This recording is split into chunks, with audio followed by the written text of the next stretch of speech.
ಗುರುಭ್ಯೋ ನಮಃ ಪರಮಗುರುಭ್ಯೋ ನಮಃ ಶ್ರೀಮದಾನಂದತೀರ್ಥಭಗವತ್ಪಾದಾಚಾರ್ಯ ಗುರುಭ್ಯೋ ನಮಃ ನರಸಿಂಹೋऽಖಿಲಾಜ್ಞಾನಮತಧ್ವಾन्तದಿವಾಕರः ಜಯತ್ಯಮಿತಸದ್ಜ್ಞಾನಸುಖಶಕ್ತಿಪಯೋನಿಧಿः ಕಲ್ಯಾಣಾದ್ಭುತಗಾತ್ರಾಯ ಕಾಮಿತಾರ್ಥಪ್ರದಾಯಿನೇ ಶ್ರೀಮದ್ವೆಂಕಟನಾಥಾರ್ಯ ಶ್ರೀನಿವಾಸಾಯ ತೇ ನಮಃ ವ್ಯಾಸಾಯ ಭವನಾಶಾಯ ಶ್ರೀಶಾಯ ಗುಣರಾಶರೇ ಹೃದ್ಯಾರ್ಯ ಶುದ್ಧವಿದ್ಯಾರ್ಯ ಮಧ್ವಾರ್ಯ ಚ ನಮೋ ನಮಃ ನೌಮಿನ್ಯಾರ್ಯ ಸುಧಾದಿಕರ್ಜರ ಮುನೀನ್ ಶ್ರೀಪಾದರಾತ್ಸನ್ಮಣೀನ್ ವ್ಯಾಸಾರ್ಯಾನ್ ವಿವಿಧಾಗಮಾಬ್ಧಿವಿಹರಾನ್ ಶ್ರೀವಾದಿರಾಜಾನಪಿ ವಂದೇ ಹಂಸವರಾನ್ ರಘುತ್ತಮ ಗುರೂನ್ ವೈದಗ್ಧ್ಯವಾರಹಂ ನಿಧೀನ್ ಶ್ರೀ ಸತ್ಯವ್ರತ ರಾಘವೇಂದ್ರ ಮುನಿಪಾನ್ ಸದ್ಬೋಧ ಸಧ್ಯಾನಪಾನ್ ಸತ್ಯಾಭಿಜ್ಞಕರಾಬ್ಜೋತ್ಥಾನ್ ಪಂಚಾಶದ್ವರ್ಷ ಪೂಜಕಾನ್ ಸತ್ಯಪ್ರಮೋದತೀರ್ಥಾರ್ಯಾನ್ ನೌಮಿನ್ಯಾರ ಸುಧಾರತಾನ್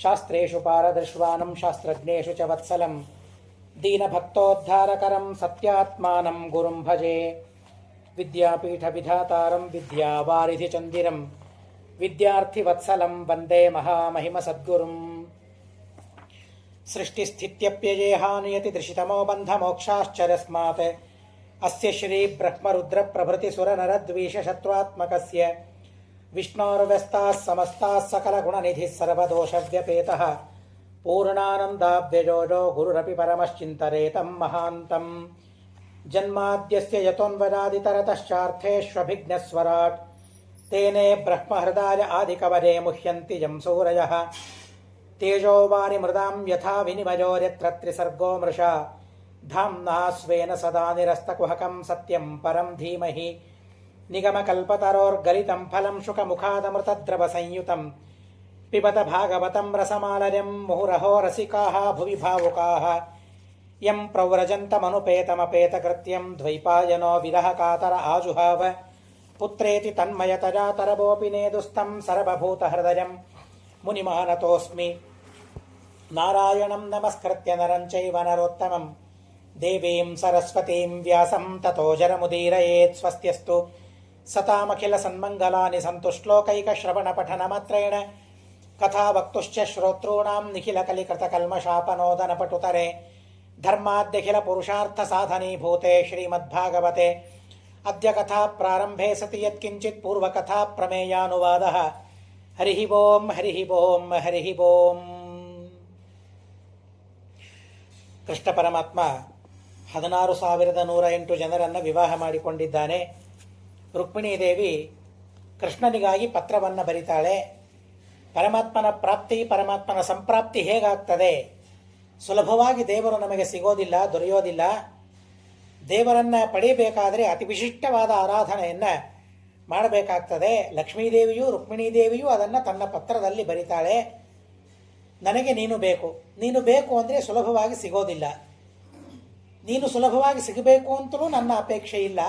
ಅದಕ್ಕಾಗಿ ನಾನು ಸಾಧನೆಯನ್ನು ಮಾಡ್ತೇನೆ. ನಮಗೆಲ್ಲ ಆದರ್ಶವನ್ನು ಲಕ್ಷ್ಮೀದೇವಿ ಹೇಳ್ತಾಳೆ. ನಾವೇನು ಮಾಡಬೇಕು? ದೇವರಿಗಾಗಿ, ದೇವರನ್ನು ನೋಡಬೇಕಾದರೆ, ದೇವರನ್ನು ಪಡಿಬೇಕಾದರೆ ನಾವೇನೆಲ್ಲ ಸಾಧನೆಗಳನ್ನು ಮಾಡಬೇಕು ಅಂತ ಲಕ್ಷ್ಮೀದೇವಿ ತಿಳಿಸ್ತಾಳೆ. ಲಕ್ಷ್ಮೀದೇವಿ ಅನಾದಿ ಕಾಲದಿಂದ ಪರಮಾತ್ಮನನ್ನು ಪಡೆದು ಬಿಟ್ಟಿದ್ದಾಳೆ. ಪ್ರತ್ಯೇಕವಾಗಿ ದೇವರನ್ನು ಪಡಿಬೇಕಾಗಿಲ್ಲ.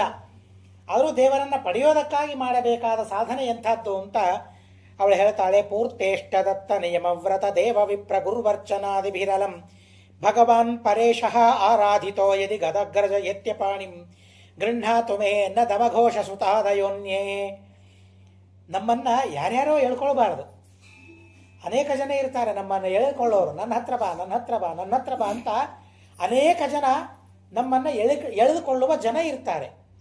ಆದರೆ ನಾವು ಎಳೆದುಕೊಳ್ಳಬೇಕು, ಜನ ನಮ್ಮನ್ನು ಎಳ್ಕೊಳ್ಳಬಾರ್ದು.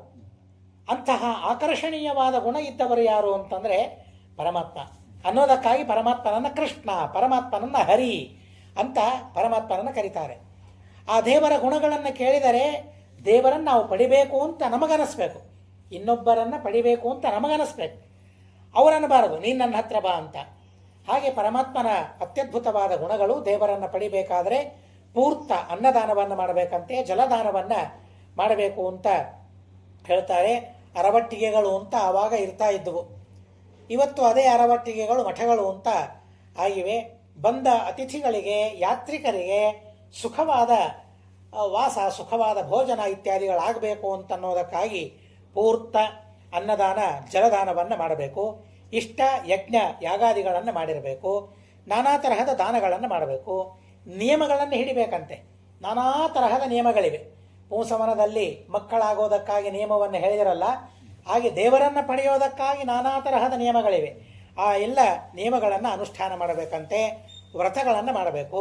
ದೇವತೆಗಳ ಪೂಜೆ, ಬ್ರಾಹ್ಮಣರ ಪೂಜೆಯನ್ನು ಮಾಡಬೇಕು. ಗುರುವಿನ ಪೂಜೆಯನ್ನು ಮಾಡಬೇಕು. ಇವು ಸಾಧನೆಗಳಿವು. ಈ ಸಾಧನೆಗಳನ್ನು ನಾವು ನಮ್ಮಷ್ಟಕ್ಕೆ ನಾವು ಮಾಡಿದರೆ ಅಲ್ಲ, ವಿಷ್ಣು ಪ್ರೇರಣೆದ ವಿಷ್ಣು ಪ್ರೀತ್ಯರ್ಥಂ ಎಂಬ ಭಾವನೆಯಿಂದ ಇವುಗಳನ್ನು ನಾವು ಮಾಡಬೇಕು. ಇವೆಲ್ಲ ದೇವರ ಪೂಜೆ ಅಂತ ನಾವು ಭಾವಿಸಬೇಕು. ದೇವರ ಪೂಜಾ ರೂಪವಾಗಿ ಇವುಗಳನ್ನು ನಾವು ಮಾಡಿದರೆ, ಈ ಕರ್ಮಗಳಿಂದ ದೇವರ ಆರಾಧನೆಯನ್ನು ನಾನು ಮಾಡಿದರೆ ಕೃಷ್ಣ ಪರಮಾತ್ಮ ಬರಲಿ, ನನ್ನ ಕೈಯನ್ನು ಹಿಡೀಲಿ. ನನ್ನ ತಂದೆ, ನನ್ನ ಅಣ್ಣ ಶಿಶುಪಾಲನಿಗೆ ಕೊಡಬೇಕು ಅಂತ ಸಂಕಲ್ಪ ಮಾಡಿದ್ದಾನೆ. ಆ ಶಿಶುಪಾಲ ನನ್ನ ಕೈ ಹಿಡಿಬಾರದು, ಸರ್ವಥಾ ಸಾಧ್ಯವಿಲ್ಲ. ಆದರೂ ಕೂಡ ಆ ರೀತಿಯಾಗಿ ಪ್ರಾರ್ಥನೆ ಮಾಡ್ತಾಳೆ. ದೇವರಿಗಾಗಿ ಇಷ್ಟೆಲ್ಲ ವ್ರತ ನಿಯಮಗಳನ್ನು ನಾನು ಮಾಡಿದ್ದಾದರೆ ಕೃಷ್ಣ ಬರಲಿ, ನನ್ನ ಕೈ ಹಿಡಿಲಿ ಅಂತ ಅವಳು ಹೇಳ್ತಾಳೆ. ಆಯಿತು, ದೇವರು ಬರೋದಿಲ್ಲ ಅಂತಾದರೆ ಏನು ಮಾಡೋಣ? ಯಸ್ಯಾಂಘ್ರಿ ಪಂಕಜರಜಸ್ತವನಂ ಮಹಂತಃ ವಾಂಛಂತ್ಯುಮಾಪತಿರಿವಾತ್ಮ ತಮೋಪಹತ್ಯೈ ಯದ್ಯಂಬುಜಾಕ್ಷ ನಲಭೇಯ. ಈ ಜನ್ಮದಲ್ಲಿ ನನ್ನದೇನಾದರೂ ಪ್ರಾರಬ್ಧ ಇಲ್ಲ, ನೀನು ನನಗೆ ಸಿಗಲಿಲ್ಲ, ನಿನ್ನ ಪಾಣಿಗ್ರಹಣ ಆಗಲಿಲ್ಲ ಅಂತಾದರೆ ಆಯಿತು, ಅಣ್ಣ ಹೇಳಿದ್ದಾನೆ, ಅಪ್ಪ ಹೇಳಿದ್ದಾನೆ ಅಂತ ಹೇಳಿ ಯಾರದ್ದೋ ಪಾಣಿಗ್ರಹಣವನ್ನು ನಾನು ಮಾಡೋದಿಲ್ಲ. ಈ ಜನ್ಮದಲ್ಲಿ ಸಿಗಲಿಲ್ಲ, ಹಾಗಾದರೆ ಈ ಜನ್ಮದಲ್ಲಿ ನಾನು ಮಾಡಿದ ಪುಣ್ಯ ಕಡಿಮೆ ಇದೆ ಅಂತ ಭಾವಿಸ್ತೇನೆ. ನೀನು ಸಿಗಲಿಲ್ಲ ಅಂತಾದರೆ ನಾನು ಮಾಡಿದ ವ್ರತ ನಿಯಮಗಳು ಕಡಿಮೆಯಾಗಿವೆ ಅಂತ ನಾನು ತಿಳಿತೇನೆ. ಈ ಜನ್ಮ ಇಡೀ ನಿನ್ನನ್ನು ಪಡೆಯೋದಕ್ಕಾಗಿ ಸಾಧನೆ ಮಾಡ್ತೇನೆ, ಮುಂದಿನ ಜನ್ಮಕ್ಕಾಗಿ. ಮುಂದಿನ ಜನ್ಮದಲ್ಲಿ ಆದರೂ ನೀನು ಸಿಗುವಂತ. ಮುಂದಿನ ಜನ್ಮದಲ್ಲಿಯೂ ನೀನು ಸಿಗಲಿಲ್ಲ ಅಂತಾದರೆ ದೇವರು ಸಿಗೋದಿಲ್ಲ. ಮುಂದಿನ ಜನ್ಮದಲ್ಲಿಯೂ ಸಿಗಲಿಲ್ಲ ಅಂತಾದರೆ ಮತ್ತೊಬ್ಬರನ್ನು ನಾನು ಬಯಸೋದಿಲ್ಲ. ನಿನ್ನ ಪ್ರಾಪ್ತಿಗಾಗಿಯೇನೇ ನಾನು ಮತ್ತೆ ಸಾಧನೆ ಮಾಡ್ತೇನೆ. ಎಷ್ಟು ವರ್ಷ ಮಾಡ್ತಿ ಹೀಗೆ ಅಂತ ಹೇಳಿದರೆ, ಶತಜನ್ಮಭಿಸ್ಯಾಮ್, 100 ವರ್ಷ, 100 ಜನ್ಮಗಳಾದರೂ ಪರವಾಗಿಲ್ಲ.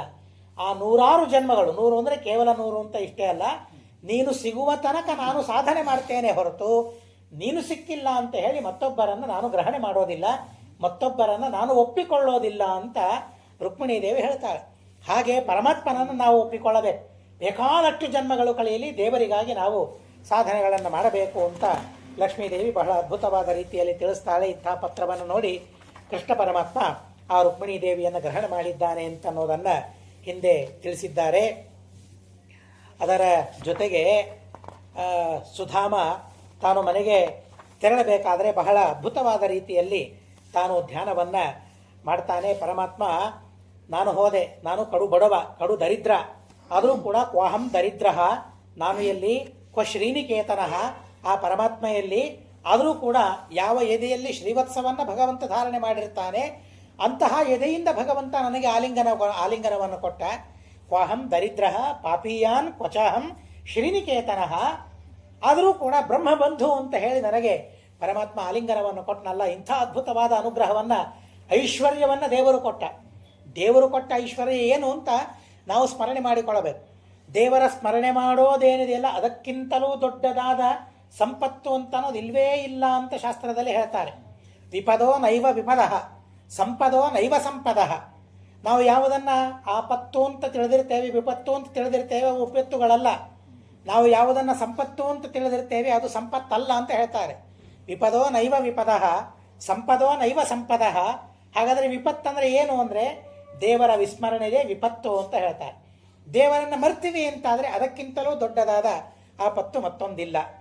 ಸಂಪನ್ ನಾರಾಯಣ ಸ್ಮೃತಿ, ದೇವರ ಸ್ಮರಣೆ ಮಾಡೋದೇನಿದೆಯಲ್ಲ, ಭಗವಂತ ಗುಣಪರಿಪೂರ್ಣ. ನಾರಾಯಣ ಅಂದರೆ ಅನಂತ ಗುಣ ಪರಿಪೂರ್ಣ, ದೋಷ ಲೇಷ ರಹಿತ. ಅಂತಹ ಚಿಂತನೆ ನಮಗೆ ಬರ್ತದೆ, ಆ ಸ್ಮರಣೆ ನಮಗೆ ಬರ್ತದೆ ಅಂತಂದರೆ ಅದಕ್ಕಿಂತಲೂ ದೊಡ್ಡದಾದ ಸಂಪತ್ತಿಲ್ಲ ಅಂತ ಹೇಳ್ತಾರೆ. ಆ ಸಂಪತ್ತನ್ನು ಭಗವಂತನನ್ನು ಕೊಟ್ಟಿದ್ದಾನಲ್ಲ. ಸುಧಾಮ ಅನ್ಕೊಳ್ತಾನೆ, ಕುಚೇನ ಅನ್ಕೊಳ್ತಾನೆ, ಇಂಥ ಅದ್ಭುತವಾದ ಸಂಪತ್ತನ್ನು ಪರಮಾತ್ಮ ನನಗೆ ಕೊಟ್ಟಿದ್ದಾನೆ. ಅಧನೋಯಂ ಧನಂ ಪ್ರಾಪ್ಯ ಮಾದ್ಯನ್ನುಚ್ಚೈರ್ನಮಾಂ ಸ್ಮರೇತಿಥಿ ಕಾರುಣಿಕಃ ವಿಷ್ಣು ಧನಂ ಮೇ ಭೂರಿ ನಾದದಾತ್ ಅಂತ ಹೇಳಿ ಪರಮಾತ್ಮನ ಅತ್ಯದ್ಭುತವಾಗಿರತಕ್ಕಂತಹ ಕರುಣೆಯನ್ನು ಚಿಂತನೆ ಮಾಡ್ತಾ, ವಿಷಯಾನ್ ಜಾಯಯಾ ತ್ಯಕ್ತ್ವ ಬುಭುಜೆ ನಾತಿಲಂಪಟಃ ಅಂತ ಹೇಳಿ ಅತಿಲಂಪಟನಾಗದೆ ಮತ್ತೆ ತಾನು ಪರಮಾತ್ಮ ಕೊಟ್ಟ ಆ ಐಶ್ವರ್ಯವನ್ನು ಭೋಗ ಮಾಡಿದ್ದಾನೆ ಅಂತ ಅನ್ನೋದನ್ನು ಹೇಳ್ತಾರೆ. ಸ್ಮಾಹಂ ಬಾಹುಭ್ಯಾಂ ಪರಿರಂಭಿತ, 2 ಬಾಹುಗಳಿಂದ ಭಗವಂತ ನನ್ನನ್ನು ಆಲಿಂಗನ ಮಾಡಿಕೊಂಡ, ಇಂಥ ಅದ್ಭುತವಾದ ಆಶೀರ್ವಾದವನ್ನು ದೇವರು ಮಾಡಿದ ಅಂತನ್ನೋದನ್ನು ತಿಳಿಸ್ತಾರೆ. ಏಕಾದಶ ಸ್ಕಂಧದಲ್ಲಿ ಪರಮಾದ್ಭುತವಾಗಿರತಕ್ಕಂತಹ ಚಿಂತನೆಗಳು, ರಹಸ್ಯವಾದ ಪ್ರಮೇಯಗಳು ಅಲ್ಲಿವೆ. ಭುವೋ ಅವತರಯನ್ ಭಾರಂ ಯವಿಷ್ಠಂ ಜನಯನ್ ಕಲಿಂ, ಭೂಭಾರ ಪರಿಹಾರ ಮಾಡಬೇಕು ಅಂತ ಪರಮಾತ್ಮ ಆಲೋಚನೆ ಮಾಡಿದ. ಜೊತೆಗೆ ದೇವತೆಗಳೆಲ್ಲ ಅವತಾರ ತಾಳಿದ್ದಾರೆ. ಅವತಾರ ತಾಳಿದ ದೇವತೆಗಳೆಲ್ಲ ತಮ್ಮ ತಮ್ಮ ಲೋಕಕ್ಕೆ ತೆರಳಬೇಕು ಅಂದ್ರೇನೆ ಕಲಿಯುಗ ಪ್ರಾರಂಭವಾಗ್ತದೆ. ದೇವತೆಗಳೆಲ್ಲ ಇದ್ರೆ ಕಲಿಯುಗ ಪ್ರಾರಂಭವಾಗೋದೇ ಇಲ್ಲ. ಒಬ್ಬ ಪರೀಕ್ಷಿತ ಕಲಿಯನ್ನು ನಿಗ್ರಹ ಮಾಡಿದ ಅಂತ ನಾವು ಕೇಳ್ತೇವೆ. ಹೀಗಾಗಿ ಪರೀಕ್ಷಿತನಿಗಿಂತಲೂ ಅಧಿಕರಾದ ದೇವಾದಿ ದೇವತೆಗಳು ಈ ಭೂಲೋಕದಲ್ಲಿ ಹಾಗೆ ಇದ್ದುಬಿಟ್ರೆ ಇನ್ನು ಕಲಿಗೆ ಅವಕಾಶ ಇರೋದಿಲ್ಲ, ಕಲಿ ಪ್ರಬಲವಾಗೋದಿಲ್ಲ, ಕಲಿಯುಗವು ಬರಬೇಕು ಅನ್ನೋದಕ್ಕಾಗಿ ಪರಮಾತ್ಮ ಯದುಕುಲವನ್ನು ಸಂಹಾರ ಮಾಡಬೇಕು ಅಂತ ಆಲೋಚನೆ ಮಾಡಿದ. ಯದುಕುಲದ ಸಂಹಾರ ಹೇಗೆ? ಯಾರೋ ಬಂದು ಸಂಹಾರ ಮಾಡಿದರೆ ಅದು ಯಾದವರ ಕೀರ್ತಿಗೆ ಕಲಂಕ. ಅದು ಯಾರೋ ಸೋಲಿಸಿದರು, ಯಾರೋ ಸಂಹಾರ ಮಾಡಿದರು. ಹೀಗಾಗಿ ದೇವರೇನು ಅನ್ಕೊಳ್ತಾನೆ, ಅವರಿಂದ ಅವರೇ ಹತರಾಗಬೇಕು, ಅವರು ಅವರನ್ನೇ ಸಂಹಾರ ಮಾಡಿಕೊಳ್ಳಬೇಕು. ಹೀಗೆ ಸಂಹಾರವಾದರೆ ಯಾದವರಿಗೆ ಯಾವುದೇ ತರಹದ ಕಲಂಕ ಬರೋದಿಲ್ಲ ಅಂತ ದೇವರ ಆಲೋಚನೆ ಮಾಡಿದ್ದಾನೆ. ಶಾಪವ್ಯಾಜೇನ ವಿಪ್ರಾಣಂ ಸಂಜಹ್ರೆ ಸ್ವಕುಲಂ ವಿಭು. ಬ್ರಾಹ್ಮಣರ ಶಾಪ ಅವರಿಗೆ ಬರುವಂತೆ ಮಾಡ್ತಾನೆ. ಯಾದವರಿಗೆ ಶಾಪ ಬರ್ತದೆ ಅಂತಂದ್ರೆ ಅದು ಕೇವಲ ಶಾಪದಿಂದ ಅವರಿಗೆ ಅನರ್ಥವಾದದ್ದಲ್ಲ, ಪ್ರಾರಬ್ಧ ಕರ್ಮವೇ ಪ್ರಬಲ ಅಂತ ಹೇಳ್ತಾರೆ. ಶಾಪ ಆದರೆ ನಾತ್ರ ಕಾರಣಂ, ಚತುರ್ಥ ಸ್ಕಂಧ ತಾತ್ಪರ್ಯದಲ್ಲಿ ಆ ಮಾತನ್ನು ಆಚಾರ್ಯರು ತಿಳಿಸ್ತಾರೆ. ಶಾಪದಿಂದ ಕಷ್ಟ ಬಂತು, ವರದಿಂದ ಸುಖವಾಯಿತು ಅಂತ ನಾವು ಕೇಳ್ತೇವೆ. ಶಾಪವರಗಳಿಂದ ಕಷ್ಟ ಸುಖ ಅಲ್ವೇ ಅಲ್ಲ, ಅವು ಸೂಚಕ ಮಾತ್ರ ಅಂತ ಹೇಳ್ತಾರೆ. ಪ್ರಾರಬ್ಧ ಕರ್ಮದಿಂದಲೇ ಸುಖ ದುಃಖಗಳು. ನನ್ನ ಪ್ರಾರಬ್ಧನೇ ಇರೋದಿಲ್ಲ, ಯಾರೋ ಶಾಪ ಕೊಟ್ಟುಬಿಟ್ರೆ ಆ ದುಃಖ ಅನುಭವಿಸ್ಬೇಕಾ ನಾನು? ನನ್ನ ಪ್ರಾರಬ್ಧವೇ ಇರೋದಿಲ್ಲ, ಕರ್ಮ ಮಾಡಿರೋದಿಲ್ಲ, ಯಾರೋ ವರ ಕೊಟ್ಟರೆ ನನಗೆ ಸುಖವಾಗ್ತದ? ಅಲ್ಲ. ಹಾಗಾದರೆ ಶಾಪ ವರಗಳು ಸೂಚನೆ ಮಾಡ್ತದೆ. ಏನಂತ? ನಿನ್ನ ಪುಣ್ಯ ಪ್ರಾರಬ್ಧ ಇದೆ, ಸುಖವನ್ನು ಅನುಭವಿಸ್ಲಿಕ್ಕೆ ಸಿದ್ಧನಾಗು, ವರ ಸೂಚನೆ ಮಾಡ್ತದೆ. ಶಾಪ ಕೊಟ್ಟರೆ ನಿನ್ನ ಪ್ರಾರಬ್ಧ ಇದೆ, ದುಃಖ ಹತ್ತಿರ ಬರ್ತಾ ಇದೆ, ಸೂಚನೆ ಮಾಡ್ತಿದೆ. ಅಷ್ಟೇ, ಅದು ಅಲಾರಾಮ್ ಇದ್ದ ಹಾಗೆ. 4 ಆಯಿತು ಅಂತ ಅಷ್ಟೇ, ಅದು ಸೂಚಕ. ಅದು ಹಾಗೆ ಶಾಪಾದಿಗಳು ಸೂಚಕ. ಪ್ರಾರಬ್ಧ ಕರ್ಮ ಇದೆ ಅವರದ್ದು ಕೂಡ, ಆ ಶಾಪವನ್ನು ಪಡೆಯುವಂಥ ಪ್ರಾರಬ್ಧ ಕರ್ಮ. ಆ ಪ್ರಾರಬ್ಧ ಕರ್ಮದಿಂದಾಗಿ ಅವರಿಗೆ ಹಾಗೆ ಆಗಿದೆ. ರಾಜ ಕೇಳ್ತಾನೆ, ಬ್ರಾಹ್ಮಣರ ಬಗ್ಗೆ ಕೃಷ್ಣ ಪರಮಾತ್ಮ ಅತ್ಯದ್ಭುತವಾದ ಉಪದೇಶವನ್ನು ಮಾಡ್ತಾನೆ ಯಾದವರಿಗೆಲ್ಲರಿಗೆ. ಇಲ್ಲೇ ದಶಮಸ್ಕಂಧದಲ್ಲಿ ಬರ್ತದೆ. ಪರಮಾದ್ಭುತವಾಗಿ ಬ್ರಾಹ್ಮಣರ ಮಹಿಮೆಯನ್ನು ಕೃಷ್ಣ ಪರಮಾತ್ಮ ಹೇಳ್ತಾನೆ, ಎಲ್ಲರನ್ನ ಕೂಡಿಸಿಕೊಂಡು. ಹೀಗಾಗಿ ಬ್ರಾಹ್ಮಣರು ಅಂತಂದರೆ ದೇವತೆಗಳಂತೆ ಆ ಯಾದವರು ನೋಡಿಕೊಳ್ತಾ ಇರ್ತಾರೆ. ರಾಜ ಪ್ರಶ್ನೆ ಮಾಡ್ತಾರೆ, ಬ್ರಹ್ಮಣ್ಯಾನಾಂ ವದನ್ಯಾನಾಂ ನಿತ್ಯಂ ವೃದ್ಧೋಪಸೇವಿನಾಂ ವಿಪ್ರಶಾಪ ಕಥಮಭೂತ. ಅಲ್ಲ, ಬ್ರಾಹ್ಮಣರು ಶಾಪ ಕೊಟ್ಟರು ಅಂತ ನೀವು ಹೇಳಿದ್ರಿ, ಆದರೆ ಶಾಪ ಪಡೆಯುವಂಥ ಕಾರ್ಯವನ್ನೇನು ಮಾಡಿದರು? ಬ್ರಾಹ್ಮಣರೇ ದೇವರು ಅಂತ ಪೂಜೆ ಮಾಡ್ತಾ ಇದ್ದಾರೆ. ಅಂಥ ಯಾದವರಿಗೆ ಬ್ರಾಹ್ಮಣರ ಶಾಪ ಹೇಗಾಯಿತು? ಆಶ್ಚರ್ಯ ಇದು. ಏನು ಮಾಡಿದರು ಅವರು? ಏನು ತಪ್ಪು ಮಾಡಿದರು? ಅದನ್ನು ಹೇಳಬೇಕು ಅಂತಂದಾಗ ವೇದವ್ಯಾಸ ದೇವರು, ಶುಕಾಚಾರ್ಯರು ಹೇಳ್ತಾರೆ, ವಿಶ್ವಾಮಿತ್ರೋರುಣಿ ಕಣ್ವ, ವಿಶ್ವಾಮಿತ್ರ, ಅರುಣಿ, ಕಣ್ವ, ದುರ್ವಾಸ, ಭೃಗು, ಅಂಗಿರ, ಕಾಶ್ಯಪ, ವಾಮದೇವ, ಅತ್ರಿ, ವಶಿಷ್ಠ, ನಾರದ ಮುಂತಾದವರೆಲ್ಲರೂ ಕೂಡ ಸಂಚಾರ ಮಾಡ್ತಾ ದ್ವಾರಕೆಗೆ ಬಂದಿದ್ದಾರೆ. ಈ ಮಹಾನುಭಾವರೆಲ್ಲ ದ್ವಾರಕೆಗೆ ಬಂದಾಗ ಕ್ರೀಡಂತಸ್ಥಾನುಪೌವ್ರಜ್ಯ, ಮಹಾನುಭಾವರ ಹತ್ತಿರ ಹೇಗೆ ಹೋಗಬೇಕು, ಹೇಗೆ ಹೋಗಬಾರದು, ಪರೀಕ್ಷೆ ಮಾಡೋದಕ್ಕಾಗಿ ಬ್ರಾಹ್ಮಣರ ಹತ್ರ ಹೋಗಬಾರದು. ನೋಡೋಣ ಇವರ ಶಕ್ತಿ ಏನಿದೆ, ಇವರ ಸಾಮರ್ಥ್ಯ ಏನಿದೆ, ಇವರ ಯೋಗ್ಯತೆ ಏನಿದೆ, ಪರೀಕ್ಷೆ ಮಾಡೋದಕ್ಕಾಗಿ ಹೋಗಬಾರದಂತೆ. ಅವರ ಹತ್ತಿರ ಹೋಗಬೇಕು, ಕ್ರೀಡಂತಹ ಆಟ ಆಡ್ತಾ ಹೋಗಬಾರದು, ಗೌರವ ಭಾವನೆಯಿಂದ ಅವರ ಹತ್ತಿರ ಹೋಗಬೇಕು. ಆದರೆ ಆ ಯದುನಂದನರೆಲ್ಲರೂ ಕೂಡ, ಯಾದವರೆಲ್ಲರೂ ಕೂಡ ಸಾಂಬನಿಗೆ ಸ್ತ್ರೀ ವೇಷವನ್ನು ಹಾಕಿದ್ದಾರಂತೆ. ಸಾಂಬ ಜಾಂಬವತಿಯ ಮಗ, ನೋಡಲಿಕ್ಕೆ ಹೆಣ್ಣಿನಂತೆ ಕೋಮಲವಾಗಿದ್ದಾನೆ, ಬಹಳ ಸ್ಫುರದ್ರೂಪಿಯವನು. ಅವನಿಗೆ ಹೆಣ್ಣಿನ ವೇಷವನ್ನು ಹಾಕಿದ್ದಾರೆ, ಗರ್ಭಿಣಿಯ ವೇಷವನ್ನು ಹಾಕಿದ್ದಾರೆ. ಗರ್ಭಿಣಿಯ ವೇಷವನ್ನು ಹಾಕಿ ಬ್ರಾಹ್ಮಣರನ್ನು ಪರೀಕ್ಷೆ ಮಾಡಬೇಕು ಅಂತ ಬ್ರಾಹ್ಮಣರ ಹತ್ತಿರ ಹೋಗ್ತಾರೆ. ಕೇಳ್ತಾರೆ, ಇವಳು ಗರ್ಭಿಣಿಯಾಗಿದ್ದಾಳೆ, ಇವಳಿಗೆ ಗಂಡು ಸಂತಾನವೋ ಹೆಣ್ಣು ಸಂತಾನವೋ ಏನಾಗ್ತದೆ ನೀವು ತಿಳಿಸ್ರಿ, ಕುತೂಹಲ ಬಹಳ ಇದೆ ಅಂತ ಅಂದಾಗ ಅವರು ಹೇಳಲಿಲ್ಲ. ನೋಡಿ, ಅವಾಗ ಗಂಡೋ ಹೆಣ್ಣು ಅಂತ ಹೇಳಲಿಲ್ಲ. ಆದರೆ ಹೇಳಿದರು ಏನಂತ, ಪರೀಕ್ಷೆ ಮಾಡೋದಕ್ಕಾಗಿ ಬಂದಿದ್ದೀರಿ ಅಂತ ಅನ್ನೋದಕ್ಕಾಗಿ ನಿಮ್ಮನ್ನ ಸಂಹಾರ ಮಾಡೋ ಒನಕೆ ಅವರ ಗರ್ಭದಿಂದ ಹುಟ್ಟುತ್ತದೆ ಅಂತ ಬ್ರಾಹ್ಮಣರು ಹೇಳಿದರು. ಒಳಗೆ ಇದ್ದದ್ದು ಬಟ್ಟೆ ಅಷ್ಟೇ, ಬಟ್ಟೆ ಹಾಕಿ ಗರ್ಭಿಣಿಯ ವೇಷವನ್ನು ಹಾಕಿದ್ದಾರೆ. ಆದರೆ ಬ್ರಾಹ್ಮಣರು ಹೇಳಿದ್ರು, ಗಾಬರಿ ಆಯಿತು. ಮನೆಗೆ ಹೋಗ್ತಾರೆ, ನೋಡ್ತಾರೆ ಅಲ್ಲಿ ಬಟ್ಟೆಗಳಿಲ್ಲ, ಆ ಬಟ್ಟೆ ಒಣಕೆಯಾಗಿಬಿಟ್ಟಿದೆ ಅಂತೆ. ಬ್ರಾಹ್ಮಣರ ಮಾತುಗಳೇ ಹೇಗಿರ್ತದೆ, ಬ್ರಾಹ್ಮಣರ ಶಾಪ ಹೇಗಿರ್ತದೆ. ಬ್ರಾಹ್ಮಣರನ್ನು ತಡವಬಾರದು, ಬ್ರಾಹ್ಮಣರ ಅವಮಾನವನ್ನು ಮಾಡಬಾರದು. ಒನಕೆ ಬರ್ತದೆ, ತಪ್ಪಾಯಿತು ತಮ್ಮಿಂದ, ಮಾಡಿದ ತಪ್ಪನ್ನು ಹಿರಿಯರಿಗೆ ಹೇಳಿಕೊಡ್ತಾರೆ. ಇದು ಅವರು ಮಾಡಿದ ಒಳ್ಳೆಯ ಕೆಲಸ. ಸಾಮಾನ್ಯವಾಗಿ ಮನೆಯಲ್ಲಿ ನಾವು ತಪ್ಪು ಮಾಡಿದರೆ ನಾನೇನು ತಪ್ಪು ಮಾಡಿದ್ದೇನೆ ಅಂತ ಹಿರಿಯರಿಗೆ ಹೇಳಬೇಕು. ಹೇಳಿದರೆ ಅದಕ್ಕೆ ಪರಿಹಾರವನ್ನು ಹೇಳ್ತಾರೆ ಅವರು. ಏನಾದರೂ ಒಂದು ಪರಿಹಾರ. ಇಲ್ಲೇ ಹೋದರೆ ಆಕಸ್ಮಿಕವಾಗಿ ಕಷ್ಟ ಬಂದ್ಬಿಡ್ತದೆ, ಬಹಳ ಅನರ್ಥವನ್ನು ಎದುರಿಸಬೇಕಾಗ್ತದೆ. ಹೀಗಾಗಿ ಹಿರಿಯರಿದ್ದಾರೆ, ಹಿರಿಯರಿಗೆಲ್ಲ ಹೋಗಿ ಹೇಳಿದ್ದಾರೆ. ಯಾದವರೆಲ್ಲ ಏನಾಗ್ತದೆ ಬಿಡು ಇದನ್ನು ಅಂತ ಹೇಳಿ ಆ ಒನಕೆಯನ್ನು ಕುಟ್ಟಿ ಪುಡಿ ಮಾಡಿ ಅದನ್ನು ಸಮುದ್ರದಲ್ಲಿ ಹಾಕಿಬಿಟ್ಟಿದ್ದಾರೆ. ಅದು ಏರಕ ಅಂತ ಒಂದು ದರ್ಭ. ಆ ದರ್ಭವಾಗಿ ಅವೆಲ್ಲ ಸಮುದ್ರದ ತೀರದಲ್ಲಿ ಬೆಳೆದು ಬಿಟ್ಟಿದೆ. ಯಾದವರ ಸಂಹಾರವಾಗಬೇಕು ಅಂತನ್ನೋದಕ್ಕಾಗಿ ಪರಮಾತ್ಮ ಇದ್ದ ಕ್ಷೇತ್ರದಲ್ಲಿಯೇನೇ ಇರಬಾರದು, ಬೇರೆ ಕ್ಷೇತ್ರಕ್ಕೆ ಹೋಗಿ ಮೃತರಾಗಬೇಕು ಅಂತ ಹೇಳಿದ್ದಾರೆ. ಮೃತರಾಗಬೇಕಾದರೆ ಬೇರೆ ಕ್ಷೇತ್ರದಲ್ಲಿ ಮರಣ ಬರಬೇಕು ಅಂತ ಹೇಳ್ತಾರೆ. ಗತ್ವ ಅಲ್ಪೀಯ ಸಮಪಿ ಕ್ಷೇತ್ರಂ, ಸಣ್ಣ ಕ್ಷೇತ್ರವಾದರೂ ದ್ವಾರಕ್ಕೆ ಬಹಳ ದೊಡ್ಡದಾದ ಕ್ಷೇತ್ರ ಆದರೂ ಕೂಡ ಅಲ್ಲೇ ಮರಣ ಬರಬಾರದು, ಬೇರೆ ಕ್ಷೇತ್ರಕ್ಕೆ ಹೋಗಬೇಕು ಅಂತ ಹೇಳಿ ಅವರನ್ನೆಲ್ಲ ಪ್ರಭಾಸ ಕ್ಷೇತ್ರಕ್ಕೆ ಕರೆದುಕೊಂಡು ಹೋಗಿಬಿಟ್ಟಿದ್ದಾರೆ. ಅಲ್ಲಿ ಮೈರೇಯ ಪಾನವನ್ನು ಮಾಡಿ ಮದೋನ್ಮತ್ತರಾಗಿದ್ದಾರೆ. ಪ್ರಾರಬ್ಧ ಅವರ ಮರಣವಾಗಬೇಕು. ಅಲ್ಲಿ ದಂಡೆಯಲ್ಲಿ ಬೆಳೆದ ದರ್ಭವನ್ನು ತೆಗೆದುಕೊಳ್ತಾರೆ, ಒಬ್ಬರನ್ನು ಹೊಡೆದುಕೊಳ್ತಾರೆ. ಎಲ್ಲರೂ ಮೃತರಾಗಿ ಬಿಟ್ಟಿದ್ದಾರೆ. ಕೃಷ್ಣ ಪರಮಾತ್ಮನಿಗೂ ಅದೇ ಬೇಕಾಗಿದೆ. ಇದರ ಮುಂಚೆ ಒಂದು ಸಂದರ್ಭ, ಕೃಷ್ಣ ಪರಮಾತ್ಮ ದ್ವಾರಕೆಯನ್ನು ಪಾಲನೆ ಮಾಡ್ತಾ ಇದ್ದಾನೆ. ಆದರೆ ಕೃಷ್ಣ ಮನೆಯಲ್ಲಿದ್ದಾನೆ, ಕೃಷ್ಣನಿಂದ ತತ್ವೋಪದೇಶವನ್ನು ಪಡಿಬೇಕು ಅಂತನ್ನೋ ಆಲೋಚನೆ ವಸುದೇವನಿಗೆ ಬರಲಿಲ್ಲ. ಎಂಥ ವಿಚಿತ್ರ ಪ್ರಾರಬ್ಧ ಇರ್ತದೆ ನೋಡ್ರಿ. ದೇವರನ್ನೇ ಮಗನನ್ನಾಗಿ ಪಡೆದ, ಆದರೆ ಆ ಪರಮಾತ್ಮನಿಂದ ತತ್ವೋಪದೇಶವನ್ನು ಪಡಿಬೇಕು ಅಂತನ್ನೋ ಭಾವನೆ ಮಾತ್ರ ವಸುದೇವನಿಗೆ ಬರಲೇ ಇಲ್ಲ. ವೈರಾಗ್ಯ ದೇವರ ಬಗ್ಗೆ. ಮನೆಯಲ್ಲೇ ಇದ್ದಾನಲ್ಲ, ವಸ್ತು ಮನೆಯಲ್ಲೇ ಇದ್ದರೆ ಆ ವಸ್ತುವಿನ ಬಗ್ಗೆ ಬೇಸರ ಬಂದ್ಬಿಡ್ತದೆ. ಮನೆಯಲ್ಲೇ ಇದೆ ಅಲ್ಲ, ಯಾವತ್ತಾದರೂ ಓದಿದರೆ ಆಯಿತು ಅಂತ ನಾವು ಅಂದುಕೊಳ್ತೇವೆ. ಕೃಷ್ಣ ಮನೆಯಲ್ಲೇ ಇರ್ತಾನಲ್ಲ, ಯಾವತ್ತೋ ಒಂದು ದಿವಸ ಹೋಗಿ ಕೇಳಿದರೆ ಆಯಿತು ಅಂತ. ಆದರೆ ಕೃಷ್ಣ ಪರಮಾತ್ಮ ಆ ಉದಾಸೀನ್ಯವನ್ನು ಸಹನೆ ಮಾಡಲಿಲ್ಲ.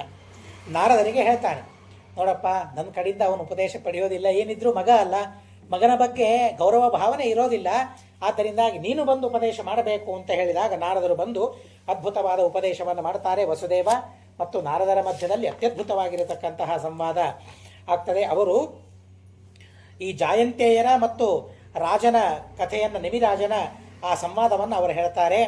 ಈ ಸಂದರ್ಭದಲ್ಲಿ ನಾರದರು ಮೊಟ್ಟ ಮೊದಲಿಗೆ ಧರ್ಮದ ಒಂದು ಅತ್ಯದ್ಭುತವಾದ ಮಹಿಮೆಯನ್ನು ಹೇಳ್ತಾರೆ. ಧರ್ಮ ಅಂದರೆ ಏನು? ವೇದ ಪ್ರಣಹಿತೋ ಧರ್ಮ. ಯಾವುದನ್ನು ಮಾಡು ಅಂತ ವೇದ ಹೇಳಿದೆ ಅದು ಧರ್ಮ, ಯಾವುದನ್ನು ಮಾಡಬೇಡ ಅಂತ ವೇದ ಹೇಳಿದೆ ಅದು ಅಧರ್ಮ. ಎಲ್ಲ ಧರ್ಮಗಳನ್ನು ಮಾಡಲಿಕ್ಕಾಗೋದಿಲ್ಲ. ಆದರೆ ಮೊದಲಿಗೆ ಹೇಳ್ತಾರೆ, ಧರ್ಮವನ್ನು ಮಾಡುವಾಗ ಮೆಟ್ಟಿಲುಗಳಿವೆ ಅಂತ ಹೇಳ್ತಾರೆ. ಯಾವುದೇ ಧರ್ಮ, ಸಂಧ್ಯಾ ವಂದನೆ ಮಾಡೋದು ಬಹಳ ಕಷ್ಟ ಅಂತ ಅನಿಸ್ತದೆ, ದೇವರ ಪೂಜೆ ಕಷ್ಟ, ಪಂಚಮಹಾಯಜ್ಞಗಳು ಕಷ್ಟ ಅಂತ ಅನಿಸ್ತದೆ. ಅದಕ್ಕಾಗಿ ಅದಕ್ಕೊಂದು ಮೆಟ್ಟಿಲುಗಳನ್ನು ನಾರದರು ಹಾಕಿಕೊಡ್ತಾರೆ. ಎಲ್ಲ ಧರ್ಮಗಳನ್ನು ಮಾಡಲೇಬೇಕು ಅಂತ ಏನಿಲ್ಲ, ಹಾಗಂತ ಮಾಡಬಾರದು ಅಂತ ಅಲ್ಲ, ಆದರೆ ಮಾಡಲಿಕ್ಕಾಗದೇ ಇದ್ದ ಧರ್ಮಗಳನ್ನು ಕೇಳಬೇಕಂತ ನಾವು. ಇಂಥ ಧರ್ಮಗಳಿವೆ, ಇಂಥ ಧರ್ಮಗಳಿವೆ. ಪಯೋವ್ರತ ಪ್ರಾರಂಭವಾಗ್ತದೆ ಫಲ್ಗುಣ ಮಾಸದಲ್ಲಿ, ಮಾಡಲಿಕ್ಕಾಗೋದಿಲ್ಲ, ಬೇಡ, ಅದರ ಬಗ್ಗೆ ಕೇಳಿದರೆ ಏನು ತಪ್ಪು, ಕೇಳೋದರಿಂದ ಪುಣ್ಯ ಬರ್ತದೆ ಅಂತ ಹೇಳ್ತಾರೆ. ಧರ್ಮ ಶ್ರುತೋವ ಶ್ರುತಃ, ಧರ್ಮವನ್ನು ಕೇಳಬೇಕು ಅಂತ ಹೇಳ್ತಾರೆ. ಅನುಪಠಿತ, ಅದನ್ನು ಹೇಳಬೇಕು ಅಂತ ಅಂತಾರೆ. ನನಗೆ ಮಾಡಲಿಕ್ಕಾಗದೇ ಇದ್ದರೂ ಆ ಧರ್ಮದ ಬಗ್ಗೆ ಹೇಳಬೇಕು ಅಂತ ಹೇಳ್ತಾರೆ. ಧ್ಯಾತಃ, ಧರ್ಮದ ಧ್ಯಾನವನ್ನು ಮಾಡಬೇಕು, ಸ್ಮರಣೆಯನ್ನು ಮಾಡಬೇಕು. ಇಂಥ ಧರ್ಮ ಇದೆ.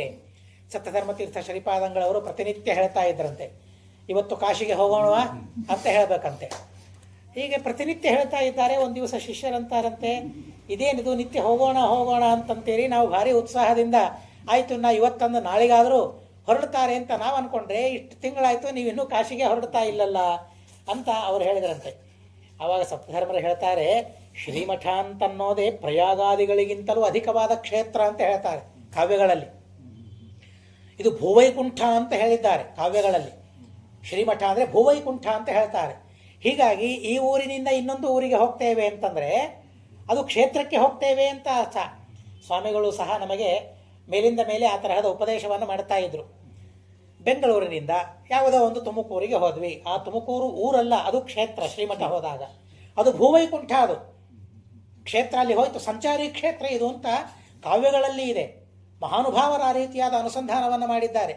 ಸತ್ಯನಾಥರು, ಸತ್ಯಾಭಿನವರು ಮುಂತಾದವರು ಎಲ್ಲರೂ, ವಿದ್ಯಾಧಿರಾಜ ತೀರ್ಥ ಶ್ರೀಪಾದಂಗಳವರು, ಟೀಕಾಕೃತ್ಪಾದರು, ಇವರೆಲ್ಲ ಶ್ರೀಮಠ ಪ್ರಯಾಗಾದಿಗಳಿಗಿಂತಲೂ ಅಧಿಕವಾದ ಕ್ಷೇತ್ರ ಅಂತ ಹೇಳ್ತಾರೆ.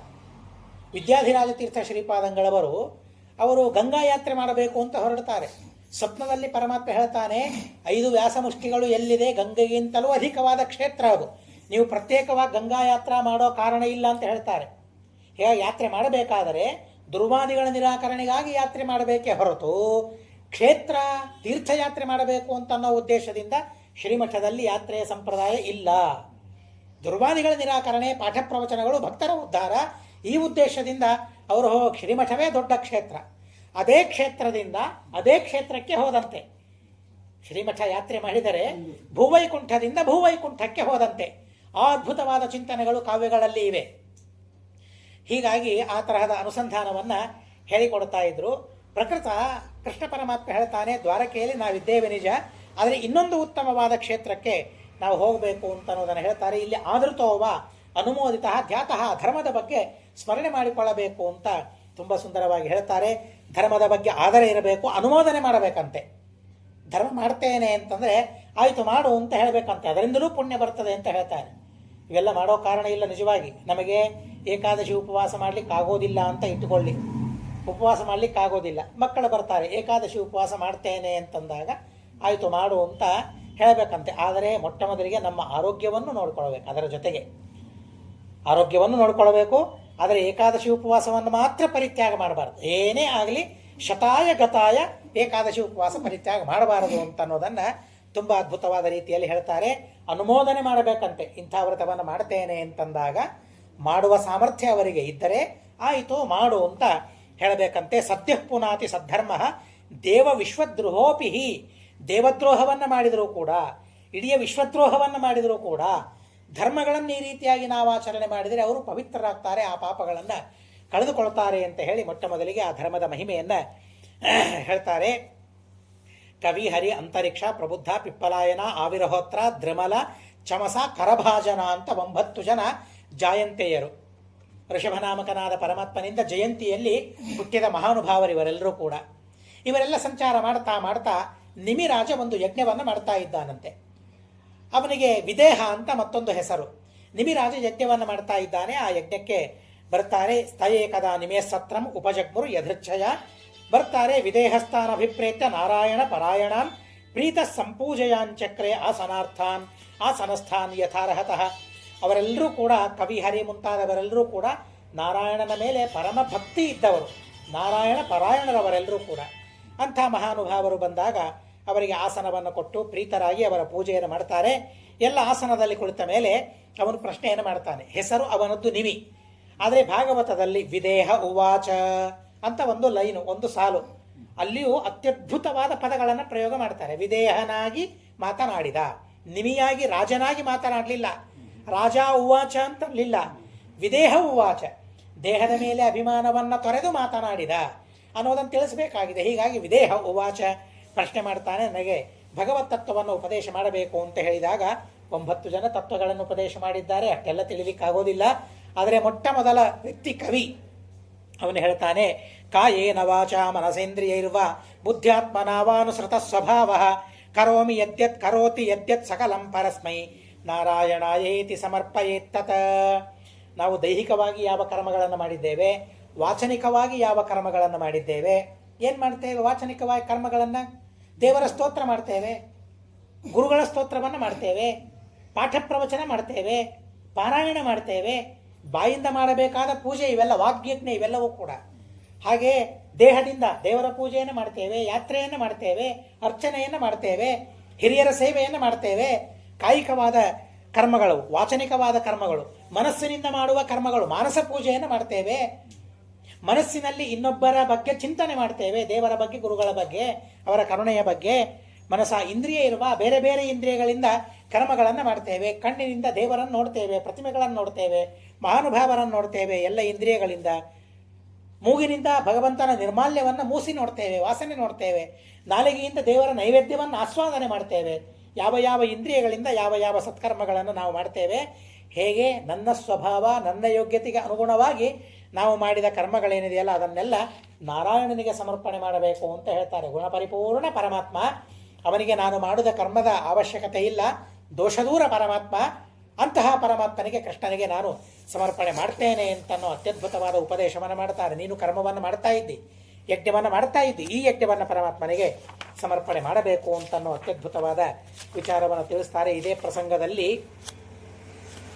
ಯದು ಮತ್ತು ಅವಧೂತನಿಗೆ ಆಗಿರತಕ್ಕಂತಹ ಸಂವಾದ. ಯದು ಮತ್ತು ಅವಧೂತರಿಗಾದ ಸಂವಾದ, ಬಹಳ ಅದ್ಭುತವಾದ ಸಂವಾದವನ್ನು ತಿಳಿಸ್ತಾರೆ. ಯದು ಒಂದು ಕಡೆಗೆ ಒಬ್ಬ ಅವಧೂತನನ್ನು ನೋಡ್ತಾನೆ, ಒಬ್ಬ ಬ್ರಾಹ್ಮಣ. ಅವಧೂತ ಅಂತಂದರೆ ಎಲ್ಲವನ್ನೂ ಪರಿತ್ಯಾಗ ಮಾಡಿದವನು ಅಂತ ಅರ್ಥ. ಧೂತ ಅಂದರೆ ಎಲ್ಲವನ್ನು ಬಿಟ್ಟವನು, ದೇವರಿಗಾಗಿ ಎಲ್ಲವನ್ನ ಬಿಟ್ಟವನು. ಆದ್ದರಿಂದ ಅವನು ಅವಧೂತ. ವಿಷ್ಣುತೀರ್ಥರನ್ನ ಅವಧೂತ ಶಿರೋಮಣಿ ವಿಷ್ಣುತೀರ್ಥರು ಅಂತ ನಾವು ಕರಿತೇವೆ, ಮಾದನೂರು ವಿಷ್ಣುತೀರ್ಥರನ್ನ. ಎಲ್ಲವನ್ನೂ ಪರಿತ್ಯಾಗ ಮಾಡಿದವನು. ಅಂಥ ಒಬ್ಬ ಅವಧೂತ ಬ್ರಾಹ್ಮಣನ ನೋಡ್ತಾರೆ. ಸಂತೃಪ್ತವಾಗಿರ್ತಾನೆ, ಏನೂ ಇರೋದಿಲ್ಲ ಅವನ ಹತ್ರ, ಬಟ್ಟೆಯೂ ಇಲ್ಲ ಅವನ ಹತ್ರ. ಅಂಥ ಮಹಾನುಭಾವ ಆನಂದವಾಗಿದ್ದಾನೆ, ಸಂತೋಷವಾಗಿ ಅವನಿದ್ದಾನೆ. ಅವರು ಕೇಳ್ತಾನೆ, ನನಗಿಷ್ಟೆಲ್ಲ ಇದೆ, ನನಗೆ ಆನಂದ ಇಲ್ಲ, ನಿನಗೇನೂ ಇಲ್ಲ, ಬಹಳ ಸಂತೋಷದಿಂದ ಇದ್ದಿ, ನಿನಗೆ ಹೇಗೆ ಈ ಸಂತೋಷ ಬಂದಿದೆ ತಿಳಿಬೇಕು ನಾನು ಅಂತ ಅವರು ಕೇಳ್ತಾರೆ. ಕುತೋ ಬುದ್ಧಿರಿಯಂ ಬ್ರಹ್ಮನ್, ಎಲ್ಲಿಂದ ನೀವು ಈ ಬುದ್ಧಿಯನ್ನು ಕಲ್ತಿದ್ದೀರಿ? ಅಕರ್ತುಸ್ಥೈ ವಿಶಾರದ ಯಾಮ್ ಆಸಾಧ್ಯ ಭವಾನ್ ಲೋಕಾನ್ ವಿದ್ವಾಂಶರತಿ. ಬಾಲವತ, ಬಾಲಕರಂತೆ ನೀವು ಸಂಚಾರ ಮಾಡ್ತಾ ಇದ್ದೀರಲ್ಲ, ಯಾವ ಮಾನಾಪಮಾನಗಳಿಲ್ಲ, ನಾಚಿಕೆ ಇಲ್ಲ, ನಾಚಿಕೆಯನ್ನೂ ಬಿಟ್ಟು ನೀವು ಸಂಚಾರ ಮಾಡ್ತಾ ಇದ್ದೀರಿ ಹೇಗೆ ಅಂತಂದಾಗ ಆ ಬ್ರಾಹ್ಮಣ ಹೇಳ್ತಾನೆ, ಸಂತಿಮೇ ಗುರವೋ ರಾಜನ್ ಬಹವೋ ಬುದ್ಧ್ಯುಪಾಶ್ರಿತಾ ಯಥೋ ಬುದ್ಧಿಮುಪಾದಾರ್ಯ ಮುಕ್ತೋಟಾಮಿ ಹತಾನ್ ಶೃಣು. ನನಗೆ ಬಹಳ ಜನ ಗುರುಗಳಿದ್ದಾರೆ ಅಂತ ಹೇಳ್ತಾರೆ, ಒಬ್ಬರಲ್ಲ ಇಬ್ಬರಲ್ಲ. ಯಾರ್ಯಾರಿಂದ ನಾನು ಬುದ್ಧಿಯನ್ನು ಕಲಿತಿದ್ದೇನೆ, ಜ್ಞಾನವನ್ನು ಕಲಿತಿದ್ದೇನೆ, ಆ ಎಲ್ಲರೂ ಗುರುಗಳೇ. ಅವರಲ್ಲಿ ಪ್ರಧಾನರಾದ ಗುರುಗಳನ್ನು ನಾನು ಹೇಳ್ತೇನೆ. 24 ಜನರಿಂದ ನಾನು ಒಂದೊಂದು ವಿಷಯವನ್ನು ನಾನು ಕಲಿತಿದ್ದೇನೆ. ಅದನ್ನು ಕಲಿತದ್ದಕ್ಕಾಗಿ ನಾನು ಸಂತೋಷವಾಗಿ ಸಂಚಾರ ಮಾಡ್ತಾ ಇದ್ದೇನೆ. ದುಃಖ ಖೇದ ಇದ್ಯಾವುದು ನನಗೆ ಇಲ್ಲ, ನಿರ್ಲಿಪ್ತನಾಗಿ ನಾನಿದ್ದೇನೆ. ನನಗೆ ಉಟ್ಟುಕೊಳ್ಳೋದಕ್ಕಾಗಿ ವಸ್ತ್ರ ಇಲ್ಲ, ಚಿಂತೆಯೇ ನನಗೆ ಇಲ್ಲ. ಬಾಲಕರು ಹೇಗಿರ್ತಾರೆ? ಬಟ್ಟೆ ಇದ್ದರೂ ಹಾಗೆ ಇರ್ತಾರೆ, ಬಟ್ಟೆ ಹಾಕದೇ ಇದ್ದರೂ ಹಾಗೆ ಇರ್ತಾರೆ. ಭಾರೀ ರೇಷ್ಮೆ ವಸ್ತ್ರಗಳನ್ನು ಜರಿತಾರೆ, ಅಂಚಿನ ವಸ್ತ್ರಗಳನ್ನು ಉಡಿಸಿದರೂ ಕೂಡ ಅವರಿಗೆ ಏನಾರ ಸಂತೋಷ, ಭಾರೀ ಸಂತೋಷ ಆಗ್ತದ? ಏನಿಲ್ಲ. ಬತ್ತಲೆಯಾಗಿದ್ದರೂ ಕೂಡ ಹಾಗೇನೆ ಇರ್ತಾರೆ, ಅಷ್ಟೇ ಸಂತೋಷದಿಂದ ಇರ್ತಾರೆ. ಹಾಗೆ ಆ ಮಹಾನುಭಾವ, ನಾನು ಆ 24 ಗುರುಗಳಿಂದ ಅನೇಕ ತತ್ವಗಳನ್ನು ಕಲ್ತಿದ್ದೇನೆ ಅಂತ ಹೇಳ್ತಾರೆ. ಮೊದಲಿಗೆ ಆ 24 ಗುರುಗಳ ಬಗ್ಗೆ ಹೇಳಿ, ಅದರ ಬಗ್ಗೆ ಬಹಳ ವಿಸ್ತಾರವಾಗಿ ಆ 24 ಗುರುಗಳ ಅವರಿಂದ ಏನೇನು ತಿಳಿದಿದ್ದೇನೆ ಅಂತ ಬಹಳ ವಿಸ್ತಾರವಾಗಿ ಭಾಗವತದಲ್ಲಿ ಹೇಳಿದ್ದಾರೆ. ಅಷ್ಟೆಲ್ಲ ತಿಳಿಯೋದು ಕಷ್ಟ. ಅತಿ ಸಂಕ್ಷಿಪ್ತವಾಗಿ ನಾವು ತಿಳಿಬೇಕು. ಪೃಥಿವಿ, ವಾಯು, ಆಕಾಶ, ಜಲ, ಅಗ್ನಿ, ಚಂದ್ರ, ಸೂರ್ಯ, ಕಪೋತ, ಅಜಗರ, ಸಮುದ್ರ, ಪತಂಗ, ಮಧುಕೃತ, ಗಜ, ಮಧುಹ, ಹರಿಣ, ಮೀನ, ಪಿಂಗಲ, ಕುರರ, ಅರ್ಭಕ, ಕುಮಾರಿ, ಶರಕೃತ, ಸರ್ಪ, ಊರ್ಣನಾಭಿ, ಸುಪೇಶಕೃತ ಅಂತ ಇವು 24. ಈ 24 ಜನರಿಂದ ನಾನೇನೇನು ಕಲ್ತಿದ್ದೇನೆ? ಪೃಥ್ವಿಯಿಂದ ಏನು ಕಲ್ತಿದ್ದೇನೆ? ಮೊದಲಿಗೆ ಪಂಚಮಹಾಭೂತಗಳು. ಆ ಪಂಚಮಹಾಭೂತಗಳಿಂದ ನನ್ನ ದೇಹದಲ್ಲೇನೇ ಇದೆ, ಪಂಚಭೂತಾತ್ಮಕವಾದ ಶರೀರ ನನ್ನದು. ಪೃಥ್ವಿಯನ್ನು ನಾನು ನೋಡ್ತೇನೆ. ಪೃಥ್ವಿಯನ್ನು ನೋಡಿ ನಾನೇನು ಕಲ್ತಿದ್ದೇನೆ ಅಂತಂದರೆ, ಭೂತೈರಾಕ್ರಮ್ಯಮಾಣೋಪಿ ಧೀರೋ ದೈವವಶಾನುಗೈಹಿ ತದ್ವಿಧಾಂ ನಚಲೇನ್ಮಾರ್ಗಾತ್ ಅನುಶಿಕ್ಷನ್ ಕ್ಷಿತೇರವ್ರತಮ್ಮ. ಎಷ್ಟು ಜನ ನಾವು ನೆಲವನ್ನು ತುಳಿತೇವೆ, ಭೂಮಿಯನ್ನು ತುಳಿತೇವೆ. ತುಳಿದಾಗ ಭೂಮಿ, ಓ ಇಲ್ಲಿ ನಾನಿದ್ರೆ ನನ್ನನ್ನು ತುಳಿತಾರೆ ಅಂತ ಭೂಮಿ ಆಚೆ ಈಚೆ ಸರದಾಡ್ತದ? ಸರದಾಡೋದಿಲ್ಲ. ನಾವೇನೋ ಬಟ್ಟೆಯನ್ನು ಇಟ್ಟಿದ್ದೇವೆ, ಬಂದವರೆಲ್ಲರೂ ತುಳಿತಾ ಇದ್ದಾರೆ. ಅವಾಗ ನಾನೇನು ಮಾಡ್ತೇನೆ? ಇದನ್ನು ತುಳಿಯೋ ಬಟ್ಟೆ ಅಂತ ಅಂದ್ಕೊಂಡಿದ್ದಾರೆ ಎಲ್ಲರೂ ಅಂತ ಹೇಳಿ ಒಬ್ಬರು ಅದರ ಮೇಲೆ ಕಾಲಿಟ್ಟ ಕೂಡಲೇ ಅದನ್ನು ತೆಗೆದಿಟ್ಟು ಬಿಡ್ತೇನೆ, ನಾನು ಅಲ್ಲಿಂದ ಸರಿಸಿಟ್ಟು ಬಿಡ್ತೇನೆ. ಹಾಗೆ ಭೂಮಿ, ನಾನು ಕೂತಿದ್ದೇನೆ, ದಾರಿಯಲ್ಲಿ ನಾನು ಕೂತಿದ್ದೇನೆ, ನನ್ನನ್ನು ಒದಿತಾ ಹೋಗ್ತಾ ಇದ್ದಾರೆ. ಅವಾಗ ನಾನೇನು ಮಾಡ್ತೇನೆ? ಇವರು ನನ್ನನ್ನು ಒದಿತಾರೆ ಅಂತ ಹೇಳಿ ನಾನು ಸರಿತೇನೆ, ನಾನು ಪಕ್ಕಕ್ಕೆ. ಅವರ ಪಂಚೆ ತಾಕಿದ್ರೂ ಸಾಕು, ನಾನು ಪಕ್ಕಕ್ಕೆ ಸರಿತೇನೆ. ಯಾರೂ ನನಗೆ ತಾಕಬಾರದು ಅಂತ ನಾನು ಅಂದ್ಕೊಳ್ತೇನೆ, ಪಕ್ಕಕ್ಕೆ ಸರಿತೇನೆ. ಹಾಗೆ ಭೂಮಿ ಏನಾದರೂ ಮಾಡಿಬಿಟ್ರೆ, ಇಲ್ಲಿ ಇವನು ಕಾಲಿಡ್ತಾನೆ, ಇಲ್ಲಿ ಇವನು ಹೊಲಸು ಮಾಡ್ತಾನೆ. ಏನೇನು ಮಾಡ್ತೇವೆ ಭೂಮಿಯ ಮೇಲೆ ನೋಡಿ. ಇಲ್ಲಿ ಇವನು ಹೊಲಸು ಮಾಡ್ತಾನೆ ಅಂತ ಹೇಳಿ ಆ ಭೂಮಿ ಮಾರನೇ ದಿನ ನಮಗೆ ಸ್ಥಳವೇ ಕೊಡದೇ ಇದ್ರೆ ಬದುಕೋದು ಹೇಗೆ ಮನುಷ್ಯ? ಹೀಗಾಗಿ ನಮಗೆ ಯಾರೇ ಏನೇ ಮಾಡಿದರೂ ವಿಚಲಿತರಾಗಬಾರದು ಅಂತ ಅನ್ನೋ ತತ್ವವನ್ನು ನಾನು ಅಲ್ಲಿಂದ ಕಲಿತೆ. ವಿಚಲಿತರಾಗಬಾರದು. 100 ಜನ 100 ಆಡಿಕೊಳ್ತಾರೆ, ಆದರೆ ನಾನು ವಿಚಲಿತರಾಗಬಾರದು ಅಂತ ಭೂಮಿಯಿಂದ ನಾನು ಕಲಿತೆ. ಮತ್ತು ನನಗೆ ಏನಾದರೂ ಕೊಟ್ಟರೆ ಅದನ್ನು ನಾನು ತಿರುಗಿ ಕೊಡಬೇಕು ಅಂತ ಅನ್ನೋದನ್ನು ಕಲಿತೆ. ಭೂಮಿಗೆ ಏನಾದರೂ ನಾವು ಕೊಟ್ಟರೆ ಏನು ಕೊಡ್ತೇವೆ? ಭೂಮಿಗೆ ಬೀಜಗಳನ್ನು ಕೊಡ್ತೇವೆ, ನಾವು ಭೂಮಿಯ ಒಳಗೆ ಹಾಕ್ತೇವೆ. ಒಂದು ಬೀಜ ಕೊಟ್ಟರೆ 1000 ಕೊಟ್ಟು ಬಿಡ್ತದೆ ಅದು ನಮಗೆ. ಭೂಮಿ ತಿಂತದ? ಎಲ್ಲಿಯಾದರೂ ತಿನ್ನೋದಿಲ್ಲ. ಭಾಗವತದ ಚತುರ್ಥ ಸ್ಕಂದದಲ್ಲಿ ಕೇಳಿದ್ವಿ, ಪೃಥು ಮಹಾರಾಜನ ಮಹಿಮೆಯನ್ನು ತೋರಿಸೋದಕ್ಕಾಗಿ ಭೂಮಿ ತಿಂದಂತೆ ತೋರಿಸಿತು, ಆದರೆ ನಾವು ಹಾಕಿದ ಧಾನ್ಯವನ್ನು ಭೂಮಿ ತಿನ್ನೋದಿಲ್ಲ. ಹಾಗೆ ಇನ್ನೊಬ್ಬರಿಗೆ ಕೊಡೋದಕ್ಕಾಗಿ ಸಂಪಾದನೆ ಮಾಡಿಕೊಳ್ಳಬೇಕು ಅಂತ ಅನ್ನೋದನ್ನು ನಾನು ಭೂಮಿಯಿಂದ ಕಲಿತೆ. ಅನೇಕ ವಿಷಯಗಳಿವೆ. ವಾಯುವಿನಿಂದ ಏನು ಕಲಿತೆ? ನಿರ್ಲಿಪ್ತನಾಗಿರಬೇಕು ಅಂತ ಅನ್ನೋದನ್ನು ವಾಯುವಿನಿಂದ ಕಲಿತೆ ಯಾವಾಗಲೂ ತಿರುಗಾಡ್ತಾ ಇರಬೇಕು ಭೂಮಿ. ಆ ಗಾಳಿ ಎಲ್ಲಿಯಾದರೂ ತಡೆದು ಹಿಡಲಿಕ್ಕೆ ಸಾಧ್ಯವಿದೆಯಾ? ನೀನು ಇಲ್ಲೇ ನಿಲ್ಬೇಕು, ಬೇರೆ ಕಡೆಗೆ ಹೋಗಬಾರ್ದು, ಆಚೆ ಈಚೆ ಹೋಗಲೇಬಾರದು ನೀನು ಅಂತ ಅನ್ಲಿಕ್ಕಾಗ್ತದ? ಅಲ್ಲಿಕ್ಕಾಗೋದಿಲ್ಲ. ಹಾಗೆ ನಾನು ಯತಿ ಸಂಚಾರ ಪ್ರಿಯನಾಗಬೇಕು, ಗಾಳಿಯ ಹಾಗೆ ಅಲ್ಲಿ ಇಲ್ಲಿ ಯಾವಾಗಲೂ ಸಂಚಾರ ಮಾಡ್ತಾ ಇರಬೇಕು, ಒಂದು ಕಡೆಗೆ ನಿಲ್ಲಬಾರದು ಇತ್ಯಾದಿ ಅನೇಕ ವಿಷಯಗಳನ್ನು ನಾನು ಗಾಳಿಯಿಂದ ಕಲಿತೆ. ಆಕಾಶದಿಂದ ಅವ ಯದು ಹೇಳ್ತಾನೆ, ಅವಧೂತ ಹೇಳ್ತಾನೆ, ಬಹಳ ಸಮಸ್ಯೆ ನನಗೆ, ದೇವರು ಸರ್ವತ್ರ ವ್ಯಾಪ್ತ ಅಂತ ಎಲ್ಲ ಕಡೆಗೆ ಇದೆ, ಅದು ಹೇಗೆ ಅಂತಲೇ ನನಗೆ ಅರ್ಥವಾಗಲಿಲ್ಲ. ಅದೇ ಒಂದು ಸಲ ಆಕಾಶವನ್ನು ನೋಡಿದೆ, ನಾನು ಪ್ರಯಾಣ ಮಾಡ್ತಾ ಇದ್ದೇನೆ, ಹೋದಲ್ಲೆಲ್ಲ ಆಕಾಶ ಇದೆ. ಆಕಾಶ ಹೇಗೆ ವ್ಯಾಪ್ತವಾಗಿದೆಯೋ ಹಾಗೆ ಪರಮಾತ್ಮ ವ್ಯಾಪ್ತನಾಗಿದ್ದಾನೆ ಅಂತ ತಿಳಿಯಲಿಕ್ಕೆ ಒಂದು ದೃಷ್ಟಾಂತ ನನಗೆ ಸಿಕ್ತು. ಪ್ರಮಾಣದಿಂದ ಭಗವಂತ ಸರ್ವತ್ರ ವ್ಯಾಪ್ತ ಅಂತ ನಾನು ತಿಳಿದೆ, ಆದರೆ ನನಗೆ ದೃಷ್ಟಾಂತ ಸಿಗಲಿಲ್ಲ ತಿಳಿಯೋದಕ್ಕಾಗಿ. ಒಂದು ಬಾರಿ ಆಕಾಶವನ್ನು ನೋಡಿದೆ, ಎಲ್ಲಿದೆ ಆಕಾಶ? ಆಕಾಶ ಇಲ್ಲಿ ಇಲ್ಲ ಅಂತ ಹೇಳಿಕ್ಕೆ ಬರ್ತದ? ಇಲ್ಲಿ ಅಂದರೆ ಏನದು? ಆಕಾಶವೆಲ್ಲ ಸ್ಪೇಸೇ ಅಲ್ಲ, ಆಕಾಶ ಇಲ್ಲಿ ಇಲ್ಲ ಅಂತ ಅನ್ಲಿಕ್ಕೆ ಬರ್ತದ? ನಾನು ಮೂಕ ಅಂದ ಹಾಗೆ ಅಲ್ಲ, ಮಾತಾಡ್ತಾ ಇದ್ದಾನೆ ಮೂಕ ಅಂತಂದ್ರೆ ಹೇಗೆ? ನಾನು ಮೂಕ ಅನ್ನೋದು ಹೇಗೆ ವಿರುದ್ಧ ಅಲ್ಲ, ಹಾಗೆ ಆಕಾಶ ಇಲ್ಲಿ ಇಲ್ಲ, ಇಲ್ಲಿ ಅಂದ್ರೇನೆ ಆಕಾಶವನ್ನು ಹೇಳಿಬಿಟ್ವಿ. ಹಾಗಾದರೆ ಇಲ್ಲ ಅಂತೇನು ಹೇಳೋದನ್ನು? ಹಾಗೆ ಆಕಾಶ ಹೇಗೆ ವ್ಯಾಪ್ತವಾಗಿದೆ ಹಾಗೆ ಪರಮಾತ್ಮ ವ್ಯಾಪ್ತನಾಗಿದ್ದಾನೆ ಅಂತ ಅವನು ತಿಳಿದಂತೆ ಪರಮಾತ್ಮನನ್ನು ಅರ್ಥ ಮಾಡಿಕೊಳ್ಳೋದಕ್ಕಾಗಿ ಜಗತ್ತನ್ನು ಹಾಗೆ ತಿಳಿಬೇಕು ಅಂತ ಹೇಳ್ತಾರೆ. ಅದೇ ಅಲ್ಲದೇನೆ ನೀರು ಹಾಕಿದರೆ ಆಕಾಶ ಒದ್ದಿಯಾಗಿಬಿಡ್ತದ? ಓ, ಈಗ ನೀರು ಹಾಕಿದ್ದಾರೆ ಅವರು, ಸ್ವಲ್ಪ ಹೊತ್ತಾದ ಮೇಲೆ ಒಣಗಿದ ಮೇಲೆ ಹೋಗೋಣ ಅಂತಂತೀವ. ನೆಲದ ಮೇಲೆ ಹಾಕಿದರೆ ಇನ್ನೂ ಒದ್ದಿ ಇದೆ, ಒಣಗಿದ ಮೇಲೆ ಹೋಗೋಣ ಅಂತ ನಾವು ಅನ್ಬೇಕು. ಆಕಾಶ ಬೆಂಕಿ ಹಾಕಿದರೆ ಆಕಾಶಕ್ಕೆ ಏನಾದರೂ ಆಗ್ತದೆ? ಯಾವ ಲೇಪವೂ ಆಕಾಶಕ್ಕೆ ಇರೋದು, ನಿರ್ಲಿಪ್ತವಾಗಿ ಆಕಾಶ ಇರ್ತದೆ. ಕಮಲದ ಎಲೆ ಇರ್ತದೆ, ಇನ್ನೂ ಸ್ಪಷ್ಟವಾಗಿ ಅರ್ಥ ಮಾಡ್ಕೊಳ್ಬೇಕಾದ್ರೆ ಕಮಲದ ಎಲೆ ಇರ್ತದೆ, ನೀರು ಹಾಕಿ ನೋಡಿ, ಒದ್ದೆಯೇ ಆಗೋದಿಲ್ಲ. ಅದು ನೀರಿರ್ತದೆ, ಹನಿ ಹಾಗೆ ನೀರಿರ್ತದೆ, ಸರಿದು ಹೋಗ್ಬಿಡ್ತದೆ ಆ ನೀರು, ಆದರೆ ಆ ಎಲೆ ಮಾತ್ರ ಒದ್ದೆ ಆಗೋದಿಲ್ಲ, ನೀರಿನಲ್ಲೇನೇ ಇರ್ತದೆ ಕಮಲದ ಎಲೆ. ಆ ಎಲೆಯನ್ನು ತೆಗೆದರೆ ಆ ಎಲೆಗೆ ನೀರು ಅಂಟಿರೋದಿಲ್ಲ. ಹಾಗೆ ನಿರ್ಲಿಪ್ತವಾಗಿರಬೇಕು ಆಕಾಶದಂತೆ ಅಂತ ಆಕಾಶದಿಂದ ನಾನು ಕಲಿತೆ. ಆಪಹ, ನೀರಿನಿಂದ ನಾನೇನು ಕಲಿತೆ? ಮಧುರವಾಗಿ ಮಾತನಾಡಬೇಕು, ಸಿಹಿಯಾಗಿ ಮಾತನಾಡಬೇಕು, ಕಟುವಾಗಿ ಮಾತನಾಡಬಾರದು. ನೀರು ಹೇಗಿರ್ತದೆ? ಸಿಹಿಯಾಗಿ ಇರ್ತದೆ. ಹಾಗೆ ಸಿಹಿಯಾದ ಮಾತುಗಳನ್ನು ಆಡಬೇಕು, ಯಾರನ್ನು ನೋಯಿಸುವಂತೆ ಮಾತುಗಳು ಆಡಬಾರದು ಅಂತ ನೀರಿನಿಂದ ಕಲಿತೆ. ಮತ್ತೆ ಸ್ವಚ್ಛವಾಗಿರಬೇಕು, ಮಧುರ ಸ್ವಚ್ಛ. ನೀರಿನಲ್ಲಿ ಎಷ್ಟೇ ಹೊಲಸು ಹಾಕ್ರಿ ಆ ಹೊಲಸನ್ನು ತೆಳಗೆ ಹಾಕಿಬಿಡ್ತದೆ, ಮೇಲೆ ಇಟ್ಕೊಳ್ಳೋದಿಲ್ಲ. ಹಾಗೆ ನಮ್ಮನ್ನು ಎಷ್ಟೇ ಜನ ಬೈಲಿ ಅದನ್ನು ಕೆಳಗೆ ಹಾಕಿಬಿಡಬೇಕು. ಕೆಳಗೆ ಹಾಕಿ ಸ್ವಚ್ಛತನ ನಮ್ದೇನಿದೆಯಲ್ಲ ಅದನ್ನು ನಾವು ಉಳಿಸ್ಕೊಳ್ಬೇಕು. ನಮ್ಮ ತನ ಏನಿದೆಯಲ್ಲ ನಮ್ಮ ತನವನ್ನು ಉಳಿಸ್ಕೊಳ್ಬೇಕು. ನೀರಿನ ತನ ಏನು? ಸ್ವಚ್ಛವಾಗಿ ಇರೋ. ಹೊಲಸು ಮಾಡ್ತೇನೆ ಅಂತ ನಾನು ಪ್ರಯತ್ನ ಮಾಡಿದರೂ ಅದನ್ನು ಕೆಳಗೆ ಹಾಕ್ತದೆ ಹೊರತು ನೀರು ಮಾತ್ರ ಹೊಲಸಾಗೋದಿಲ್ಲ. ಹಾಗೆ ಸ್ವಚ್ಛವಾಗಿರಬೇಕು ಅಂತ ನೀರಿನಿಂದ ನಾನು ಕಲಿತೆ. ಇನ್ನೊಂದನ್ನು ಸ್ವಚ್ಛ ಮಾಡೋದಕ್ಕಾಗಿ ನಾನು ಉಪಯೋಗ ಬೀಳಬೇಕು, ಇನ್ನೊಬ್ಬರು ಪವಿತ್ರರಾಗೋದಕ್ಕಾಗಿ ನಾನು ಉಪಯೋಗ ಬೀಳಬೇಕು. ನೀರಿನಿಂದ ಬಟ್ಟೆ ಮಡಿಯಾಗ್ತದೆ, ಹಾಗೆ ನನ್ನಿಂದ ನಾನು ಪವಿತ್ರನಾಗಬೇಕು, ನನ್ನಿಂದ ಇನ್ನೊಬ್ಬರೂ ಪವಿತ್ರರಾಗಬೇಕು, ಹಾಗೆ ನಾನಿರಬೇಕು ಅಂತ ಅನ್ನೋದನ್ನು ಕಲಿತೆ. ಹೇಗೆ ಇರ್ಲಿಕ್ಕೆ ಸಾಧ್ಯ? ನಾವು ಧರ್ಮಗಳನ್ನು ಮಾಡಿದರೆ ನಾವು ಇನ್ನೊಬ್ಬರನ್ನೂ ಪವಿತ್ರ ಮಾಡಬಹುದು. ಒಂದು ಕಡೆಗೆ ಗೋಪೀಚಂದನದ ಮಹಿಮೆಯನ್ನು ಹೇಳ್ತಾರೆ. ಗೋಪೀಚಂದನ ಲಿಪ್ತಾಂಗ ಎಂ ಪಶ್ಯತಿ ಚಕ್ಷುಷ ತಂ ಶುದ್ಧಂ ವಿಜಾನೀಯಾತ್ ಅಂತ ಹೇಳ್ತಾರೆ. ಗೋಪೀಚಂದನ ಹಚ್ಕೊಂಡು ಯಾರ್ಯಾರನ್ನು ನೋಡ್ತಾರಲ್ಲ ಅವರೆಲ್ಲರೂ ಶುದ್ಧರಾಗಿ ಬಿಡ್ತಾರಂತೆ. ಅದು ಗೋಪೀಚಂದನದ ಮಹಿಮೆ, ನಮ್ಮ ಮಹಿಮೆ ಅಲ್ಲ. ಆ ಎರಡು ಕಣ್ಣುಗಳ ಮಧ್ಯದಲ್ಲಿ ಗೋಪೀಚಂದನವನ್ನು ಹಚ್ಕೊಂಡಿರ್ತೇವೆ. ಎಲ್ರಿಗೂ ಅಧಿಕಾರ ಹಣೆಯ ಮೇಲೆ ಹಚ್ಕೊಳ್ಳಿಕ್ಕೆ. ಕೆಲವರಿಗೆ ಉಳಿದ ಕಡೆಗೆ ಅಧಿಕಾರ ಇಲ್ಲ, ಎದೆಗೆ, ಹೊಟ್ಟೆಗೆ, ಭುಜಗಳಿಗೆ ಹಚ್ಚಿಕೊಳ್ಳುವ ಅಧಿಕಾರ ಎಲ್ಲರಿಗೂ ಇಲ್ಲ. ಆದರೆ ಹಣೆಯ ಮೇಲೆ ಎಲ್ರಿಗೂ ಅಧಿಕಾರ ಇದೆ, ಶೂದ್ರರಿಗೂ ಅಧಿಕಾರ ಇದೆ ಹಣೆಯ ಮೇಲೆ ಹಚ್ಕೊಳ್ಳಿಕ್ಕೆ. ಯಾಕೆ? ಎರಡು ಕಣ್ಣುಗಳ ಮಧ್ಯದಲ್ಲಿ ಗೋಪೀಚಂದನ, ಅದನ್ನು ಹಚ್ಚಿಕೊಂಡ್ರೆ ಅವನು ಏನು ನೋಡಿದರೂ ಅದು ಪವಿತ್ರವಾಗ್ತದೆ, ಅದು ಶುದ್ಧವಾಗ್ತದೆ ಅಂತ ಶಾಸ್ತ್ರದಲ್ಲಿ ಹೇಳ್ತಾರೆ. ಗೋಪೀಚಂದನ ಹಚ್ಚಿಕೊಂಡವರನ್ನು ನೋಡಿದರೂ ಕೂಡ ನಾವು ಶುದ್ಧರಾಗ್ತೇವೆ ಅಂತ ಹೇಳ್ತಾರೆ. ಹಾಗೆ ಆ ನೀರು, ಆ ಗೋಪೀಚಂದನ ಇನ್ನೊಬ್ಬರನ್ನು ಶುದ್ಧ ಮಾಡ್ತದೆ, ನೀರು ಇನ್ನೊಬ್ಬರನ್ನು ಶುದ್ಧ ಮಾಡ್ತದೆ.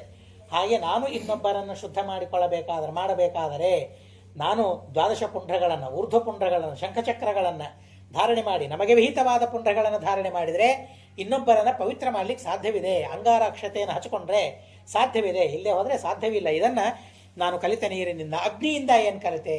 ಏನೇ ಹಾಕಿದರೂ ಅಗ್ನಿ ಸುಟ್ಟಾಕಿಬಿಡ್ತದೆ. ಹೊಲಸು ಹಾಕಿದರೂ ಸುಟ್ಟಾಕ್ತದೆ, ಒಳ್ಳೇದು ಹಾಕಿದರೂ ಸುಟ್ಟಾಕಿಬಿಡ್ತದೆ. ಅದನ್ನು ಹಾಗೆ ತೇಜಸ್ವಿಯಾಗಿರಬೇಕು ಅಂತ ಅನ್ನೋದನ್ನು ಅಗ್ನಿಯಿಂದ ಕಲಿತೆ. ಅಗ್ನಿಯನ್ನು ಉಪಯೋಗಿಸಿಕೊಳ್ತೇವೆ. ದೀಪ ಅಗ್ನಿ ಬೇಕು, ಅಡಿಗೆ ಮಾಡೋದಕ್ಕಾಗಿ ಅಗ್ನಿ ಬೇಕು. ಹಾಗಂತ ಹೇಳಿ ಅಗ್ನಿಯನ್ನು ಅಪ್ಕೊಳ್ಳಿಕ್ಕಾಗ್ತದ? ಹೋಗಿ ಅಗ್ನಿಯನ್ನು ಅಪ್ಕೊಳ್ತೀವ? ನಮಗೆ ಅಗ್ನಿ ಬಹಳ ಬೇಕಪ್ಪ ಅಂತ ಹೇಳಿ ಬಹಳ ಬೇಕಾದವರನ್ನು ಹೇಗೆ ಅಪ್ಪಿಕೊಳ್ತೇವೆ, ಮೈ ಮೇಲೆ ಕೂಡಿಸ್ಕೊಳ್ತೇವೆ, ಹಾಗೆ ಅಗ್ನಿಯನ್ನು ಮೈ ಮೇಲೆ ಕೂಡಿಸ್ಕೊಳ್ತೀವ? ಬಹಳ ಬೇಕಲ್ಲ ನಮಗೆ. ಅಗ್ನಿ ಇಲ್ಲದೆ ಏನೂ ಕೆಲಸ ಆಗೋದಿಲ್ಲಲ್ಲ.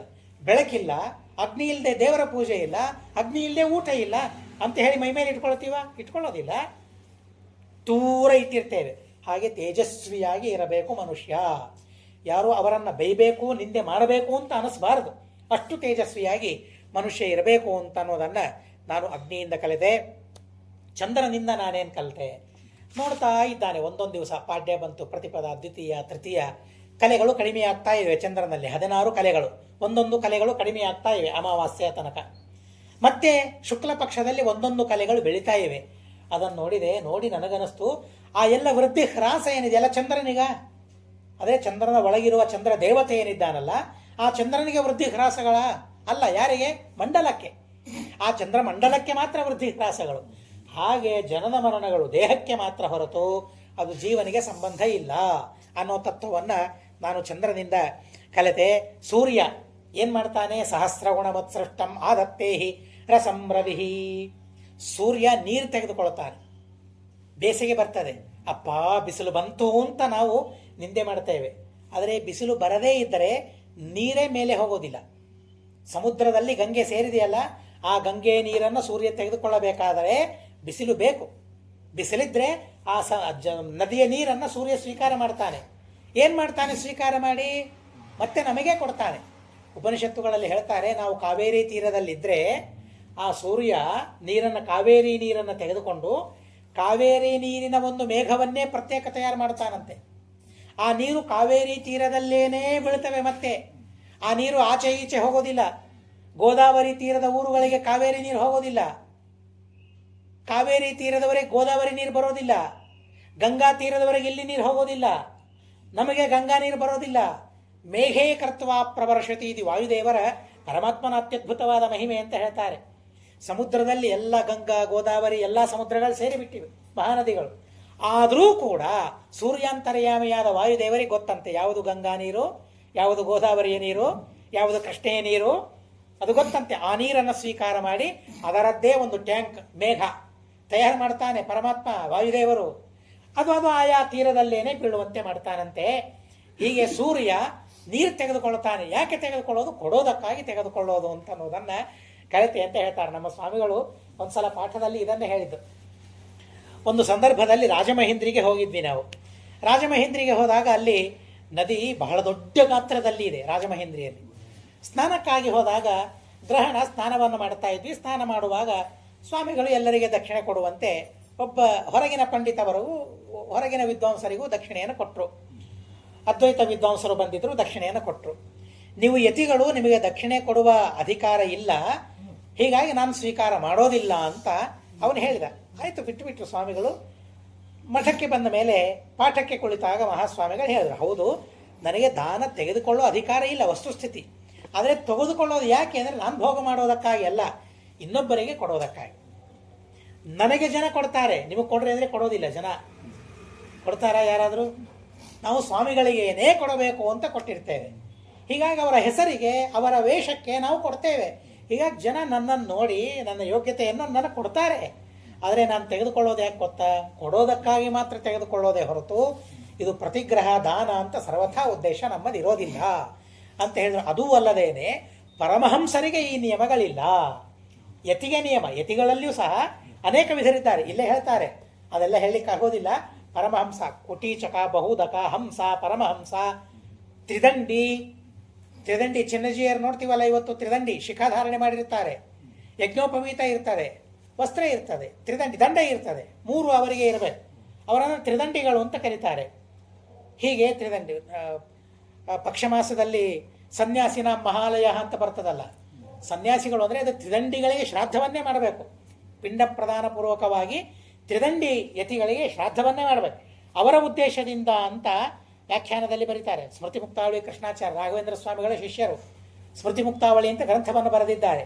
ಈ ಸನ್ಯಾಸಿನ ಮಹಾಲಯ ಏನಿದೆಯಲ್ಲ, ಇದು ತ್ರಿದಂಡಿ ಪರಂ, ತ್ರಿದಂಡಿಗಳಿಗೆ ಅಲ್ಲಿ ಪಿಂಡ ಪ್ರದಾನವನ್ನು ಮಾಡೋದು. ಪರಮಹಂಸೇನ ಕಿಂಚನ ಅಂತ ಹೇಳ್ತಾರೆ.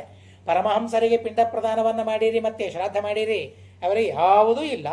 ಅವರ ಉದ್ದೇಶದಿಂದ ಭೋಜನ ಅಷ್ಟೇ, ಬ್ರಾಹ್ಮಣ ಭೋಜನ ಅಷ್ಟೇ ಅಂತ ಹೇಳ್ತಾರೆ. ಹೀಗಾಗಿ ಆ ವ್ಯಕ್ತಿ ಸೂರ್ಯನಿಂದ ನಾನೇನು ಕಲಿತೆ, ಕೊಡೋದನ್ನು ಕಲಿತೆ ಅಷ್ಟೇ. ಗೃಹಸ್ಥರು ನಮಗೆ ಕೊಡ್ತಾರೆ, ಅದನ್ನು ಇನ್ನೊಬ್ಬರಿಗೆ ಕೊಡೋದಕ್ಕಾಗಿ ನಮ್ಮ ಹತ್ರ ಇಟ್ಟುಕೊಂಡದ್ದೇ ಹೊರತು ಬೇರೆ ಉದ್ದೇಶ ಇಲ್ಲ ಅಂತ ಹೇಳ್ತಾರೆ. ಹಾಗೆ ಮತ್ತೆ ಸೂರ್ಯನಿಂದ ನಾನು ಅದನ್ನು ಕಲಿತೆ ಅಂತ ಹೇಳ್ತಾರೆ. ರವಿಹಿ ಕಪೋತಃ, ಕಪೋತ ಪಕ್ಷಿ. ಕಪೋತ ಪಕ್ಷಿ ತನ್ನ ಹೆಂಡತಿ ಮಕ್ಕಳು ಸುಂದರವಾದ ಸಂಸಾರ. ನೋಡ್ರಿ, ಪಕ್ಷಿಗಳಲ್ಲಿಯೂ ಆ ತರಹದ ಭಾವನೆ ಇರ್ತದೆ. ನನ್ನ ಮಕ್ಕಳು ಅಂತ ಅನ್ನೋ ಭಾವನೆ ಇರ್ತದೆ. ಬೆಳಿಗ್ಗೆ ಆಹಾರ ತರೋದಕ್ಕಾಗಿ ಹೋಗಿದೆ ಅದು. ಆಹಾರ ತರೋದಕ್ಕಾಗಿ ಹೋಗಿ ಸಾಯಂಕಾಲ ಬರೋಷ್ಟರಲ್ಲಿ ಯಾವನೋ ಬೇಟೆಗಾರ ಬಲಿ ಹಾಕಿದ್ದಾನೆ. ಆ ಬಲಿಯಲ್ಲಿ ಹೆಂಡತಿ ಮಕ್ಕಳೆಲ್ಲ ಬಿದ್ದುಬಿಟ್ಟಿದೆ. ಭಾರೀ ಆಸಕ್ತಿ ಅದಕ್ಕೆ, ಹೆಂಡತಿ ಮಕ್ಕಳು ಅಂತ ಅಂದರೆ. ಅಯ್ಯೋ ಇವರು ಬಿದ್ದಿದ್ದಾರೆ ಅಂತ ಹೇಳಿ ತಾನೂ ಹೋಯ್ತು, ಅಲ್ಲಿ ಬಿದ್ದುಬಿಟ್ಟು. ಆದರೆ ಸ್ವಲ್ಪ ಆಲೋಚನೆ ಮಾಡಿದರೆ ಆ ಬಂಧನವನ್ನು ನಾನು ಹೇಗೆ ಬಿಡಿಸಬಹುದು ಅಂತ ಆಲೋಚನೆ ಮಾಡಬಹುದಾಗಿತ್ತಲ್ಲ. ಅತಿಯಾದ ಪ್ರೀತಿಯನ್ನು, ಆಸಕ್ತಿಯನ್ನು ತೋರಿಸಿದ್ದಕ್ಕಾಗಿ ಅವರು ಹೋದರು, ತಾನೂ ಹೋಯಿತು. ಹಾಗೆ ಕಪೋತದಿಂದ ಅತಿಯಾದ ಆಸಕ್ತಿಗೆ ಒಳಗಾಗಬಾರದು ಅಂತ ಅನ್ನೋದನ್ನು ನಾನು ಕಲಿತೆ ಅಂತ ಹೇಳ್ತಾರೆ. ಅಜಗರ, ಹೆಬ್ಬಾವು, ಆಹಾರ ಸಿಕ್ಕಾಗ ತಿಂದ್ಬಿಡ್ತದೆ, ಇಲ್ಲದೇ ಇದ್ದಾಗ ಹಾಗೇ ಮಲ್ಕೊಂಡ್ಬಿಡ್ತದೆ ಅಷ್ಟೇ, ಬೇರೆ ಏನೂ ಇಲ್ಲ. ಆಹಾರಕ್ಕಾಗಿ ಪ್ರತ್ಯೇಕ ಪ್ರಯತ್ನ ಮಾಡೋದೇ ಇಲ್ಲ. ಅದು ಬಂದಾಗ ತಿಂದುಬಿಡ್ತದೆ, ಸಿಗೋ ತನಕ ಅದನ್ನು ಉಪಯೋಗಿಸ್ಕೊಳ್ತದೆ ಅಷ್ಟೇ. ಅಜಗರನಂತೆ ಆಹಾರಕ್ಕೆ ಪ್ರಯತ್ನ ಮಾಡಬಾರದು ಅನ್ನೋದನ್ನು ನಾನು ಕಲಿತೆ. ಯಾವಾಗ ಏನು ಬರ್ತದೆ ಎದುರ್ಚಾಲಾಭ ತೃಪ್ತನಾಗಿ ಇರಬೇಕು ಅಂತ ಅನ್ನೋದನ್ನು ಅಜಗರದಿಂದ ನಾನು ಕಲಿತೆ. ಸಿಂಧು, ಸಮುದ್ರದಿಂದ ನಾನೇನು ಕಲಿತೆ, ಗಂಭೀರವಾಗಿರಬೇಕು. ಎಷ್ಟೇ ನದಿಗಳು ಒಳಗೆ ಬಂದರೂ ಕೂಡ ಅದಕ್ಕೆ ಹರ್ಷ ಇಲ್ಲ. ನದಿಗಳು ಬರಲಿಲ್ಲ ಬೇಸಿಗೆಯಲ್ಲಿ, ಶೋಕ ಇಲ್ಲ. ಹಾಗೆ ವೃದ್ಧಿ ಹ್ರಾಸಗಳು ಸಮುದ್ರಕ್ಕೆ ಇಲ್ಲ. ನಾನು ನೋಡಿದೆ ಎಷ್ಟು ನದಿಗಳು ಸೇರ್ತದೆ, ಆದರೂ ಸಮುದ್ರ ಏನಾದರೂ ಮೇಲೆ ಮೀರಿ ಬರ್ತದ? ಇಲ್ಲ, ಮರ್ಯಾದೆಯನ್ನು ಮೀರಿ ಬರೋದೇ ಇಲ್ಲ ಸಮುದ್ರ. ಹಾಗೆ ಸಮುದ್ರಕ್ಕೆ ವೃದ್ಧಿ ಹ್ರಾಸಗಳಿಲ್ಲ. ಹಾಗೆ ನಾನು ಶೋಕಹರ್ಷಗಳಿಗೆ ಒಳಗಾಗಬಾರದು ಸಮುದ್ರದಂತೆ ಅಂತ ಅನ್ನೋದನ್ನು ಕಲಿತೆ. ಪತಂಗ, ಮಧುಕೃತ, ಗಜಃ. ಮತ್ತೊಂದು ಪತಂಗ. ಆ ಪತಂಗ ಅಂತ ಆ ಹುಳ, ಭ್ರಮರ. ಆ ಭ್ರಮರವನ್ನೇ 2 ಗುಣಗಳನ್ನು ಹೇಳ್ತಾರೆ. ಭ್ರಮರ ಅದೇನು ಮಾಡ್ತದೆ ಅಂದರೆ ಸರ್ವೇಭ್ಯ ಸಾರಮಾದದ್ಯಾತ್ ಅಂತ ಹೇಳ್ತದೆ. ಒಬ್ಬರಿಂದಲೇನೇ ಎಲ್ಲ ಗ್ರಹಣ ಮಾಡಬಾರದು. ಮಧುಕರ ವೃತ್ತಿ ಅಂತ ನಾವು ಕರಿತೀವಲ್ಲ, ಮಧುಕರ ವೃತ್ತಿ. ಒಬ್ಬೊಬ್ಬರಿಂದ ಸ್ವಲ್ಪ ಸ್ವಲ್ಪ ತೆಗೆದುಕೊಂಡ್ರೆ ಯಾವ ಗೃಹಸ್ಥರಿಗೂ ತೊಂದರೆ ಆಗೋದಿಲ್ಲ. ಒಬ್ಬರ ಹತ್ರವೇ ಎಲ್ಲವೂ ಕೇಳಿದ್ರೆ ತೊಂದರೆ, ಹಾಗಿರಬಾರದು ಅಂತ ಅನ್ನೋದನ್ನು ಪತಂಗದಿಂದ ನಾನು ಕಲಿತೆ. ಮಧುಕೃತ. ಈ ಮಧುಕೃತ ಅಂದರೆ ಮಧುವನ್ನು ಸಂಗ್ರಹ ಮಾಡೋದು. ಜೇನನ್ನು ಸಂಗ್ರಹ ಮಾಡಿ ಇಟ್ಟಿರ್ತದೆ. ಸಂಗ್ರಹ ಮಾಡಬಾರದು. 4 ಜನರಕ್ಕೆ ಯಾವುದು ಬೇಕೋ ಅದನ್ನು ಸಂಗ್ರಹ ಮಾಡಬಾರದು. ಯಾಕೆ? ಆ ಭ್ರಮರ ಪಾಪ ಅದೇನು ಮಾಡ್ತದೆ, ಷಟ್ಪದ ಭ್ರಮರ. ಆ ಒಂದೊಂದು ಹೂಗಳಲ್ಲಿ ಹೋಗಿ, ಎಷ್ಟು ಕಷ್ಟ, ಒಂದೊಂದು ಹೂಗಳಲ್ಲಿ ಹೋಗಿ ಅದರಲ್ಲಿರೋ ಮಾಧುರ್ಯವನ್ನು ಸಂಗ್ರಹ ಮಾಡ್ತದೆ. ಅದಕ್ಕೆ ಅಂಥ ಅವಯವವನ್ನು ಕೊಟ್ಟಿರ್ತಾನೆ, ಅಂಥ ಮುಳ್ಳುಗಳಿರ್ತದೆ ಅದಕ್ಕೆ, ಭ್ರಮರಕ್ಕೆ. ಹೂವಿನ ಮೇಲೆ ಕೂತಾಗ ಆ ಹೂವಿನ ಒಳಗೆ ಇರುವ ಸಿಹಿ ಏನಿರ್ತದಲ್ಲ, ಆ ಸಿಹಿ ರಸವನ್ನು ಸಂಗ್ರಹ ಮಾಡುವ ಗುಣ. ಅದೇ ಹೂವನ್ನು ನಾವು ತಿಂದರೆ ಸಿಹಿಯಾಗಿರ್ತದೆ, ಒಗರಾಗಿ ಇರ್ತದೆ. ಆದರೆ ಒಳಗೆ ಸಿಹಿ ಇದೆ, ಅದನ್ನು ಸಂಗ್ರಹ ಮಾಡೋದಕ್ಕಾಗಿ ಒಂದು ಪ್ರಾಣಿಯೇ ಇದೆ. ನಾವೇನಾದರೂ ಮಿಷಿನ್ ಇಟ್ಟು ಸಂಗ್ರಹ ಮಾಡಲಿಕ್ಕೆ ಆಗ್ತದೆ? ಅದನ್ನು ಆಗೋದಿಲ್ಲ. ಆದರೆ ದೇವರು ಎಂಥ ಪಕ್ಷಿಯನ್ನು, ಎಂಥ ಪ್ರಾಣಿಯನ್ನು ಸೃಷ್ಟಿ ಮಾಡಿದ್ದಾನೆ ನೋಡಿ. ಆ ಪ್ರಾಣಿ ಅದರ ಮೇಲೆ ಕೂತ್ರೆ ಅದರ ರಸವನ್ನು, ಸ್ವಲ್ಪ ರಸವನ್ನು ಸ್ವೀಕಾರ ಮಾಡ್ತದೆ, ಇನ್ನೊಂದು ಹೂವಿಗೆ ಹೋಗ್ತದೆ, ಮತ್ತೆ ಸ್ವಲ್ಪ ರಸವನ್ನು ಸ್ವೀಕಾರ ಮಾಡ್ತದೆ. ಸ್ವೀಕಾರ ಮಾಡಲಿ, ಬೇಡ ಅಂತಂದಿಲ್ಲ, ಆದರೆ ಸ್ವೀಕಾರ ಮಾಡಿದ್ದನ್ನು ಸಂಗ್ರಹ ಮಾಡಿಟ್ಟು ಬಿಡ್ತದೆ. ಸಂಗ್ರಹ ಮಾಡುವ ಬುದ್ಧಿ ಇರಬಾರದು. ಯಾಕೆ? ಸಂಗ್ರಹ ಮಾಡಿಟ್ಟು. ಜೇನು ಕಟ್ಟಿದೆ, ಏನು ಮಾಡ್ತಾನೆ, ನಮ್ಮಂಥವರು ಹೋಗ್ತೇವೆ, ಹೊಗೆ ಹಾಕಿ ಬಿಡ್ತೇವೆ, ಅವುಗಳು ಹೋಗಿಬಿಡ್ತದೆ. ಸಂಗ್ರಹ ಮಾಡಿದ್ದನ್ನು ನಾವು ತೆಗೆದುಕೊಂಡು ಬಂದುಬಿಡ್ತೇವೆ ಸುಲಭವಾಗಿ. ಇನ್ನೊಬ್ಬರಿಗೆ 4 ಜನರಿಗೆ ಬೇಕಾದ ಪದಾರ್ಥಗಳನ್ನು ನಾನು ಸಂಗ್ರಹ ಮಾಡಿದರೆ ಅದರಿಂದ ಕೊನೆಗೆ ನಮಗೆ ಅದು ಸಿಗೋದೇ ಇಲ್ಲ. ಹೀಗಾಗಿ 4 ಜನರಿಗೆ ಬೇಕಾದದನ್ನು ನಾನು ಸಂಗ್ರಹ ಮಾಡಿಟ್ಟುಕೊಳ್ಳಬಾರದು. ಯಾವಾಗ ಸಿಗ್ತದೆ ಆವಾಗ ಉಪಯೋಗಿಸೋದು, ಬಿಟ್ಬಿಡೋದು. ಹಾಗಿರಬೇಕು ಅಂತ ಅನ್ನೋದನ್ನು ನಾನು ಕಲಿತೆ ಅಂತ ಹೇಳ್ತಾರೆ. 5 ಪ್ರಾಣಿಗಳಿವೆ. ಆ 5 ಪ್ರಾಣಿಗಳಿಗೆ ಒಂದೊಂದು ಪ್ರಾಣಿಗೆ ಒಂದೊಂದು ವಿಷಯದಲ್ಲಿ ಆಸಕ್ತಿ. ಶಬ್ದ, ಸ್ಪರ್ಶ, ರೂಪರಸ, ಗಂಧ, ಒಂದೊಂದೇ ವಿಷಯ. ಮೊದಲನೇದ್ದು ಆನೆಯನ್ನು ಹೇಳ್ತಾರೆ, ಗಜ. ಆ ಗಜಕ್ಕೆ ಸ್ಪರ್ಶ ಸುಖವನ್ನು ಅನುಭವಿಸಬೇಕು ಅಂತ ಬಹಳ ಅಪೇಕ್ಷೆ ಇರ್ತದೆ. ಹೀಗಾಗಿ ಆನೆಯನ್ನು ಹಿಡಿಯುವವರು ಏನು ಮಾಡ್ತಾರೆ, ದೊಡ್ಡ ತಗ್ಗನ್ನು, ಕಂದಕವನ್ನು ತೆಗಿತಾರೆ, ಮೇಲೆ ಹುಲ್ಲನ್ನು ಇಟ್ಟು ಬಿಡ್ತಾರೆ. ಆಚೆ ಒಂದು ಹೆಣ್ಣಾನೆಯನ್ನು ನಿಲ್ಲಿಸ್ತಾರೆ. ಆ ಹೆಣ್ಣಾನೆಗಾಗಿ ಓಡಿ ಓಡಿ ಬರ್ತದೆ, ಆ ತಗ್ಗಿನಲ್ಲಿ ಬಿದ್ದು ಬಿಡುತ್ತದೆ, ಆನೆಯನ್ನು ಹಿಡ್ಕೊಂಡ್ಬಿಡ್ತಾರೆ, ಮುಗಿದೋಯ್ತು. ಸ್ಪರ್ಶ ಸುಖಕ್ಕೆ ವಶವಾಗಿದೆ, ಅದಕ್ಕಾಗಿ ಅದರ ಅನರ್ಥವಾಗಿ ಹೋಯಿತು. ಹೀಗಾಗಿ ಸ್ಪರ್ಶ ಸುಖಕ್ಕಾಗಿ ಆಸಕ್ತಿ ತೋರಬಾರದು ಅಂತನ್ನೋದನ್ನು ಆನೆಯನ್ನು ನೋಡಿ ನಾನು ಕಲಿತೆ ಅಂತ ಹೇಳ್ತಾರೆ. ಅದೇ ರೀತಿಯಾಗಿ ಶಬ್ದ ಸ್ಪರ್ಶ ರಸ ಮಧುಹ, ರಸ ಅದೇ ಜೇನು, ಅದನ್ನು ಸಂಗ್ರಹ ಮಾಡಬೇಕು ಅಂತ ಅದು ತೋರ್ತದೆ, ಅದು ನಷ್ಟವಾಗಿ ಹೋಗ್ಬಿಡುತ್ತದೆ. ಹೀಗಾಗಿ ರಸದ ಅಪೇಕ್ಷೆ ಮನುಷ್ಯರಿಗೆ ಇರಬಾರದು. ಜಿತಂ ಸರ್ವಂ ಜಿತೇ ರಸೆ ಅಂತ ಹೇಳ್ತಾರೆ. ರಸನೇಂದ್ರಿಯವನ್ನು ನಾನು ಗೆಲ್ಲಬೇಕು ಅನ್ನೋದನ್ನು ಅದರಿಂದ ನಾನು ಕಲಿತೆ. ಹರಿಣ ಅಂದರೆ ಜಿಂಕೆ, ಆ ಜಿಂಕೆಗೆ ಏನು ಅಂತಂದರೆ ಶಬ್ದವನ್ನು ಕೇಳಬೇಕು ಅಂತ. ಹೀಗಾಗಿ ಜಿಂಕೆಯನ್ನು ಹಿಡಿಬೇಕಾದ್ರೆ ವೀಣೆಯನ್ನು ನುಡಿಸ್ತಾ ಇರ್ತಾರೆ. ಆ ವೀಣೆಯನ್ನು ಕೇಳೋದಕ್ಕಾಗಿ ಅಂತ ಬರ್ತಾರೆ ದೂರದಿಂದ. ವೀಣೆಯ ಆ ನುಡಿಯನ್ನು, ವೀಣೆಯ ಶಬ್ದವನ್ನು ಕೇಳೋದಕ್ಕಾಗಿ ಅಂತ ಬರ್ತದೆ ಜಿಂಕೆ, ಆ ಜಿಂಕೆಯನ್ನು ಹಿಡಿದು ಬಿಡ್ತಾರೆ. ಹೀಗಾಗಿ ಗ್ರಾಮ್ಯ ಗೀತೆಗಳಲ್ಲಿ ಆಸಕ್ತನಾಗಬಾರದು ಅಂತನ್ನೋದನ್ನು ನಾನು ಆ ಹರಿಣವನ್ನು ನೋಡಿ ಕಲಿತೆ. ಮೀನ ಮತ್ಸ್ಯ, ಆ ಮತ್ಸ್ಯವನ್ನು ಹಿಡೋದಕ್ಕಾಗಿ ಒಂದು ಪ್ರಾಣಿಯನ್ನು ಇಟ್ಟಿರ್ತಾರೆ. ಆ ಪ್ರಾಣಿಯನ್ನು ತಿನ್ನೋದಕ್ಕಾಗಿ ಬರ್ತದೆ, ನಷ್ಟವಾಗಿ ಹೋಗ್ಬಿಡ್ತದೆ. ಹೀಗಾಗಿ ಆ ಪ್ರಾಣಿಯಿಂದಲೂ ನಾನು ಮೀನದಿಂದಲೂ ಕೂಡ ನಾನು ಕಲಿತೆ ಯಾವುದೇ ವಿಷಯದಲ್ಲಿ ಆಸಕ್ತನಾಗಬಾರದು ಅಂತನ್ನೋದನ್ನು ಕಲಿತೆ. ಪಿಂಗಳ ಎಂಬ ಹೆಸರಿನ ವೇಶ್ಯಾಸ್ತ್ರೀ, ದಶಮಸ್ಕಂಧದಲ್ಲಿ ಅವಳು ಬಂದು ತ್ರಿವಕ್ರೆಯಾಗಿ ಬಂದಿದ್ದಾಳೆ. ಪಿಂಗಳ ಅಂತ ವೇಶ್ಯಾಸ್ತ್ರೀ. ಅವಳು ವೇಶ್ಯಾಸ್ತ್ರೀ. ಹೀಗಾಗಿ ತನ್ನ ಉಪಜೀವನ ನಡಿಬೇಕು ಅಂದರೆ ಪುರುಷರ ಅಪೇಕ್ಷೆ ಬೇಕು. ಹೀಗಾಗಿ ಮನೆಯ ಹೊರಗೆ ಸಾಯಂಕಾಲ ಕೂತಿದ್ದಾಳೆ. ಯಾರೋ ಪುರುಷ ಬರ್ತಾನೆ, ನನಗೆ ಹಣ ಕೊಡ್ತಾನೆ ಅಂತ ಕಾಯ್ತಾ ಕೂತಿದ್ದಾಳೆ. ಆದರೆ ಅವಳ ಪ್ರಾರಬ್ಧ ಇದೆ ಅಂತ ಅನ್ನೋದಕ್ಕೆ ಯಾವ ಪುರುಷನೂ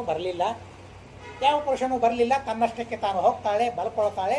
ಸುಖಂ ಸುಶ್ವಾಪ ಪಿಂಗಳ, ಸುಖವಾಗಿ ತಾನು ಮಲ್ಕೊಂಡ್ಬಿಡ್ತಾಳೆ. ಅವಾಗ ಅವನಂತಾಳೆ, ಸಂತಂ ಸಮೀಪೆ ರಮಣಂ ರತಿಪ್ರದಂ ವಿತ್ತಪ್ರದಂ ನಿತ್ಯಮಿಮಂ ವಿಹಾಯ. ನನ್ನ ಹತ್ತಿರನೇ ಒಬ್ಬ ಪರಮಪುರುಷ ಇದ್ದಾನೆ.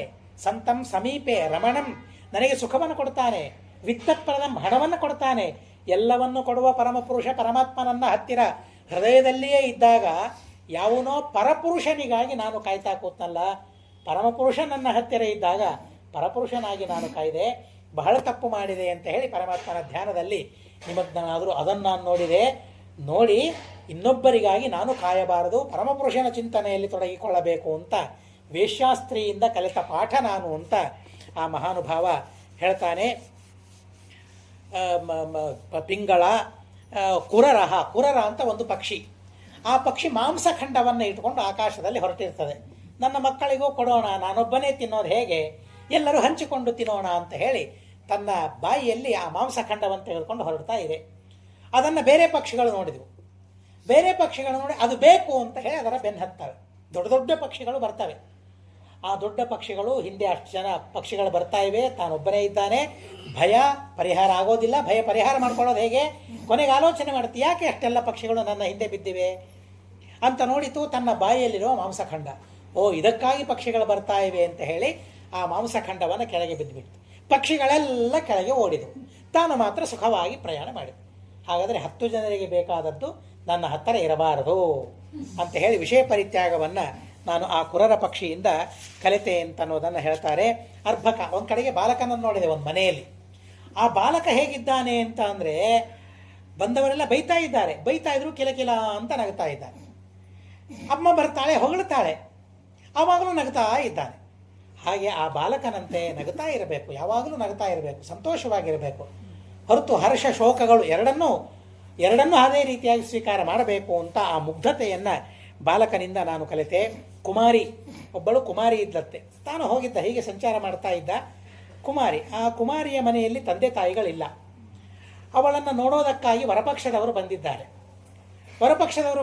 ಅವರಿಗೆ ಏನಾದರೂ ಮಾಡಿ ಹಾಕಬೇಕಲ್ಲ ತಿನ್ನೋದಕ್ಕಾಗಿ. ಮನೆಯಲ್ಲಿ ಏನೂ ಪದಾರ್ಥಗಳಿಲ್ಲ. ಭತ್ತ ಇದೆ, ಭತ್ತವನ್ನು ಕುಟ್ಟಬೇಕು. ಭತ್ತ ಕುಟ್ಟಿ ಅಕ್ಕಿ ಮಾಡಿ ಅದನ್ನು ಬೇಯಿಸಿ ಕೊಡಬೇಕು ಅವರಿಗೆ. ಹೀಗಾಗಿ ಭತ್ತ ಹಾಕಿ ಕುಟ್ಟಲಿಕ್ಕೆ ಶುರು ಮಾಡಿದ್ದು. ಬಳಿಗಳ ಧ್ವನಿಯಾಯಿತು.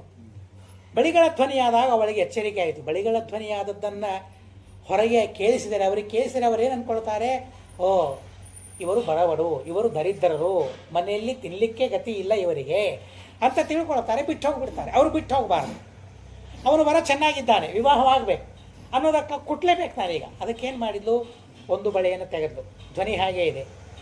ಕೊನೆಗೆ ಎಲ್ಲ ತೆಗೆದು ಒಂದು ಬಳೆಯನ್ನು ಮಾತ್ರ ಇಟ್ಟುಕೊಂಡು, ಬಹೂನಾಂ ಕಲಹ ನಿತ್ಯಂ, ಅನೇಕ ಜನರ ಜೊತೆಗೆ ಸೇರಿದರೆ ಮನುಷ್ಯರಿಗೆ ಕಲಹ. ಇಬ್ಬರು ಜೊತೆಯಾದರೆ ಕಲಹ ಅಲ್ಪ ಸ್ವಲ್ಪ ಇರ್ತದೆ. 3 ಜನ ಆದರೆ ಹೆಚ್ಚು ಕಲಹ, 4 ಜನರಾದರೆ ಮತ್ತಿಷ್ಟು ಹೆಚ್ಚು ಕಲಹ. ಆದ್ದರಿಂದಾಗಿ ಅನೇಕ ಜನರ ಜೊತೆಗೆ ಸೇರಬಾರದು, ಏಕಾಂತ ಜೀವನವನ್ನು ನಡೆಸಬೇಕು ಅಂತನ್ನೋದನ್ನು ಆ ಕುಮಾರಿಯಿಂದ ನಾನು ಕಲಿತೆ ಅಂತ ಹೇಳ್ತಾರೆ. ಶರಕೃತ ಬಾಣಚೂಪು ಮಾಡ್ತಾ ಇದ್ದಂತೆ ಒಬ್ಬ ವ್ಯಕ್ತಿ. ರಾಜ ಮೆರವಣಿಗೆ ಹೋಗ್ತಾ ಇದೆ, ಒಬ್ಬ ಬಂದ, ಇಲ್ಲಿ ಮೆರವಣಿಗೆ ಹೋಯ್ತಲ್ಲ ನೋಡಿದೆಯಾ ನೀನು, ಯಾವ ಕಡೆಗೆ ಹೋಯ್ತು ಅಂತ ಆ ಬಾಣಚೂಪು ಮಾಡುವ ವ್ಯಕ್ತಿಗೆ ಕೇಳಿದ್ದಂತೆ. ಮೆರವಣಿಗೆ ಹೋಯ್ತಾ ಇಲ್ಲಿ, ಎಲ್ಲಿ ಹೋಗಲಿಲ್ಲಲ್ಲ ಅಂತ ಅವನಂದ. ಅಲ್ಲ, ಇಷ್ಟೆಲ್ಲ ಧ್ವನಿ, ಇಷ್ಟೆಲ್ಲ ವಾದ್ಯಗಳ ಧ್ವನಿ ಆಯಿತು, ಇಷ್ಟೆಲ್ಲ ಗಲಿಬಿಲಿ ಇತ್ತು, ಆದರೆ ಅವನು ಬಂದಿದ್ದೇ ಇವನಿಗೆ ಗೊತ್ತಾಗಲಿಲ್ಲಲ್ಲ. ಅಲ್ಲ, ಈಗ ಹೋಯ್ತಲ್ಲ ಅಂತ ಅವನು ನಾನು ಕಣ್ಣಿಂದ ನೋಡಿದ್ದೇನೆ. ನೀನು ನೋಡಿರಬಹುದಪ್ಪ, ನಾನೇನಾದರೂ ಆ ಕಡೆಗೆ ಲಕ್ಷ್ಯ ಕೊಟ್ಟಿದ್ರೆ ನನ್ನ ಕೈ ಹರಿದು ಹೋಗ್ತದೆ. ಆ ಕಡೆಗೆ ಲಕ್ಷ್ಯ ಕೊಡ್ತಾ ಬಾಣಚೂಪು ಮಾಡಿದರೆ ನನ್ನ ಕೈ ಹರಿದು ಹೋಗ್ತದೆ.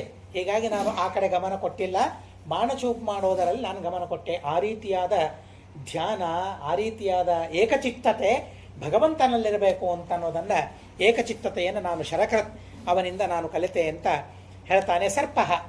ಸರ್ಪವನ್ನು ನೋಡಿದೆ, ಏನು ಮಾಡ್ತದೆ ಸರ್ಪ ಪಾಪ? ಇರುವೆಗಳು ಮನೆ ಕಟ್ಟಿಕೊಂಡಿರ್ತದೆ, ಹಾವು ಹೋಗಿ ಇದ್ದು ಬಿಡ್ತದೆ. ಹಾಗೆ ಇರಬಾರದು, ಹಾಗೆ ಸರ್ವಥಾ ಇರಬಾರದು ಅಂತ ಅನ್ನೋದನ್ನು ನಾನು ಕಲಿತೆ. ಮನೆಗಾಗಿ ಪ್ರಯತ್ನ ಮಾಡಬಾರದು. ಮನೆಗಾಗಿ ಪ್ರಯತ್ನ ಮಾಡಿದರೆ 10 ಜನರಿಗೆ ನಾವು ನೋವು ಕೊಟ್ಟಂತೆ ಆಗ್ತದೆ. ಹೀಗಾಗಿ ನಾನು ಅವರಿಗೆ ಹೇಳಿದ್ದು, ಗೃಹಸ್ಥರಿಗೆ ಅಲ್ಲ ಇದು, ಅವಧೂತರು ಹಾಗೆ ಮಾಡಬೇಕು. ಗೃಹಸ್ಥರಿಗೆ ಮನೆ ಬೇಕೇ ಬೇಕು ಅನ್ನೋದಕ್ಕಾಗಿಯೇ ಗೃಹಸ್ಥ ಅಂತ ಅವರನ್ನು ಕರೆದದ್ದು. ಅತಿಥಿ ಅಭ್ಯಾಗತರ ಸೇವೆ, ಪಾಠ ಪ್ರವಚನಗಳು, ಶ್ರಾದ್ದ ಮುಂತಾದ ಕರ್ಮಗಳು, ದೇವರ ಪೂಜೆ ಮುಂತಾದ ಕರ್ಮಗಳು ನನ್ನ ಮನೆ ಅಂತ ಇದ್ದರೆ ಆ ಮನೆಯಲ್ಲಿ ಮಾಡಿದ ಕರ್ಮಗಳು ಪರಿಪೂರ್ಣವಾಗಿ ಫಲ ಕೊಡ್ತದೆ ಅಂತ ಹೇಳ್ತಾರೆ. ಬಾಡಿಗೆ ಮನೆಯಲ್ಲಿದ್ದು ಕೆಲಸ ಮಾಡಿದರೆ, ಕರ್ಮ ಮಾಡಿದರೆ ಆ ಫಲ ಅವರಿಗೂ ಸ್ವಲ್ಪ ಹೋಗಿಬಿಡ್ತದಂತೆ. ಮನೆಯವರದ್ದಲ್ಲ, ನಮ್ದಲ್ಲಲ್ಲ ಅನ್ನೋದಕ್ಕಾಗಿ ಶ್ರಾದ್ದ ಮಾಡುವಾಗ ಬಾಡಿಗೆ ಕೊಡೋದರ ಜೊತೆಗೆ ಇವತ್ತು ನಮ್ಮ ಮನೆಯಲ್ಲಿ ಶ್ರಾದ್ದ ಇದೆ ಅಂತ ಹೇಳಿ ಆ ಯಜಮಾನರಿಗೆ ಮತ್ತೇನೋ ಸ್ವಲ್ಪ ಮುಟ್ಟಿಸ್ಬೇಕಂತೆ. ಮುಟ್ಟಿಸದೆ ಶ್ರಾದ್ದ ಮಾಡಿದರೆ ನಮಗೆ ಪೂರ್ಣ ಫಲ ಬರೋದಿಲ್ಲ. ಧರ್ಮಶಾಸ್ತ್ರಗಳಲ್ಲಿ ಮಾತನ್ನು ಹೇಳ್ತಾರೆ. ಈ ಎಲ್ಲ ಸತ್ಕರ್ಮಗಳನ್ನು ಮಾಡೋದಕ್ಕಾಗಿ ಮನೆ ನಮಗೆ ಬೇಕು, ಆದರೆ ಅವನು ಅವಧೂತ, ಅವನು ಯತಿ, ನನಗ್ಯಾಕೆ ಮನೆ ಬೇಕು, ಹೀಗಾಗಿ ಮನೆ ಬಿಟ್ಟಿರಬೇಕು ಅಂತ ಅನ್ನೋದನ್ನು ನಾನು ಅವನಿಂದ ಕಲಿತೆ ಅಂತ ಹೇಳ್ತಾರೆ. ಶರಕೃತ್ ಸರ್ಪ ಊರ್ಣನಾಭಿ, ಎಂಥ ಅದ್ಭುತವಾದ ಪರಮಾತ್ಮನ ತತ್ವವನ್ನು ನಾನು ಕಲಿತೆ. ಉಪನಿಷತ್ತಿನಲ್ಲಿ ಹೇಳ್ತಾರೆ, ಯಥೌರ್ಣನಾಭಿ ಸೃಜತೆ ಗೃಹತೆ ಚ, ದೃಷ್ಟಾಂತವನ್ನು ಕೊಡ್ತಾರೆ. ಯಥಾ ಪೃಥಿವ್ಯಾಮೋಷಧಯ ಸಂಭವಂತಿ ತಥಾಕ್ಷರಾತ್ ಸಂಭವತಿ ವಿಶ್ವಂ. ಪರಮಾತ್ಮನಿಂದ ವಿಶ್ವದ ಉತ್ಪತ್ತಿ ಹೇಗಾಗ್ತದೆ? ಒಂದು ಬಾರಿ ನಾವು ತಿಳಿದೆವು, ಪರಮಾತ್ಮನೇ ಎಲ್ಲ ಪ್ರಪಂಚ ಅಂತ ಕೆಲವರು ಹೇಳ್ತಾರೆ. ಪುಸ್ತಕ ದೇವರೇ ಪುಸ್ತಕವಾಗಿ ನಮಗೆ ಕಾಣ್ತಾ ಇದ್ದಾನೆ. ಮಣ್ಣು ಗಡಿಗೆ ಹೇಗೋ ಹಾಗೆ ದೇವರೇ ಪುಸ್ತಕವಾಗಿದ್ದಾನೆ ಅಂತ ಕೆಲವರು ಹೇಳ್ತಾರೆ. ಆದರೆ ಪರಮಾತ್ಮ ಉಪಾದಾನ ಕಾರಣ ಅಲ್ಲ, ಪರಮಾತ್ಮ ನಿಮಿತ್ತ ಕಾರಣ. ದೇವರೀ ಪ್ರಪಂಚವನ್ನು ಹೇಗೆ ಸೃಷ್ಟಿ ಮಾಡ್ತಾನೆ? ಊರ್ಣನಾಭಿ, ಜೇಡರ ಬಲೆ. ಏನಂತೀರದನ್ನ ಜೇಡರ ಬಲೆಗೆ? ಸ್ಪೈಡರ್. ಆ ಜೇಡರ ಬಲೆ ಇರ್ತದಲ್ಲ, ಎಷ್ಟು ವಿಚಿತ್ರ ಅಂತ ಅಂದರೆ, ತನ್ನ ಹತ್ರ ಯಾವ ಪ್ರಾಣಿಗಳು ಬರಬಾರದು. ತಾನು ಮಲಗಿದಾಗ ಪ್ರಾಣಿಗಳು ಬಂದು ತನಗೆ ತೊಂದರೆ ಕೊಡಬಾರದು, ತನ್ನ ತಿಂದು ಹೋಗಬಾರದು ಅಂತ ಹೇಳಿ ತನ್ನ ಸುತ್ತ ಒಂದು ಬಲೆಯನ್ನು ನಿರ್ಮಾಣ ಮಾಡ್ತದೆ. ಆ ಹುಳ, ಜೇಡರ ಹುಳ ಒಂದು ಬಲೆಯನ್ನು ನಿರ್ಮಾಣ ಮಾಡ್ತದೆ. ಹೇಗೆ ನಿರ್ಮಾಣ ಮಾಡ್ತದು? ತನ್ನ ಬಾಯಿಯಲ್ಲಿರುವ ಲಾಲಾರಸ, ಜೊಲ್ಲು ಅಂತ ನಾವಂತೀವಲ್ಲ, ಯಾವ ಜೊಲ್ಲು ನೋಡಿದರೆ ನಮಗೆ ವೈರಾಗ್ಯ ಬರ್ತದಲ್ಲ, ಆ ಜೊಲ್ಲಿನಿಂದ ಆ ಬಲೆಯನ್ನು ನಿರ್ಮಾಣ ಮಾಡ್ತದಂತೆ. ಅದು ತನ್ನ ಬಾಯಲ್ಲಿ ತಾನು ತಿಂದದ್ದೇ ಆಹಾರ, ತಾನು ತಿಂದ ಆಹಾರ ಬಾಯಿಯಲ್ಲಿ ಜೊಲ್ಲಾಗಿದೆ, ಆ ಜೊಲ್ಲೆ ತನಗೆ ಬಲಿಯಾಯಿತು. ಅದು ಮನೆ, ತನಗೆ ಮನೆ, ಇನ್ನೊಂದು ಬಂದರೆ ಬಲೆ. ಏನೇ ಪ್ರಾಣಿ ಬಂದರೂ ಅದರಲ್ಲಿ ಸಿಕ್ಕಾಕೊಂಡ್ಬಿಡ್ತದೆ. ಏನು ದೇವರು ವಿಚಿತ್ರವಾದ ಶಕ್ತಿಯನ್ನು ಕೊಟ್ಟಿದ್ದಾನಲ್ಲ, ತನ್ನ ಹತ್ರ ಯಾವ ಪ್ರಾಣಿಗಳು ಬರದೇ ಇದ್ದಂತೆ ಒಂದು ಆ ಬಲೆಯನ್ನು ನಿರ್ಮಾಣ ಮಾಡಿಕೊಂಡು ಬಿಡ್ತಾರೆ. ಬೇಕಾದಾಗ, ಬೇಡವಾದಾಗ ಅದನ್ನು ತಾನು ತಿಂದು ಬಿಡ್ತದಂತೆ. ಅದನ್ನೇ ಅದು ಎಲ್ಲಿಯೋ ಹೋಯ್ತು ಅಂತ ಅಲ್ಲ, ತಾನು ಅದನ್ನು ನುಂಗಿ ಬಿಡ್ತದಂತೆ. ಹಾಗೆ ಪರಮಾತ್ಮ ಈ ಪ್ರಪಂಚವನ್ನು ಸೃಷ್ಟಿ ಮಾಡ್ತಾನೆ, ಪ್ರಪಂಚವನ್ನು ಸಂರಕ್ಷಣೆ ಮಾಡ್ತಾನೆ, ಪ್ರಪಂಚವನ್ನು ಮತ್ತೆ ಸಂಹಾರ ಮಾಡ್ತಾನೆ. ಊರ್ಣನಾಭಿಯನ್ನು ನೋಡಿದೆ, ಆಹಾ, ಏನು ಪರಮಾತ್ಮನ ಅತ್ಯದ್ಭುತವಾದ ಸಾಮರ್ಥ್ಯ. ಅದರಿಂದ ಪರಮಾತ್ಮ ನಿಮಿತ್ತ ಕಾರಣ. ಆ ಜೇಡರ ಹುಳ ಏನದು? ನಿಮಿತ್ತ, ಅದೇ ಪರಿಣಾಮ ಅಲ್ಲ. ಅದರೊಳಗಿನ ಲಾಲ ಏನಿದೆಯಲ್ಲ, ಜೊಲ್ಲು ಏನಿದೆಯಲ್ಲ, ಅದು ಉಪಾದಾನ ಕಾರಣ, ಅದು ಬಲಿಯಾಗಿದೆ. ಆ ಪ್ರಾಣಿಯೇ ಬಲಿ ಅಲ್ಲ. ಹಾಗೆ ಪರಮಾತ್ಮನೇ ಪ್ರಪಂಚ ಅಲ್ಲ, ಪರಮಾತ್ಮ ಪ್ರಕೃತಿಯಿಂದ ಈ ಪ್ರಪಂಚವನ್ನು ನಿರ್ಮಾಣ ಮಾಡಿದ್ದಾನೆ ಅನ್ನೋದನ್ನು, ಪರಮಾತ್ಮನ ವಿಶ್ವಕರ್ತೃತ್ವವನ್ನು, ವಿಶ್ವ ಸಂಹಾರ ಕರ್ತೃತ್ವವನ್ನು ನಾನು ತಿಳಿದೆ. ಸುಪೇಶಕೃತ ಅಂತ ಕೊನೆಯದು, ಉಡರಿ ಕುಠಾರ ಅಂತ ಅದೊಂದು ಪ್ರಾಣಿ. ಅದು ತಾನು ಇನ್ನೊಂದು ಪ್ರಾಣಿಯನ್ನು ತಿನ್ನಬೇಕು ಅಂತ ಮತ್ತೊಂದು ಹುಳವನ್ನು ತಂದಿಟ್ಕೊಂಡಿರ್ತದೆ. ಆದರೆ ಬಹಳ ಸಣ್ಣದು ಅದು ಹುಳ. ಹೀಗಾಗಿ ತಾನೇನು ಮಾಡ್ತದೆ, ಅದು ದೊಡ್ಡದಾದ ಮೇಲೆ ತಿನ್ನೋಣ ಅಂತ ಹಾಗೆ ಕಾಪಾಡ್ತಾ ಇರ್ತದೆ. ನಾವು ಕಾಯಿ ಇದ್ದಾಗ ಅದನ್ನು ಹಣ್ಣಾಗೋ ತನಕ ಕಾಪಾಡ್ತೀವಲ್ಲ, ಹಾಗೆ ಅದು ದೊಡ್ಡದಾಗಲಿ, ದೊಡ್ಡದಾದ್ಮೇಲೆ ತಿನ್ನೋಣ, ಸ್ವಲ್ಪ ಹೊಟ್ಟೆ ಆದರೂ ತುಂಬ್ತದೆ ಅಂತ ಸಣ್ಣ ಪ್ರಾಣಿ ಅದು. ಹೀಗಾಗಿ ಅದು ಬೆಳಿಬೇಕು ಅಂತ ಅನ್ನೋದಕ್ಕಾಗಿ ಪ್ರತಿನಿತ್ಯ ತನ್ನ ಜೊತೆಗೆ ಅದಕ್ಕೂ ಆಹಾರ ಕೊಡ್ತಾ ಇದೆ ಅಂತೆ. ಕೊನೆಗೆ ತಿನ್ನೋ ಉದ್ದೇಶ ಅದಕ್ಕೆ, ಆದರೆ ಅದು ಬೆಳಿಬೇಕು ಅಂತ ಅನ್ನೋದು ತಾನು ತಿನ್ನೋದರ ಜೊತೆಗೆ ತನ್ನೋದರ ನನ್ನ ಅರ್ಥ ಅದಕ್ಕೂ ಕೊಡ್ತಾ ಇದೆ. ಇದು ನನ್ನನ್ನು ತಿಂತದೆ ಅಂತ ಒಳಗಡೆಗಿದೆ ದ್ವೇಷ. ನಿತ್ಯ ಆಹಾರ ಕೊಡ್ತಾ ಇದೆಯಲ್ಲ, ಅದಕ್ಕೆ ಸ್ನೇಹ ಅಂತೆ. ಅದರ ಮೇಲೆ ಏನಿದ್ರೂ ನನಗೆ ತಿನ್ನಿಸ್ತದಲ್ಲ, ನನಗೆ ಉಣ್ಲಿಕ್ಕೆ ಕೊಡ್ತದಲ್ಲ ಅಂತ ಸ್ನೇಹ ಅಂತೆ. ಏನಾದರೂ ಸ್ನೇಹ ಇದೆಯಲ್ಲ, ಸ್ನೇಹ ಇದ್ದದ್ದಕ್ಕಾಗಿ ಆ ಬಂದ ಪ್ರಾಣಿ ಏನಿದೆಯಲ್ಲ, ಆಹಾರವಾಗಿ ಬಂದ ಪ್ರಾಣಿ ಏನಿದೆಯಲ್ಲ, ಆ ಪ್ರಾಣಿ ಸಣ್ಣ ಹುಳ ಇದೇ ಹುಳವಂತೆ ಆಗಿಬಿಡ್ತದಂತೆ. ಇದೇ ಹುಳದಂತೆ ಆಯಿತು, ಇದೇ ಹುಳ ಆಗಲಿಲ್ಲ. ಪುಡರಿ ಕುಠಾರ ಇದೇ ಹುಳದಂತೆ ಆಯಿತಂತೆ, ಹಾರಿ ಹೋಗ್ಬಿಟ್ಟಂತೆ. ಹಾಗೆ ಪರಮಾತ್ಮನ ಮೇಲೆ ದ್ವೇಷ ಮಾಡಿದರೂ ಚಿಂತೆ ಇಲ್ಲ, ದೇವರು ಕೊಡ್ತಾನೆ ಅಂತ ಹೇಳಿ ದೇವರ ಮೇಲೆ ನಾವು ಸ್ನೇಹ ಮಾಡಿದರೆ ನಾವೇನಾಗ್ತೇವೆ? ಪರಮಾತ್ಮನಿಗೆ ಸಮಾನರಾಗ್ತೇವೆ ಹೊರತು ಪರಮಾತ್ಮನೇ ಅಲ್ಲ. ನಾವು ಮುಕ್ತರಾಗ್ತೇವೆ, ಮುಕ್ತರಾಗಿ ಪರಮಾತ್ಮನಿಗೆ ಸಮಾನರಾಗ್ತೇವೆ ಅಂತ ಅನ್ನೋದನ್ನು, ಆ ಮುಕ್ತಿ ನಮಗಾಗುವ ಮುಕ್ತಿಯನ್ನು ಆ ಹೊಳದಿಂದ ನಾನು ಕಲಿತೆ. ಹೀಗೆ 24 ಗುರುಗಳಿಂದ 24 ವಸ್ತುಗಳಿಂದ ನಾನು ಅತ್ಯದ್ಭುತವಾದ ವಿದ್ಯೆಯನ್ನು ಕಲಿತು ನಾನು ಸುಖವಾಗಿದ್ದೇನೆ ಅಂತ ತಿಳಿಸ್ತಾರೆ. ಇನ್ನು ಅನೇಕ ಪ್ರಮೇಯಗಳು, ಏಕಾದಶ ಸ್ಕಂಧ ಅಂತಂದರೆ ಪರಮಾದ್ಭುತವಾದ ಪ್ರಮೇಯಗಳಿಗೆ ಆಕಾರ. ಇನ್ನೊಂದು ಮಾತು ಭಗವಂತ ಹೇಳ್ತಾನೆ, ಭಕ್ತರ ಮೇಲೆ ಎಷ್ಟು ದೇವರಿಗೆ ಕರುಣೆ ಅಂತ ಅಂದರೆ, ದೇವರು ನಮ್ಮನ್ನು ಕಾಪಾಡೋದಕ್ಕಾಗಿ ಹಿಂದೆ ಬರ್ತಾನೋ ಮುಂದೆ ಬರ್ತಾನೋ? ಪ್ರಶ್ನೆ. ದೇವರು ನಮ್ಮ ಹಿಂದೆ ಬರ್ತಾನೆ ಅಂತ ಶಾಸ್ತ್ರ ಹೇಳ್ತದೆ. ಅನುಗಚ್ಚತಿ ವಿಷ್ಣುಸ್ತು, ದೇವರು ಅನುಗಮನ ಮಾಡ್ತಾನೆ, ನಮ್ಮ ಹಿಂದೆ ಬರ್ತಾನಂತೆ. ಯಾಕೆ ನಮ್ಮ ಹಿಂದೆ ಯಾಕೆ ಬರ್ತಾನೆ? ಅನುಗಚ್ಚತಿ ವಿಷ್ಣುಸ್ತು ಸ್ವಭಕ್ತಂ ತಸ್ಯ ಶುದ್ಧದೇ, ತನ್ನ ಭಕ್ತನನ್ನು ಶುದ್ಧ ಮಾಡೋದಕ್ಕಾಗಿ ದೇವರು ನಮ್ಮ ಹಿಂದೆ ಬರ್ತಾನಂತೆ. ದೇವರು ಮುಂದೆ ಹೋದರೆ ಏನಾಗ್ತದೆ? ಅಗ್ರತೋ ಗಮನೆ ವಿಷ್ಣೋ ಪಾದಸ್ಪೃಷ್ಟಂ ರಜೋ ಭವೇತ್. ದೇವರು ಮುಂದೆ ಹೋದರೆ, ನಾವು ಹಿಂದೆ ಹೋದರೆ ನಾವೇನು ಮಾಡ್ತೇವೆ? ದೇವರ ಹೆಜ್ಜೆಯನ್ನು ನಾವು ತಿಳಿಬೇಕಾಗ್ತದೆ. ದೇವರ ಹೆಜ್ಜೆಯ ಮೇಲೆ ನಾವು ಕಾಲಿಟ್ಟರೆ ನಮಗೆ ಪಾಪ ಬಂದ್ಬಿಡ್ತದೆ. ನಮಗೆ ಪಾಪ ಬರಬಾರದು ಅಂತ ಅನ್ನೋದಕ್ಕಾಗಿ ದೇವರೇನು ಮಾಡ್ತಾನೆ? ನಮ್ಮ ಹಿಂದೆ ಬರ್ತಾನಂತೆ. ಭಕುತ ಜನ ಮುಂದೆ, ನೀನವರ ಹಿಂದೆ. ಭಾಗವತದ ಅತ್ಯದ್ಭುತವಾದ ಆ ವಿಚಾರವನ್ನು ದಾಸರು ನಮಗೆ ತಿಳಿಸ್ತಾರೆ. ಹೀಗೆ ಭಕ್ತರನ್ನು ಕಾಪಾಡ್ತಾನೆ ಪರಮಾತ್ಮ ಅಂತ ಅನ್ನೋ ಅತ್ಯದ್ಭುತವಾದ ತತ್ವಗಳನ್ನು ಏಕಾದಶ ಸ್ಕಂಧದಲ್ಲಿ ತಿಳಿಸ್ತಾರೆ. ಇತ್ತಂ ಹರೇರ್ ಭಗವತೋ ರುಚಿರಾವತಾರಂ ವೀರ್ಯಾಣಿ ತಸ್ಯ ಚರಿತಾನಿ ಚ ಮಂಗಲಾನಿ ಅನ್ಯತ್ರ ಚೇಹ ಚ ಶ್ರುತಾನಿ ಗೃಣನ್ ಮನುಷ್ಯ ಭಕ್ತಿಂ ಪರಾಂ ಪರಮಹಂಸಗತೌ ಲಭೇತ. ಕೃಷ್ಣ ಪರಮಾತ್ಮನೂ ಕೂಡ ಮತ್ತೆ ಆ ಬ್ರಾಹ್ಮಣರ ಶಾಪಕ್ಕೆ ನಾನು ಒಳಗಾಗ್ತೇನೆ ಅಂತನ್ನೋದು ತೋರಿಸಿಕೊಳ್ಳುವಂತೆ ಆ ವ್ಯಾಧ ಬೇಟೆಗಾರ ಬಂದಿದ್ದಾನೆ, ಬಾಣವನ್ನು ಬಿಟ್ಟಿದ್ದಾನೆ, ಯಾವುದೋ ಪ್ರಾಣಿ ಇದೆ ಅಂತ ಹೇಳಿ ಬಿಟ್ಟಾಗ ಬಾಣ ಪರಮಾತ್ಮನ ಕಾಲಿಗೆ ತಾಕಿದೆಯಂತೆ. ಓಡೋಡಿ ಬರ್ತಾನೆ ಆ ಪಕ್ಷಿಯನ್ನು ಹಿಡಿಯೋದಕ್ಕಾಗಿ. ಅಲ್ಲಿ ಸರ್ವೋತ್ತಮನಾದ ಪರಮಾತ್ಮ, ಅಯ್ಯೋ ತಪ್ಪು ಮಾಡಿಬಿಟ್ಟೆ, ಕ್ಷಮೆ ಮಾಡು ಅಂತ ದೇವರಿಗೆ ಕೇಳಿಬಿಡ್ತಾನೆ. ನೀನೇನು ತಪ್ಪು ಮಾಡಿಲ್ಲ, ನನಗೆ ಬೇಕಾದದ್ದನ್ನೇ ಮಾಡಿದೆ ಅಂತ ಪರಮಾತ್ಮ ಹೇಳ್ತಾನೆ. ಯಾರ ವ್ಯಾಧ? ಭೃಗು ಋಷಿಗಳು. ಯಾಕೆ ವ್ಯಾಧನಾಗಿದ್ದಾನೆ? ಶ್ರೀಮದಾಚಾರ್ಯ ಹೇಳ್ತಾರೆ, ಪಾದ ಪ್ರಹಾರ ದೋಷೇಣ ತಂ ಭೃಗುಂ ವ್ಯಾಧತಾಂಗತಂ. ಕೆಲವರು ಹೇಳ್ತಾರೆ, ಇದು ಭೃಗು ಋಷಿಗಳು ಪಾದಪ್ರಹಾರವನ್ನೇನು ಮಾಡಿದಿರಲ್ಲ, ಅದು ಅಪರಾಧ ಅಲ್ಲ ಅಂತ ಹೇಳ್ತಾರೆ ನಮ್ಮವರೇ, ಅದು ಪಾಪ ಅಲ್ಲ ಅಂತ ಹೇಳ್ತಾರೆ. ಯಾಕೆಂದರೆ ಅದು ಒಂದು ದೇವರ ಪೂಜೆ ಅಂತ ಚಿಂತನೆ ಮಾಡಿದರು ಅಂತ ಹೇಳ್ತಾರೆ. ಆದರೆ ಶ್ರೀಮದಾಚಾರ್ಯರ ಸ್ವಚ್ಛ ವಚನಗಳಿವೆ, ಪಾದ ಪ್ರಹಾರ ದೋಷೇಣ, ಆ ದೋಷದಿಂದ ಅವನು ವ್ಯಾಧನಾದ. ಎಂಥ ಭೃಗು ಋಷಿಗಳವರು, ಎಂಥ ಜ್ಞಾನಿಗಳು. ವ್ಯಾಧ ಯೋನಿ ಅವರಿಗೆ ಬರಬೇಕಾದ್ರೆ ಪಾಪ ಇರಬೇಕಲ್ಲ. ಏನು ಪಾಪ? ಅವರು ಮಾಡಿದ್ದು ಪರಮಾತ್ಮನನ್ನ ಕಾಲಿನಿಂದ ಒದ್ದದ್ದೇ ಅವರು ಮಾಡಿದ ಪಾಪ, ಅದು ದೋಷ. ಆ ದೋಷದಿಂದಾಗಿ ವ್ಯಾಧನಾದ ಅಂತ ಅವರ ದೋಷ ಹೇಳಬೇಕು. ಆದರೆ ದೋಷಿಗಳು ಅಂತ ಚಿಂತನೆ ಮಾಡಬಾರದು. ಆ ದೋಷದಿಂದ ವ್ಯಾಧನಾದ, ಅದು ದೋಷ ಇಲ್ಲ ಅಂತಾದರೆ ಇನ್ನು ವಾಯುದೇವರಿಗೆ ಉಳಿದವರಿಗೆ ವ್ಯತ್ಯಾಸ ಏನು? ಯಾರಲ್ಲೂ ಯಾವ ದೋಷಗಳು ಇಲ್ಲ ಅಂತಾದರೆ. ಹೀಗಾಗಿ ರುದ್ರಾದಿ ದೇವತೆಗಳಲ್ಲಿ ದೋಷ ಇದ್ದೇ ಇದೆ. ಅದು ತಾರತಮ್ಯಕ್ಕೆ ಗಮಕ ಅಂತ ಶಾಸ್ತ್ರ ಹೇಳ್ತದೆ. ಯಾರಲ್ಲಿಯೂ ದೋಷಗಳಿಲ್ಲ ಅಂತಾದರೆ ಹಾಗಾದರೆ ಎಲ್ಲರೂ ದೇವರು ಆಗಬೇಕು ಅಥವಾ ಎಲ್ಲರೂ ವಾಯುದೇವರಾಗಬೇಕು. ಹೀಗಾಗಿ ವ್ಯಾಧನಾಗಿದ್ದ, ಬಾಣವನ್ನು ಬಿಡುತ್ತಾನೆ. ಯಾಕೆ ಆ ಕ್ರೂರ ಕರ್ಮವನ್ನು ಮಾಡಿದ? ಹಿಂದೆ ಆ ಕ್ರೂರ ಕರ್ಮವನ್ನು ಮಾಡಿದ್ದಾರೆ ಅಂತ ಅನ್ನೋದಕ್ಕಾಗಿ ದೇವರ ಕಾಲನ್ನು ಹೊಡೆಯುವ ಕ್ರೂರ ಕರ್ಮ ಅವರಿಂದ ಘಟಿಸಿತು ಅಂತ ಹೇಳ್ತಾರೆ. ಆದರೂ ಪರಮಾತ್ಮ ಅವರನ್ನು ಆಶೀರ್ವಾದ ಮಾಡ್ತಾರೆ, ಅನುಗ್ರಹ ಮಾಡ್ತಾರೆ. ಮಧ್ವ ವಿಜಯದಲ್ಲಿ ಅದನ್ನು ಹೇಳ್ತಾರೆ, ವಿಪ್ರತಿಸಾರತೋ ಯತೇಹೇ ವಿಪ್ರತಿಸಾರತಃ ಯಥಾ ಕುಶಾಸ್ತ್ರಾಧ್ಯಸನಂ ಮೂರದ್ವಿಷಃ ಪದಾಂಬುಜೆ ವ್ಯಾಧವರಸ್ಯ ಗರಹಿತಂ. ಅಚ್ಯುತ ಪ್ರೇಕ್ಷಾಚಾರ್ಯರು ಕುಶಾಸ್ತ್ರದ ಅಧ್ಯಯನವನ್ನು ಮಾಡಿದರು. ಆದರೆ ಆಮೇಲೆ ಪಶ್ಚಾತ್ತಾಪವಾಯಿತು. ಪಶ್ಚಾತ್ತಾಪವಾದದ್ದಕ್ಕಾಗಿ ಆ ಪಾಪ ಪರಿಹಾರವಾಯಿತು. ದೃಷ್ಟಾಂತವನ್ನು ಕೊಡ್ತಾರೆ, ಯಥಾ ಕುಶಸ್ತ್ರಾಧ್ಯಸನಂ, ಕೆಟ್ಟವಾದ ಶಸ್ತ್ರವನ್ನು ಪರಮಾತ್ಮನ ಪಾದಕ್ಕೆ ಹಾಕಿದ. ಆದರೆ ವಿಪ್ರತಿಸಾರದಿಂದ, ಪಶ್ಚಾತ್ತಾಪದಿಂದ ಆ ದೋಷವನ್ನು ಪರಿಹಾರ ಮಾಡಿಕೊಂಡ ಅಂತನ್ನೋದನ್ನು ಹೇಳ್ತಾರೆ. ಹೀಗೆ ಪರಮಾತ್ಮ ತಾನು ಒಂದು ರೂಪದಿಂದ ಈ ಲೋಕವನ್ನು ಬಿಟ್ಟ. ಆದರೆ ಪರಮಾತ್ಮ 5 ರೂಪಗಳನ್ನು ಧಾರಣೆ ಮಾಡಿ 5 ಕಡೆಗೆ ಪರಮಾತ್ಮ ಇದ್ದಾನೆ.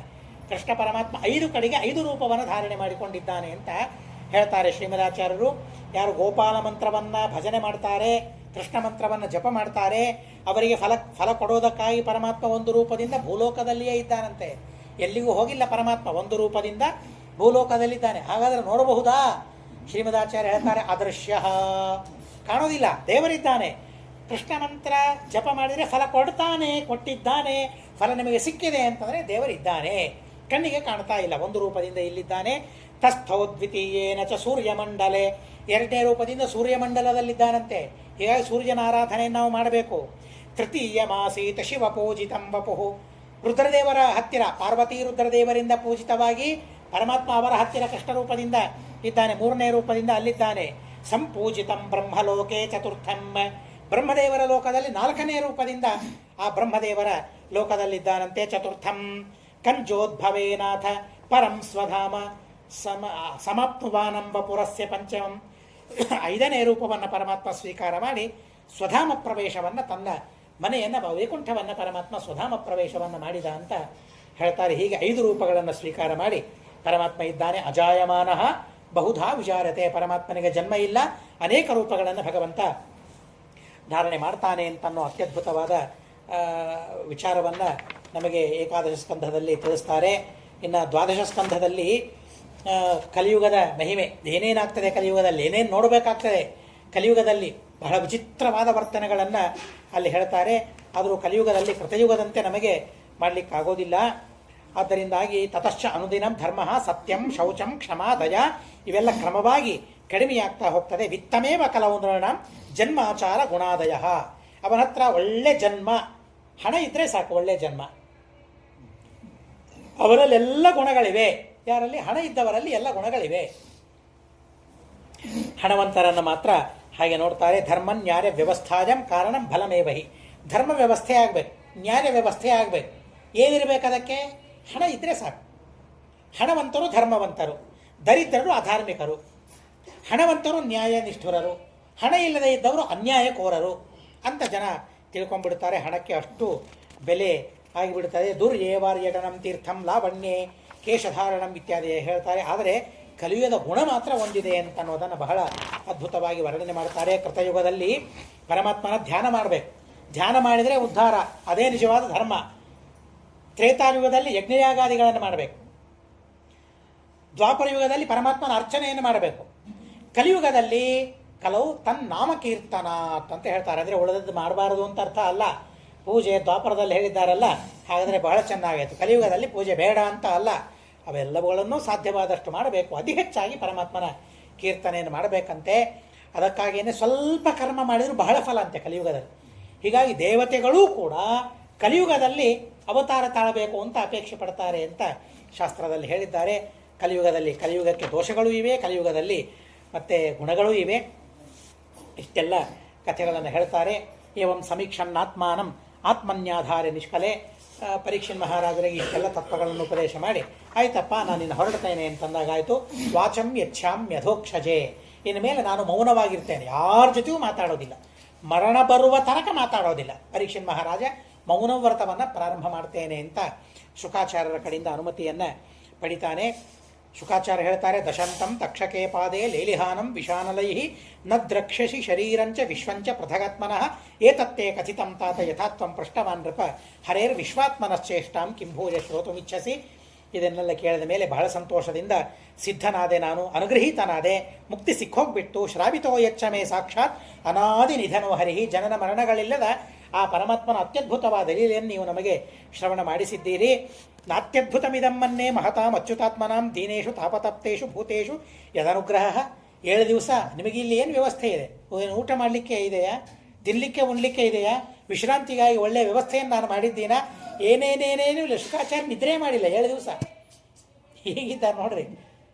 ನೀವು ನಮ್ಮಂಥವರನ್ನು ಉದ್ಧಾರ ಮಾಡೋದಕ್ಕಾಗಿ ನಾವು ತಾಪತಪ್ತರಾಗಿದ್ದೇವೆ, ಸಂಸಾರ ಸಂತಾಪ ಸಂತಪ್ತರಾಗಿದ್ದಾರೆ, ಕೇವಲ ನಮ್ಮನ್ನು ಉದ್ಧಾರ ಮಾಡೋದಕ್ಕಾಗಿ ನೀವಿಲ್ಲಿ ಬಂದಿದ್ದೀರಿ. ನಿಮಗೆ ನಾನು ಕೊಡಬೇಕು, ಏನೂ ಕೊಡ್ಲಿಕ್ಕೆ ಸಾಧ್ಯವಿಲ್ಲ. ಯಸ್ಯಾಂ ಖಲು ಉತ್ತಮ ಶ್ಲೋಕ ಭಗವಾನನು ವರ್ಣ್ಯತೆ. ನೀವು ಹೇಳಿದ್ರಿ ತಕ್ಷಕ ನಿನ್ನನ್ನು ಕಚ್ತಾ ಇದ್ರೆ ನೀನು ಆ ಕಡೆ ಗಮನವೇ ಕೊಡೋದಿಲ್ಲ ಅಂತ ನೀವು ಹೇಳಿದ್ರಲ್ಲ, ನಾನು ಹೇಳ್ತೇನೆ ಅಂತ ಪರೀಕ್ಷಿತ ಹೇಳ್ತಾನೆ.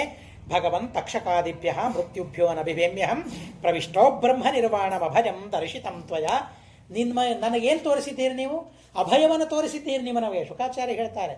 ಹೀಗಾಗಿ ತಕ್ಷಕಾದಿಗಳು ಬಂದು ನನ್ನನ್ನು ಕಚ್ತಾ ಇದ್ದರೂ ಕೂಡ ನನಗೆ ಭಯವಾಗೋದಿಲ್ಲ. ಬ್ರಹ್ಮನ ಧ್ಯಾನವನ್ನು ಮಾಡ್ತಾ ಕೊಡ್ತೇನೆ, ಕಚ್ಚಿದ್ದರ ಸುಳಿವು ಕೂಡ ನನಗಾಗೋದಿಲ್ಲ. ಹಾಗೆ ಬ್ರಹ್ಮಧ್ಯಾನವನ್ನು ಮಾಡುವಂತೆ ನನಗೆ ತತ್ವೋಪದೇಶವನ್ನು ನೀವು ಮಾಡಿದ್ದೀರಿ ಅಂತ ಹೇಳ್ತಾರೆ. ಅನುಜಾನೀಹಿ ಮಾಂ ಬ್ರಹ್ಮನ್ ವಾಚಂ ಯಚ್ಛಾಮ್ಯಧೋಕ್ಷಜೆ ಮುಕ್ತ ಕಾಮಾಶರಂ ಚೇತಃ ಪ್ರವೇಕ್ಷೆ ವಿಸೃಜಾಮ್ಯಸೂನ್. ನಾನು ದೇಹದ ಪರಿತ್ಯಾಗ ಮಾಡ್ತೇನೆ, ಅನುಮತಿಯನ್ನು ಕೊಡಿ ಅಂತ ಕೇಳಿದ. ಸ್ನಾನ ಮಾಡಲಿಕ್ಕೆ ಅನುಮತಿಯನ್ನು ಕೇಳಿದಂತೆ ಸ್ನಾನಾರ್ಥ ಮನುಜ್ಞ, ಭೋಜನಾರ್ಥ ಮನುಜ್ಞ, ವೈಶ್ವದೇವಾರ್ಥ ಮನುಜ್ಞ ಅಂತ ಕೇಳಿದಂತೆ ಮರಣಾರ್ಥ ಮನುಜ್ಞ ಅಂತ ಕೇಳಿದ. ಏನು ಯೋಗ ಅಲ್ಲ, ಏನು ಯೋಗ್ಯತೆ ಅಲ್ಲ ಅವನದು, ಮಹಾನುಭಾವನದ್ದು. ಹಾಗೆ ಇದೆ ಅಲ್ಲಿ. ಇನ್ನೊಂದ್ಸಲ ನಾನು ಓದ್ತೇನೆ. ವಿಸೃಜಾಂ ಯಸೂನ್. ಅಸು ಅಂದರೆ ಪ್ರಾಣಗಳು, ಪ್ರಾಣಗಳನ್ನು ವಿಸರ್ಜನೆ ಮಾಡ್ತೇನೆ, ಪ್ರಾಣಗಳನ್ನು ಬಿಡುತ್ತೇನೆ. ಅನುಜಾನೀಹಿ, ನನಗೆ ಅನುಮತಿಯನ್ನು ಕೊಡಿ, ಆದೇಶವನ್ನು ಕೊಡಿ, ಅನುಜ್ಞೆಯನ್ನು ಕೊಡಿ ಅಂತ ಪ್ರಾರ್ಥನೆ ಮಾಡ್ತಾನೆ. ನನ್ನ ಅಜ್ಞಾನ ಪರಿಹಾರವಾಗಿದೆ, ತುಂಬ ಜ್ಞಾನ ಸಂಪನ್ನನಾಗಿದ್ದೇನೆ, ನೀವು ಕ್ಷೇಮವನ್ನು ನನಗೆ ತೋರಿಸಿದ್ದೀರಿ, ಪರಮಾತ್ಮನ ಪಾದವನ್ನು ತೋರಿಸಿದ್ದೀರಿ ಅಂತ ಹೇಳ್ತಾ ಇರಬೇಕಾದ್ರೆ ಇಲ್ಲೇ ಕೊಡ್ತಾರೆ, ಬರೀ ನನ್ನನ್ನು ಹೊಗಳ್ತಾ ಕೊಡ್ತಾನೆ ಅಂತ ಹೇಳಿ ಎದ್ದು ಬಿಟ್ಟರು ಶುಕಾಚಾರ್ಯ. ಎದ್ದು ಹೊರಟೇ ಬಿಟ್ರು. ಯಾವುದಕ್ಕಾಗಿಯೂ ಕೈಲಿಲ್ಲ. ಜಗಾಮ ಭಿಕ್ಷು ವಿಸ್ಸಾಕಂ ನರದೇವೇನ ಪೂಜಿತ. ಆದರೂ ರಾಜ ಪೂಜೆ ಮಾಡ್ತಾನೆ, ಮಾಡಿದ ಪೂಜೆಯನ್ನು ಸ್ವೀಕಾರ ಮಾಡ್ತಾರೆ ಶುಕಾಚಾರ್ಯ. ಯಾಕೆ? ಅವನಿಗೆ ಪುಣ್ಯ ಬರಬೇಕಲ್ಲ. ಹೀಗಾಗಿ ಪೂಜೆ ಸ್ವೀಕಾರ ಮಾಡಿ ಬಂದ ಭಿಕ್ಷುಗಳೆಲ್ಲ ಇದ್ರಲ್ಲ, ಅತ್ರಿ ವಶಿಷ್ಠ ಶರದ್ವಾಂಚವನ ಅರಿಷ್ಟನೇಮಿ ಭೃಗು ಅಂಗಿರ ಎಲ್ಲರೂ ಬಂದಿದ್ರು. ಅವರೆಲ್ಲರ ಜೊತೆಗೆ ಹೊರಟು ಹೋಗ್ಬಿಡ್ತಾರೆ. ಪರೀಕ್ಷಿನ್ ಮಹಾರಾಜ ಮನಸ್ಸಮಾಧಾನ ಮಾಡಿಕೊಂಡ ಪರಮಾತ್ಮನ ಧ್ಯಾನವನ್ನು ಮಾಡ್ತಾ ಇದ್ದಾನೆ. ಆ ಬ್ರಾಹ್ಮಣರೆಲ್ಲ ಹಣ್ಣುಗಳನ್ನು ಕೊಟ್ಟಿದ್ದಾರೆ. ಒಂದು ಹಣ್ಣು ಕೈಯಲ್ಲಿ ತೆಗೆದುಕೊಂಡ, ಸಣ್ಣ ಹುಳ ಕಾಣಿಸ್ತು. ತಕ್ಷಕ ಪ್ರಹಿತೋ ವಿಪ್ರಾಹ ಕ್ರದ್ಧೇನ ದ್ವಿಜಸೂನುನ. ಇದೇ ತಕ್ಷಕಾಗಿ ನನ್ನನ್ನು ಕಚ್ಚಿಬಿಟ್ಟೆ ಮುಗಿದೋಗ್ಬಿಡ್ತದಲ್ಲ ಅಂತ ಅನ್ಕೊಂಡ. ಹಾಗೆ ಆಯಿತು. ತಕ್ಷಕಾದ ಅವನನ್ನು ಕಚ್ಚಿಬಿಟ್ಟ. ಹಾಹಾಕಾರ ಆಗಿದೆ. ಇಡೀ ಆ ಏಕಸ್ತಂಭದಲ್ಲಿ ಏಕಶಿಲೆಯಲ್ಲಿ ಒಂದು ಭವನವನ್ನು ನಿರ್ಮಾಣ ಮಾಡಿದ್ರಂತೆ. ಭವನವೇ ಭಸ್ಮಸಾತ್ತಾಗಿ ಹೋಗಿಬಿಟ್ಟಿದೆ. ಇದನ್ನು ಜನಮೇಜರ ತಕ್ಷಕ ನನ್ನ ಅಪ್ಪನನ್ನು ಸಾಯಿಸಿದ ಅಂತ ಕೇಳಿ ಸರ್ಪಸತ್ರವನ್ನು ಮಾಡ್ತಾನೆ. ಮತ್ತೆ ಆ ಸರ್ಪಸತ್ರ ನಿಲ್ಲಿಸ್ತಾನೆ ಅವನು. ಸ್ವೇನೈವ ಕರ್ಮಣ ಮಹರ್ಷೇರ್ ಮಾನಯನ್ವಚಃ ಸರ್ಪಸತ್ರಾದುಪರತ ಪೂಜರಾಮಾಸ ವಕ್ಪತಿಂ ಅತಿವಾದಾಂತಿತಿಕ್ಷೇತ. ಅಲ್ಲಿ ಉಪದೇಶ ಮಾಡ್ತಾರೆ ಜನಮೇಜಯರಾಜನಿಗೆ. ಅತಿವಾದಾಂತಿತಿಕ್ಷೇತ ನಾವಮನ್ಯೇತ ಕಂಚನ ನಚೇಮಂ ದೇಹಮಾಶ್ರಿತ್ಯ ವೈರಂ ಕುರುವೀತ ಕೇನಚಿತ. ಈ ದೇಹವನ್ನು ಪಡೆದ ಮೇಲೆ ಯಾರ ಮೇಲೂ ವೈರ ಮಾಡಬಾರ್ದು, ಯಾರನ್ನು ಶತ್ರು ಅಂತ ಅಂದುಕೊಳ್ಬಾರ್ದು, ಅಜಾತ ಶತ್ರುವಾಗಿ ಇರಬೇಕು. ಅಂಥ ದೇಹವನ್ನು ಪರಮಾತ್ಮ ನಮಗೆ ಕೊಟ್ಟಿದ್ದಾನೆ. ಯಾವ ಪರಮಾತ್ಮನ ಪಾದಕಮಲಗಳನ್ನು ಧ್ಯಾನ ಮಾಡಿದ್ದರಿಂದಾಗಿ ನಾನಿಂಥ ಭಾಗವತವನ್ನು ಅಧ್ಯಯನ ಮಾಡುವ ಯೋಗ ನನಗೆ ಸಿಕ್ತು ಅಂತ ಸೂತಾಚಾರ್ಯರು ಹೇಳ್ತಾರೆ. ಶೌನಕರಂತಾರೆ, ಇನ್ನೊಂದು ಕಥೆ ಹೇಳಬೇಕು ನೀವು, ಉಳಿದಿದೆ ಅಂತ ಅಂತಾರೆ. ಏನದು? ನಮ್ಮ ಹಿರಿಯರ ಕಥೆ. ನಮ್ಮ ವಂಶದಲ್ಲಿ ಯಾವ ವಂಶದಲ್ಲಿ ನಾವು ಬಂದಿದ್ದೇವೆ ಅವರ ಕಥೆಯನ್ನು ನಾವು ಕೇಳಬೇಕಲ್ಲ. ಮಾರ್ಕಂಡೇಯರ ಕಥೆ, ಅವರ ವಂಶದಲ್ಲಿ ನಾವು ಬಂದವರು ಶೌನಕರು. ಹೀಗಾಗಿ ಅವರದ್ದೊಂದು ಕಥೆ ನಮಗೆ ಹೇಳಬೇಕು ಅಂತಂದಾಗ ಬಹಳ ಅದ್ಭುತವಾದ ರೀತಿಯಲ್ಲಿ ಮಾರ್ಕಂಡೇಯರ ಕಥೆಯನ್ನು ಹೇಳ್ತಾರೆ. ಮೃಕಂಡು ಋಷಿ ತಪಸ್ಸು ಮಾಡ್ತಾ ಇದ್ದಾನೆ ಮಕ್ಕಳಿಗಾಗಿ. ರುದ್ರದೇವರು ಬರ್ತಾರೆ, ಮಗನನ್ನು ಕೊಡ್ತೀನಪ್ಪ, ಆದರೆ 2 ಅವಕಾಶ ನಿನಗೆ ಇದೆ. ಅಲ್ಪಾಯುಷ್ಕ ಗುಣವಂತ, ನಿರ್ಗುಣ ದೀರ್ಘಾಯುಷ್ಕ, ಯಾರು ಬೇಕು ಅಂತ ಕೇಳ್ತಾರೆ. ಹೇಗಿದೆ ನೋಡ್ರಿ ಅವರು ಚಾಯ್ಸ್, ಅವಕಾಶಗಳು ಹೇಗಿದೆ ನೋಡಿ. ವಿಚಾರವೇ ಮಾಡೋದಿಲ್ಲ. ಅಲ್ಪಾಯುಷ್ಕನಾದರೂ ಪರವಾಗಿಲ್ಲ, ಗುಣವಂತ ಬೇಕು ಅಂತ ಹೇಳ್ತಾರೆ. 16 ವರ್ಷ ಅಲ್ಲ, 16 ನಿಮಿಷ ಬದುಕಿದ್ರು ಸಾಕವನು, ಗುಣವಂತ ಬದುಕಬೇಕು, ಗುಣವಂತ ಬೇಕು ಅಂತ ಕೇಳ್ತಾರೆ. ಧಾರ್ಮಿಕನಾದ ಮಗನ ಮಹಿಮೆ ಎಷ್ಟು ಅಂತ ಹೇಳ್ತಾರೆ. ಪರವಾಗಿಲ್ಲ, 16 ವರ್ಷ ಒಳ್ಳೆ ಗುಣವಂತ ಬೇಕು. ಆಯಿತು. 4-4.5 ವರ್ಷ ಇರ್ತದೆ. ಒಬ್ಬ ಬ್ರಾಹ್ಮಣ ಆಶ್ರಮಕ್ಕೆ ಬಂದಿರ್ತಾರೆ. ನೋಡ್ತಾರೆ ಮಾರ್ಕಾಂಡೇಯರನ್ನು ಅಲ್ಪಾಯುಷಿಯಾಗಿದ್ದಾನೆ. ಮೃಕಂಡುಗಳಿಗೆ ಹೇಳ್ತಾನೆ ಅಲ್ಪಾಯುಷಿಯಾಗಿದ್ದಾನೆ, ಉಪನಯನ ಮಾಡಿ ಧರ್ಮ ಸಂಪಾದನೆ ಮಾಡ್ತಾನೆ, ಏನು ಮಾಡಲಿಕ್ಕಾಗೋದಿಲ್ಲ. ಆಯಿತು ಅಂತ ಹೇಳಿ ಉಪನಯನ ಮಾಡಿಬಿಡ್ತಾರೆ. ಉಪನಯನ ಮಾಡಿದ ಮೇಲೆ ಅಪ್ಪ ಹೇಳಿಬಿಟ್ಟ, ಬಂದ ಬ್ರಾಹ್ಮಣರಿಗೆಲ್ಲ ಸಾಷ್ಟಾಂಗ ನಮಸ್ಕಾರ ಮಾಡಬೇಕು ಅಂತ ಹೇಳಿದ. ಆಯಿತು ಅಂತ ಅಂದರು. ಒಂದು ಸಲ ಸಪ್ತರ್ಷಿಗಳು ಆಶ್ರಮಕ್ಕೆ ಬರ್ತಾರೆ. ಸಪ್ತರ್ಷಿಗಳು ಬಂದಾಗ ದೀರ್ಘದಂಡ ನಮಸ್ಕಾರವನ್ನು ಮಾಡಿಬಿಟ್ಟ. ಮಾಡಿದಾಗ ಸಪ್ತರ್ಷಿಗಳೆಲ್ಲರೂ ಒಕ್ಕರಳಿನಿಂದ ದೀರ್ಘಾಯುಷ್ಮಾನ್ ಭವ ಅಂತ ಆಶೀರ್ವಾದ ಮಾಡಿದರು. ಆಶೀರ್ವಾದ ಮಾಡಿದ ಮೇಲೆ ಇವನೆದ್ದ. ನೋಡ್ತಾರೆ, ಹಣೆ ನೋಡ್ತಾರೆ, 16 ವರ್ಷ ಇವನಿಗಷ್ಟೇ. ಎಲ್ಲಿ ದೀರ್ಘಾಯುಷ್ಯವೇ ಇಲ್ಲ ಇವನಿಗೆ. ಆಶ್ಚರ್ಯವಾಯ್ತಿದೇನಪ್ಪ, ನಮ್ಮ ಮಾತು ಸುಳ್ಳಾಗ್ತದಲ್ಲ ಅಂತ ಅಂದ್ಕೊಂಡ್ರು. ಕರೀತಾರೆ ಮಾರ್ಕಾಂಡೇಯರನ್ನು, ನನ್ನ ಜೊತೆಗೆ ಬರ್ತೀಯಾ ನೀನು ಅಂತ. ಆಯಿತು ಬರ್ತೇನೆ ಅಂತ ಅವನು ಹೇಳಿದ. ಆ ಮಾರ್ಕಾಂಡೇಯನನ್ನು ಬ್ರಹ್ಮಲೋಕಕ್ಕೆ ಕರ್ಕೊಂಡು ಹೋದ್ರಂತೆ, ಅವರು ಸತ್ಯಲೋಕಕ್ಕೆ ಕರ್ಕೊಂಡು ಹೋದ್ರಂತೆ. ಕರ್ಕೊಂಡು ಹೋಗ್ತಾ ಹೋಗ್ತಾ ಹೇಳಿದ್ರಂತೆ, ನಮ್ಗೆ ಹೇಗೆ ನಮಸ್ಕಾರ ಮಾಡಿದೆಯಲ್ಲ, ಒಂದು ಕಡೆಗೆ ನಿನ್ನನ್ನು ಕರ್ಕೊಂಡು ಹೋಗ್ತೇನೆ, ಅವರಿಗೂ ಹೀಗೇ ನಮಸ್ಕಾರ ಮಾಡಬೇಕು ಅಂತ ಹೇಳಿದ್ರಂತೆ. ಆಯಿತು ಅಂತ ಹೇಳಿದ್ರೆ, ನಮಸ್ಕಾರ ಮಾಡೋದೇನು, ಆಯಿತು ಅಂತ ಅಂದ್ರಂತೆ. ಸತ್ಯಲೋಕಕ್ಕೆ ಅವರನ್ನು ಕರ್ಕೊಂಡು ಹೋಗ್ತಾರೆ. ಸತ್ಯಲೋಕಕ್ಕೆ ಹೋದ ಕೂಡಲೇ ಸಾಷ್ಟಾಂಗ ನಮಸ್ಕಾರ ಹಾಕಿಬಿಟ್ಟ. ಬ್ರಹ್ಮದೇವರು ಸಹ ದೀರ್ಘಾಯುಷ್ಮಾನ್ ಭವ ಅಂತ ಆಶೀರ್ವಾದವನ್ನು ಮಾಡಿದ್ರಂತೆ. ಅಷ್ಟು ಆಶೀರ್ವಾದ ಆಯಿತು. ಆದ ಕೂಡಲೇ ಸಪ್ತರ್ಷಿಗಳು ಬಂದಿದ್ದರು. ಸಪ್ತರ್ಷಿಗಳು ಹೊರಟು ಬಿಟ್ಟರಂತೆ ಬಂದವರು. ಬ್ರಹ್ಮದೇವರು ಸರ್ವಜ್ಞರು, ಎಲ್ಲ ಗೊತ್ತು. ಆದರೂ ಬ್ರಹ್ಮದೇವರು ಕೇಳಿದ್ರಂತೆ, ಯಾಕೆ ಬಂದಿದ್ದೀರಪ್ಪ, ಯಾಕೆ ಬಂದ್ರಿ, ಯಾಕೆ ಹೊರಟ್ರಲ್ಲ, ಏನು ಕೆಲಸ ಆಗಬೇಕಾಗಿತ್ತು? ಇಲ್ಲ, ಒಂದು ಕೆಲಸಕ್ಕೆ ಬಂದಿದ್ವಿ, ಕೆಲಸ ಆಯಿತು, ನಾವು ಹೊರಡ್ತಾ ಇದ್ದೇವೆ ಅಂತಂದರು. ಜನರಿಗೆ ತಿಳಿಸ್ಬೇಕಲ್ಲ, ಏನು ಕೆಲಸಕ್ಕೆ ಬಂದಿದ್ರಿ, ಏನು ಕೆಲಸ ಆಯಿತು ಹೇಳ್ರಿ ಅಂತಂದಾಗ ಹೇಳಿದರು, ಇಲ್ಲ ಇವನು ನಮಗೆ ನಮಸ್ಕಾರ ಮಾಡಿದ, ದೀರ್ಘಾಯುಷ್ಮಾನ್ ಭವ ಅಂತ ನಾವಂದ್ವಿ, ಆದರೆ ನಾವು ಆಡಿದ ಮಾತು ಸತ್ಯ ಆಗಬೇಕಲ್ಲ, ಯಾರಿಗೆ ಗೊತ್ತು? ಆದರೆ ನೀವು ಹೇಳಿದರೆ, ನೀವು ಆಶೀರ್ವಾದ ಮಾಡಿದರೆ ಅದು ಸತ್ಯವಾಗ್ತದೆ ಅಂತ ನಿಮ್ಮ ಹತ್ರ ಕರ್ಕೊಂಡ್ಬಂದ್ರಿ. ನೀವು ದೀರ್ಘಾಯುಷ್ಯವನ್ನು ಆಶೀರ್ವಾದ ಮಾಡಿದಿರಿ. ನಮ್ಮ ಭಯ ಇಲ್ಲ, ಇನ್ನು ಮೇಲೆ ನಮ್ಮ ಮಾತು ಸುಳ್ಳಾಗ್ತದೆ ಅಂತ ನಾವು ಭಯ ಇಲ್ಲ. ನೀವು ಹೇಳಿದ ಮೇಲೆ ನಿಮ್ಮ ಮಾತು ದೇವರು ಸತ್ಯ ಮಾಡ್ತಾನೆ. ಸತ್ಯಂ ವಿಧಾತುಂ ನಿಜಭೃತ್ಯ ಭಾಷಿತಂ. ನಿಮ್ಮ ಮಾತು ಸತ್ಯ ಮಾಡೋದಕ್ಕಾಗಿ ಅಲ್ಲ ಪರಮಾತ್ಮ ನರಸಿಂಹನಾದದ್ದು. ಹೀಗಾಗಿ ನಿಮಗೆ ಇನ್ನೇನು ಚಿಂತೆ ಇಲ್ಲ, ಹೊರಡ್ತಾ ಇದ್ದೇವೆ ಅಂತ ಹೇಳಿದರು. ಹೀಗೆ ದೀರ್ಘಾಯುಷ್ಯವನ್ನು ಅನೇಕ ರೀತಿಯಿಂದ ದೀರ್ಘಾಯುಷ್ಯವನ್ನು ಸಂಪಾದನೆ ಮಾಡಿಕೊಂಡ ಕಥೆಗಳಿವೆ. ಅವರು ಧ್ಯಾನಮಗ್ನರಾಗಿದ್ದಾರೆ, ಪರಮಾತ್ಮನ ಸ್ತೋತ್ರವನ್ನು ಮಾಡ್ತಾ ಇದ್ದಾರೆ. ನರನಾರಾಯಣರು ಪ್ರತ್ಯಕ್ಷರಾಗಿ ನಿಮಗೇನು ಬೇಕು ಅಂತ ಕೇಳಿಕೊಂಡು, ನರನಾರಾಯಣ ಏನಿಲ್ಲ, ನಿನ್ನ ಸಂಹಾರ ಲೀಲೆಯನ್ನು ನೋಡಬೇಕು ಅಂತ ಅಂದರು. ಸಂಹಾರ ಲೀಲೆ ನೋಡಬೇಕಾ, ಆಯಿತು ಅಂತ ಅಂದರು. ನರನಾರಾಯಣ ದೂರವಾಗಿ ಬಿಡ್ತಾರೆ, ಕಣ್ಣಿಗೆ ಕಾಣಿಸ್ತಾ ಇಲ್ಲ. ದೇವರ ಧ್ಯಾನವನ್ನು ಮಾಡ್ತಾ ಇದ್ದಾರೆ. ಪುಷ್ಪಭದ್ರಾ ನದಿ ತೀರದಲ್ಲಿ ಆ ಮಹಾನುಭಾವರಿದ್ದಾರೆ, ಮಾರ್ಕಾಂಡೇಯರು. ಪುಷ್ಪಭದ್ರಾ ನದಿ ತೀರ, ಆ ನದಿ ಸ್ವಲ್ಪ ಸ್ವಲ್ಪ ಮೇಲೆ ಬರ್ತಾ ಇದೆ. ತಮ್ಮ ಆಶ್ರಮದ ತನಕ ನೀರು ಬಂತು. ಆಶ್ರಮ ಮುಳುಗ್ತಾ ಇದೆ. ಎಲ್ಲ ನೀರು ಒಂದಾಗಿಬಿಟ್ಟು ಮಹಾಪ್ರಳಯ. ನೋಡ್ತಾ ನೋಡ್ತಾ ಆ ಪ್ರಳಯದಲ್ಲಿ ನೀರು ಕೊಚ್ಚಿಕೊಂಡು ಹೋಗ್ತಾ ಇದ್ದಾರೆ ಮಾರ್ಕಾಂಡೇಯರು. ಕೊಚ್ಚಿಕೊಂಡು ಹೋಗ್ತಾ ಇದ್ದಾರೆ, ಎಲ್ಲೆಲ್ಲೆಲ್ಲೆಲ್ಲೋ ಸಂಚಾರ ಮಾಡ್ತಾ ಇದೆ. ದುಷ್ಟವಾದ ಪ್ರಾಣಿಗಳು ಕಚ್ತಾ ಇವೆ, ಬಾಧೆಯಾಗ್ತದೆ. ಸಂಭಾರ ನೋಡೋದು ಅಂತ ಅದನ್ನು ಸುಲಭನ ಅದು. ಹೀಗಾಗಿ ಪ್ರಾಣಿಗಳು ತಿಂತಾ ಇವೆ, ಕಚ್ತಾ ಇವೆ, ಖೇದವಾಗ್ತಾ ಇದೆ, ಶೋಕವಾಗ್ತಾ ಇದೆ. ದೂರದಲ್ಲಿ ಒಂದು ವಟವೃಕ್ಷ ಕಾಣಿಸ್ತು. ಆ ವಟವೃಕ್ಷದಲ್ಲಿ ಒಂದು ಶಾಖೆ, ಅದರಲ್ಲಿ ಒಂದು ವಟಪತ್ರ. ಆ ವಟಪತ್ರದ ಮೇಲೆ ಒಂದು ಮಗು ಮಲಗಿಕೊಂಡಿದೆ. ಭಾರೀ ಯೋಜನ, ಅತೀ ಯೋಜನ ವಿಸ್ತೀರ್ಣವಾದ ಮಗು. ಹೇಳಲಿಕ್ಕೆ ಮಗು ಅಷ್ಟೇ, ಹೆಸರಿಗೆ ಮಗು, ಆದರೆ ಮಗುವಲ್ಲ. ಅತ್ಯದ್ಭುತವಾದ ರೂಪ, ಅತ್ಯದ್ಭುತವಾದ ಆಕಾರ. ನೋಡ್ತಾರೆ, ಇದೇನಿದು, ಯಾರೂ ಇಲ್ಲ, ಮಗು ಇಲ್ಲಿದೆ ಅಂತ ನೋಡೋಣ ಅಂದ್ರೇನು, ಅದ್ರ ಹತ್ರ ಕರ್ಕೊಂಡು ಹೋಯ್ತು ಅಲೆಗಳು ಕರ್ಕೊಂಡು ಹೋಯ್ತು. ಮುಂಬೈಲಿ ಲೋಕಲ್ ಟ್ರೈನಲ್ಲಿ ಹತ್ತೋದು ಬೇಕಾಗಿಲ್ಲ, ಪ್ರತ್ಯೇಕವಾಗಿ ಆ ಗುಂಪಿನಲ್ಲಿ ನಿಂತರೆ ಮುಗಿದೋಯ್ತು. ಹತ್ತಿ ಬಿಡ್ತೇವೆ, ಗುಂಪಿನಲ್ಲಿ ನಿಲ್ತರೆ ಎಳೆದು ಬಿಡ್ತೇವೆ. ಹಾಗೆ ಆ ಪ್ರವಾಹ ಕೊಚ್ಕೊಂಡು ಹೋಯ್ತು ಅವರನ್ನು. ಅಲ್ಲಿ ಹೋಗ್ತದೆ, ನೋಡ್ತಾರೆ, ಬಾಲಕ ಇದ್ದಾನೆ. ಹತ್ರ ಹೋದಾಗ ಆ ಮೂಗಿನ ಶ್ವಾಸ ಏನಿದೆಯಲ್ಲ, ಶ್ವಾಸದಿಂದ ಒಳಗೆ ಹೋಗ್ಬಿಟ್ಟು ದೇವರು ಗಾಳಿಯನ್ನು ತೆಗೆದುಕೊಂಡ್ರೆ ಮಾರ್ಕಾಂಡೇಯ ಒಳಗೆ ಹೋಗ್ಬಿಟ್ಟ. ಒಳಗೆ ಹೋದಾಗ ಒಳಗೆ ಎಲ್ಲ ಪ್ರಪಂಚವನ್ನು ಮಹಾನುಭಾವ ನೋಡ್ತಾನೆ. ಏನಿದೆ ಹೊಟ್ಟೆಯಲ್ಲಿ, ರಕ್ತ, ಕೀವು ಇದೆ, ದೇವರಿಗೆ ಅವೆಲ್ಲವೂ ಇದೆ ಅಂತ ಹೇಳಿದ್ದಾರೆ ಶಾಸ್ತ್ರದಲ್ಲಿ. ರಕ್ತ ಇದೆ, ಮಾಂಸ ಇದೆ, ಮಜ್ಜ ಇದೆ, ಎಲ್ಲವೂ ಇದೆ. ಎಲ್ಲವೂ ಜ್ಞಾನಾನಂದಮಯ ಅಂತ ಹೇಳ್ತಾರೆ. ಅದೇನೂ ಇಲ್ಲದೆ ಮತ್ತೆ ಹೇಗಿರ್ತಾನೆ ದೇವರು? ಪರಮಾತ್ಮನಿಗೂ ಅಸ್ಥಿಗಳಿವೆ, ಎಲ್ಲವೂ ಇದೆ ಪರಮಾತ್ಮನಿಗೆ. ಚರ್ಮ ಇದೆ, ಕೂದಲಿದೆಯೂ ಇಲ್ಲ ದೇವರಿಗೆ. ಆ ಕಪ್ಪು ಕೂದಲೇ ಎಲ್ಲ ಕೃಷ್ಣ ಆದದ್ದು, ಬಿಳಿ ಕೂದಲೇ ಬಲರಾಮ ಆದದ್ದು. ಹೀಗಾಗಿ ಕೂದಲಿದೆ, ಚರ್ಮ ಇದೆ, ಉಗುರು ಇದೆ, ಚರ್ಮದ ಒಳಗೆ ಮಾಂಸಖಂಡ ಇವೆ, ಎಲುಬುಗಳಿವೆ, ರಕ್ತ ಇದೆ, ಮಜ್ಜ ಇದೆ, ಎಲ್ಲವೂ ಇದೆ ಪರಮಾತ್ಮನಿಗೆ. ಅದೆಲ್ಲವೂ ಜ್ಞಾನಾನಂದಮಯ, ಯಾವುದು ಜಡವಲ್ಲ ಅಂತ ಶಾಸ್ತ್ರ ಹೇಳಿದ್ದಾರೆ. ಆದರೂ ದೇವರ ಹೊಟ್ಟೆಯಲ್ಲಿ ಹೋಗಿ ಸಮಸ್ತ ವಿಶ್ವವನ್ನು ಮಾರ್ಕಾಂಡೇಯರು ನೋಡ್ತಾರೆ. ಅಲ್ಲಿ ಪುಷ್ಪಭದ್ರಾ ನದಿ ಇದೆ, ಆ ತೀರ ತಮ್ಮ ಆಶ್ರಮದಲ್ಲಿ ತಾವು. ಆಮೇಲೆ ದೇವರು ಶ್ವಾಸ ಹೊರಗೆ ಹಾಕಿಬಿಡ್ತಾರೆ, ಮತ್ತೆ ಹೊರಗೆ ಬಂದ್ಬಿಡ್ತಾರೆ ಮಾರ್ಕಾಂಡೇಯ. ಆಯಿತು, ಇಂಥ ಪರಮಾತ್ಮ ಸರ್ವೋತ್ತಮ ಸ್ವಾಮಿ, ಅವನ ಆಲಿಂಗನ ಮಾಡ್ಕೊಳ್ಬೇಕು ಅಂತ ಹೋಗ್ತಾರೆ. ದೇವರು ಮಾಯವಾಗಿಬಿಟ್ಟ. ಕೇಳಿದ್ದೇನು?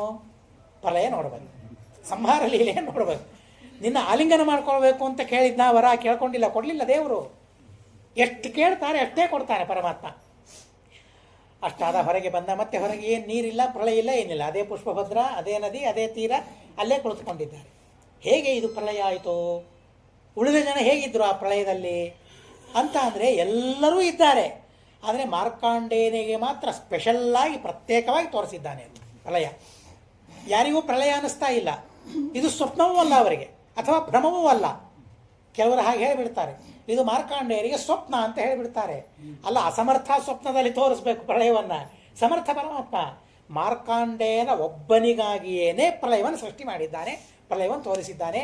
ಕರ್ತುಂ ಅಕರ್ತುಂ ಅನ್ಯಥಾ ಕರ್ತುಂ ಸಮರ್ಥ ಪರಮಾತ್ಮ ಅಘಟಿತ ಘಟನಾ ಪಟೀಯ ಅನ್ನಂತ ದೇವರಿಗೆ ಹೇಳ್ತೀವಲ್ಲ, ಅದೇಗಿರಲಿ ಪ್ರಳಯ ಆಯಿತು ಅಂತಂತೀರಿ, ಎಲ್ಲರೂ ಇದ್ದಾರೆ ಅಂತ ಹೇಳ್ತೀರಿ. ಯಾರೋ ನಾನು ಅಲ್ಲಿ ಇದ್ದದ್ದು, ಸಾಮಾನ್ಯನ ಅಲ್ಲಿ ಇದ್ದದ್ದು. ಒಬ್ಬ ಅಗಸ್ತ್ಯ ಋಷಿಗಳು ಇಡೀ ಸಮುದ್ರವನ್ನು ಪಾನ ಮಾಡಿದರು ಅಂತ ನಾವು ಕೇಳ್ತೇವೆ. ಒಂದು ಹಂಸ ಪಕ್ಷಿ ಹಾಲು ನೀರು ಇಟ್ಟರೆ ಹಾಲನ್ನು ಮಾತ್ರ ತೆಗೆದುಕೊಳ್ತದೆ ಅಂತ ನಾವು ಕೇಳ್ತೇವೆ. ಬೇಡ, ಅದನ್ನು ನೋಡೋದಿಲ್ಲಲ್ಲ, ಹಂಸ ನಮಗೆ ಸಿಗೋದಿಲ್ಲಲ್ಲ. ಈಗ ನಾವು ಭ್ರಮರವನ್ನು ಕೇಳಿದಿವಲ್ಲ, ಹೂವಿನಲ್ಲಿರುವ ಆ ಸಿಹಿ ರಸವನ್ನು ಹೇಗೆ ತೆಗೆದುಕೊಳ್ತದೆ? ಎಷ್ಟು ವಿಚಿತ್ರವಾದ ಶಕ್ತಿ ಇದೆ. ನಮಗಿದೆಯಾ ಹಾಗೆ? ಮನುಷ್ಯರು ನಮಗೇ ಇಲ್ಲ ಆ ಶಕ್ತಿ. ಅತಿ ಸಣ್ಣದಾದ ಒಂದು ಭ್ರಮರಕ್ಕೆ ಹೂವಿನಲ್ಲಿರುವ ಮಾಧುರ್ಯವನ್ನು ಮಾತ್ರ ತೆಗೆದುಕೊಳ್ಳುವ ಸಾಮರ್ಥ್ಯ. ಇನ್ನು ಅಲ್ಲಿದ್ದವನು ಯಾರು? ಸಮಸ್ತ ವಿಶ್ವವನ್ನು ಸೃಷ್ಟಿ ಮಾಡಿದ ಪರಮಾತ್ಮ. ಒಂದೊಂದು ವಸ್ತುವಿನಲ್ಲಿರುವ ಶಕ್ತಿ ದೇವರಲ್ಲಿದೆ ಅಂತ ನಾವು ತಿಳಿದರೂ ಕೂಡ ನನ್ನಲ್ಲೊಂತರಹದ ಶಕ್ತಿ ಇದೆ, ಅದು ನಿಮಗಿಲ್ಲ. ನಿಮ್ಮಲ್ಲೊಂತರಹದ ಶಕ್ತಿ ಇದೆ, ನನಗಿಲ್ಲ. ಅದು ನನಗೆ ಸರ್ವಥಾ ಇಲ್ಲ. ಒಬ್ಬೊಬ್ಬರಲ್ಲಿರುವ ಶಕ್ತಿ ದೇವರಲ್ಲಿದೆ ಅಂತ ವಿಚಾರ ಮಾಡಿದರೂ ಅನಂತ ಶಕ್ತಿ ಸಂಪನ್ನ. ಸುಮ್ಮನೆ ವಿಚಾರ ಮಾಡಿದರೆ, ಆದರೆ ನಮ್ಮ ಶಕ್ತಿ ದೇವರದ್ದಲ್ಲ. ನಮ್ಮ ಶಕ್ತಿಗೂ ದೇವರ ಶಕ್ತಿಗೂ ಸಂಬಂಧವೇ ಇಲ್ಲ. ಅಂಥ ಅಘಟಿತ ಘಟನಾ ಪಟೀಯಾನ್ ಪರಮಾತ್ಮ ಮಾರ್ಕಾಂಡೇಯನಿಗೆ ಮಾತ್ರ ಪ್ರಳಯವನ್ನು ಅತ್ಯದ್ಭುತವಾದ ರೀತಿಯಲ್ಲಿ ತೋರಿಸಿದ್ದಾನೆ.